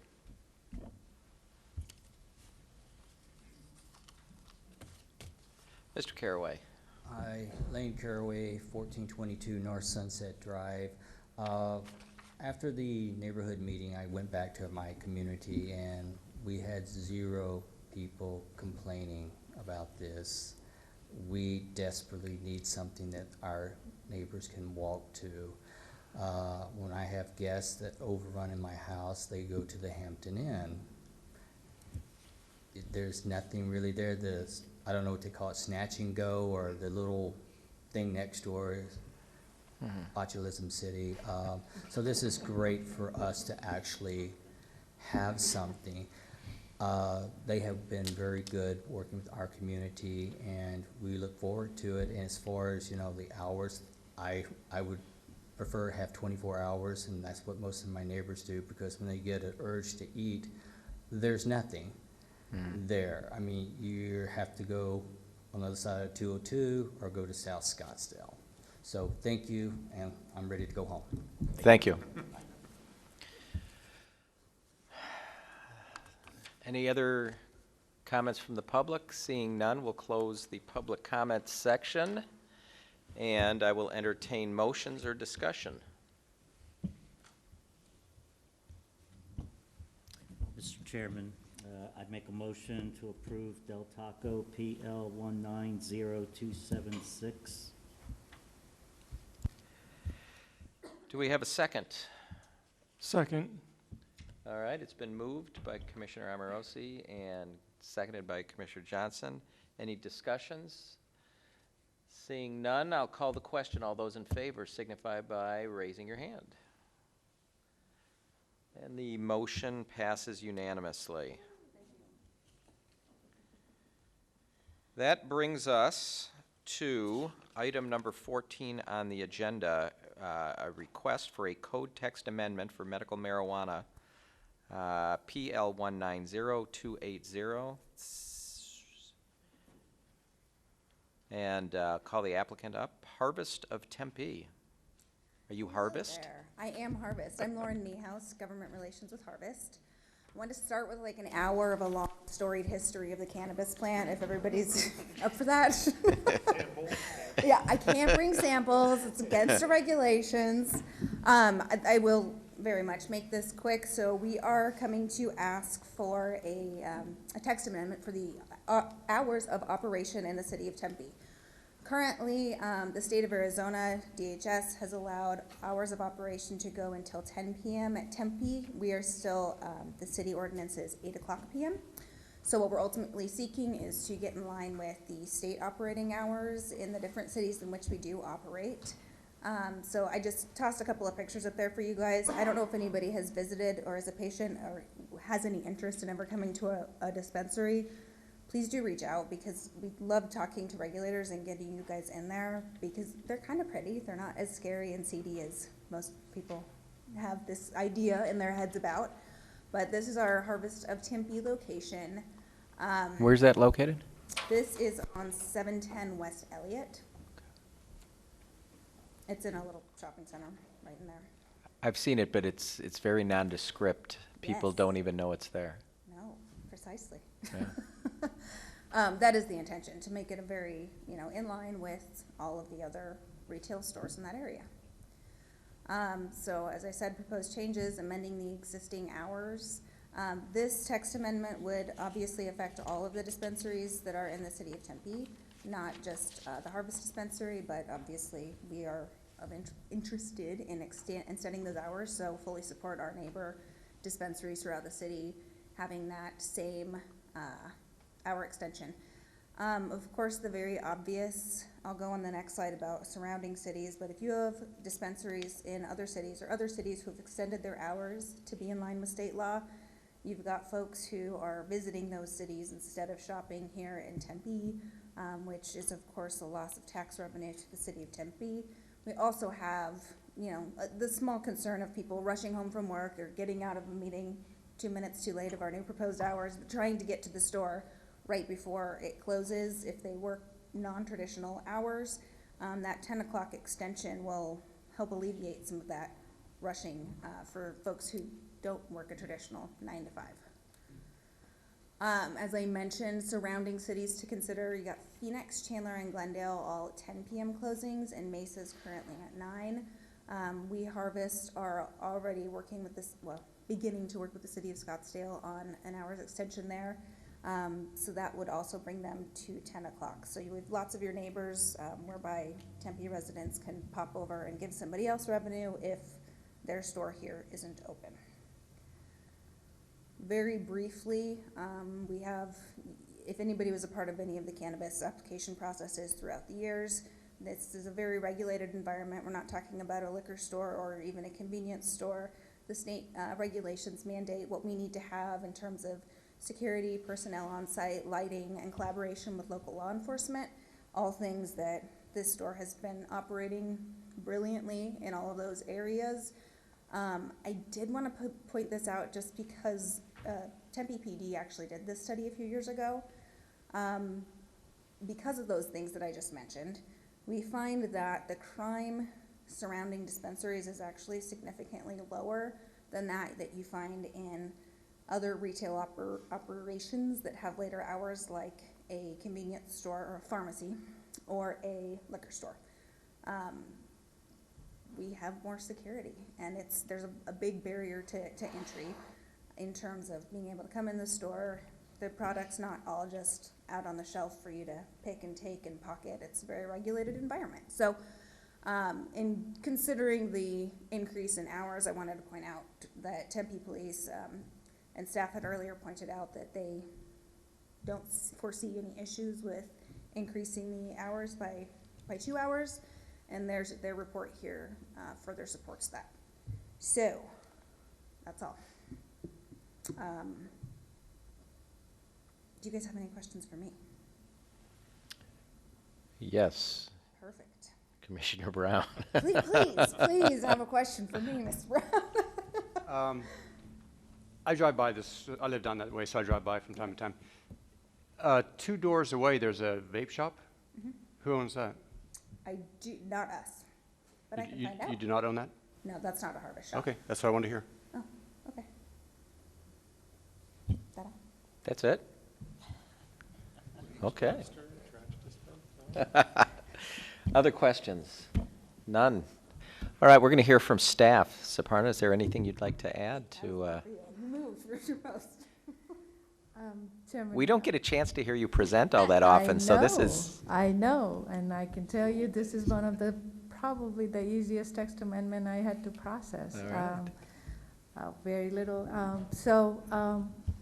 I'm happy to answer any questions, but just to go over what I had mentioned in the staff report as well as the study session, as part of our due diligence, we do reach out to Tempe PD, and they have not had any increase in any significant crime that has any, and they do not even have any nexus to the crime in the general area and to the dispensaries throughout city of Tempe, not just this location. The text amendment, as always, will affect all of those other dispensaries in Tempe to also have the same hours of operations. Staff, Brian had also gone to the Neighborhood Advisory Committee, which we do that also to just let them know what we are proposing, and there was no concern raised at that meeting. We do inform them about this change. And with that, staff supports the text amendment, and it's scheduled for council 2 hearings in council since it's an ordinance. Thank you. Questions? Nothing. All right.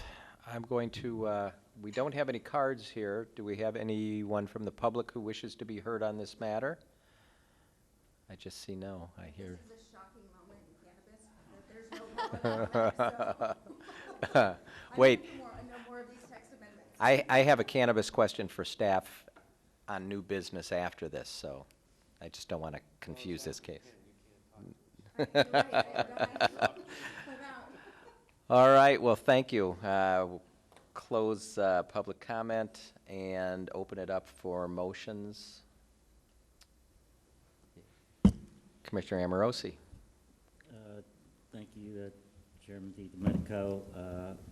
Anytime Tempe can willingly agree with the state law, that's okay in my book. Let's approve medical marijuana amendment PL 190280. Do we have a second? Seconded, acknowledging that it's great for Tempe to not be more conservative than the state. It's been moved and seconded. Any discussion? Seeing none, I'll call the question. Those in favor?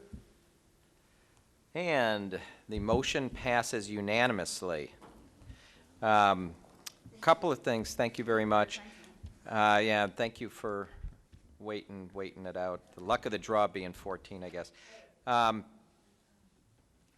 And members of the public who came just to speak on things. We really appreciate you guys. We're volunteers, but you're even more than a volunteer. You're just doing it because you care about the city, so thank you. I have just a real quick question. Brian Saparna, just something that you could maybe look into. I recently found out that we are one of the more conservative cities when it comes to cannabis growing facilities, indoor growing facilities, that a lot of cities have no limitation or much larger limitations on the size of these facilities. In Tempe, I believe we've got a 25,000 square foot limit, which is far below what other cities are doing, with an eye towards the inevitable. I mean, this is not I'm not for or against, but I'm saying that it seems highly likely that our state is going towards increased likelihood of medical and recreational marijuana. I'd hate to see Tempe, especially in places like our Makers District and some of the other areas, kind of redlining themselves out of the possibility of grow facilities locating here, because we're just too small. So I don't know why we picked 25,000 square feet, but I hear places like Phoenix are 100,000 or no limit. So. Chair DiDomenico, Commission members, thank you for the comments. And ironically, we do have one of our cultivation members here at the meeting tonight that actually had processed originally. We were even more restrictive of our cultivation requirements in the past, where we only allowed one egress into the facility, which limited the overall size to approximately around 5,000 or 6,000 square feet. So we worked with the applicant at that time when they were proposing our very first cultivation facility. Is 25,000 square feet was a nice round number that some other industries looked at evaluate as a maybe appropriate size. But certainly there's always an opportunity to reevaluate the requests, and we're been in discussions with some of the cultivation community members I've heard from people looking for sites that they really like Tempe because geographically we're kind of special, we're kind of in the middle. But they've redlined us because, you know, it's just inefficient to do 25,000-foot facilities when they're looking to do 50 or 100. And so these things are going elsewhere because we just, you know, we just can't take that size. That's all I have, but thank you for letting me know. Feedback. Anything else from the commission? Seeing none. City staff, do we have any announcements? No announcements? So next meeting, January 14th, but we don't have any idea how many cases. Chairman, not at this time, but we will be getting that. I think next week is when we will be sending the agenda out, so we'll know next week. Thank you very much. Meeting adjourned.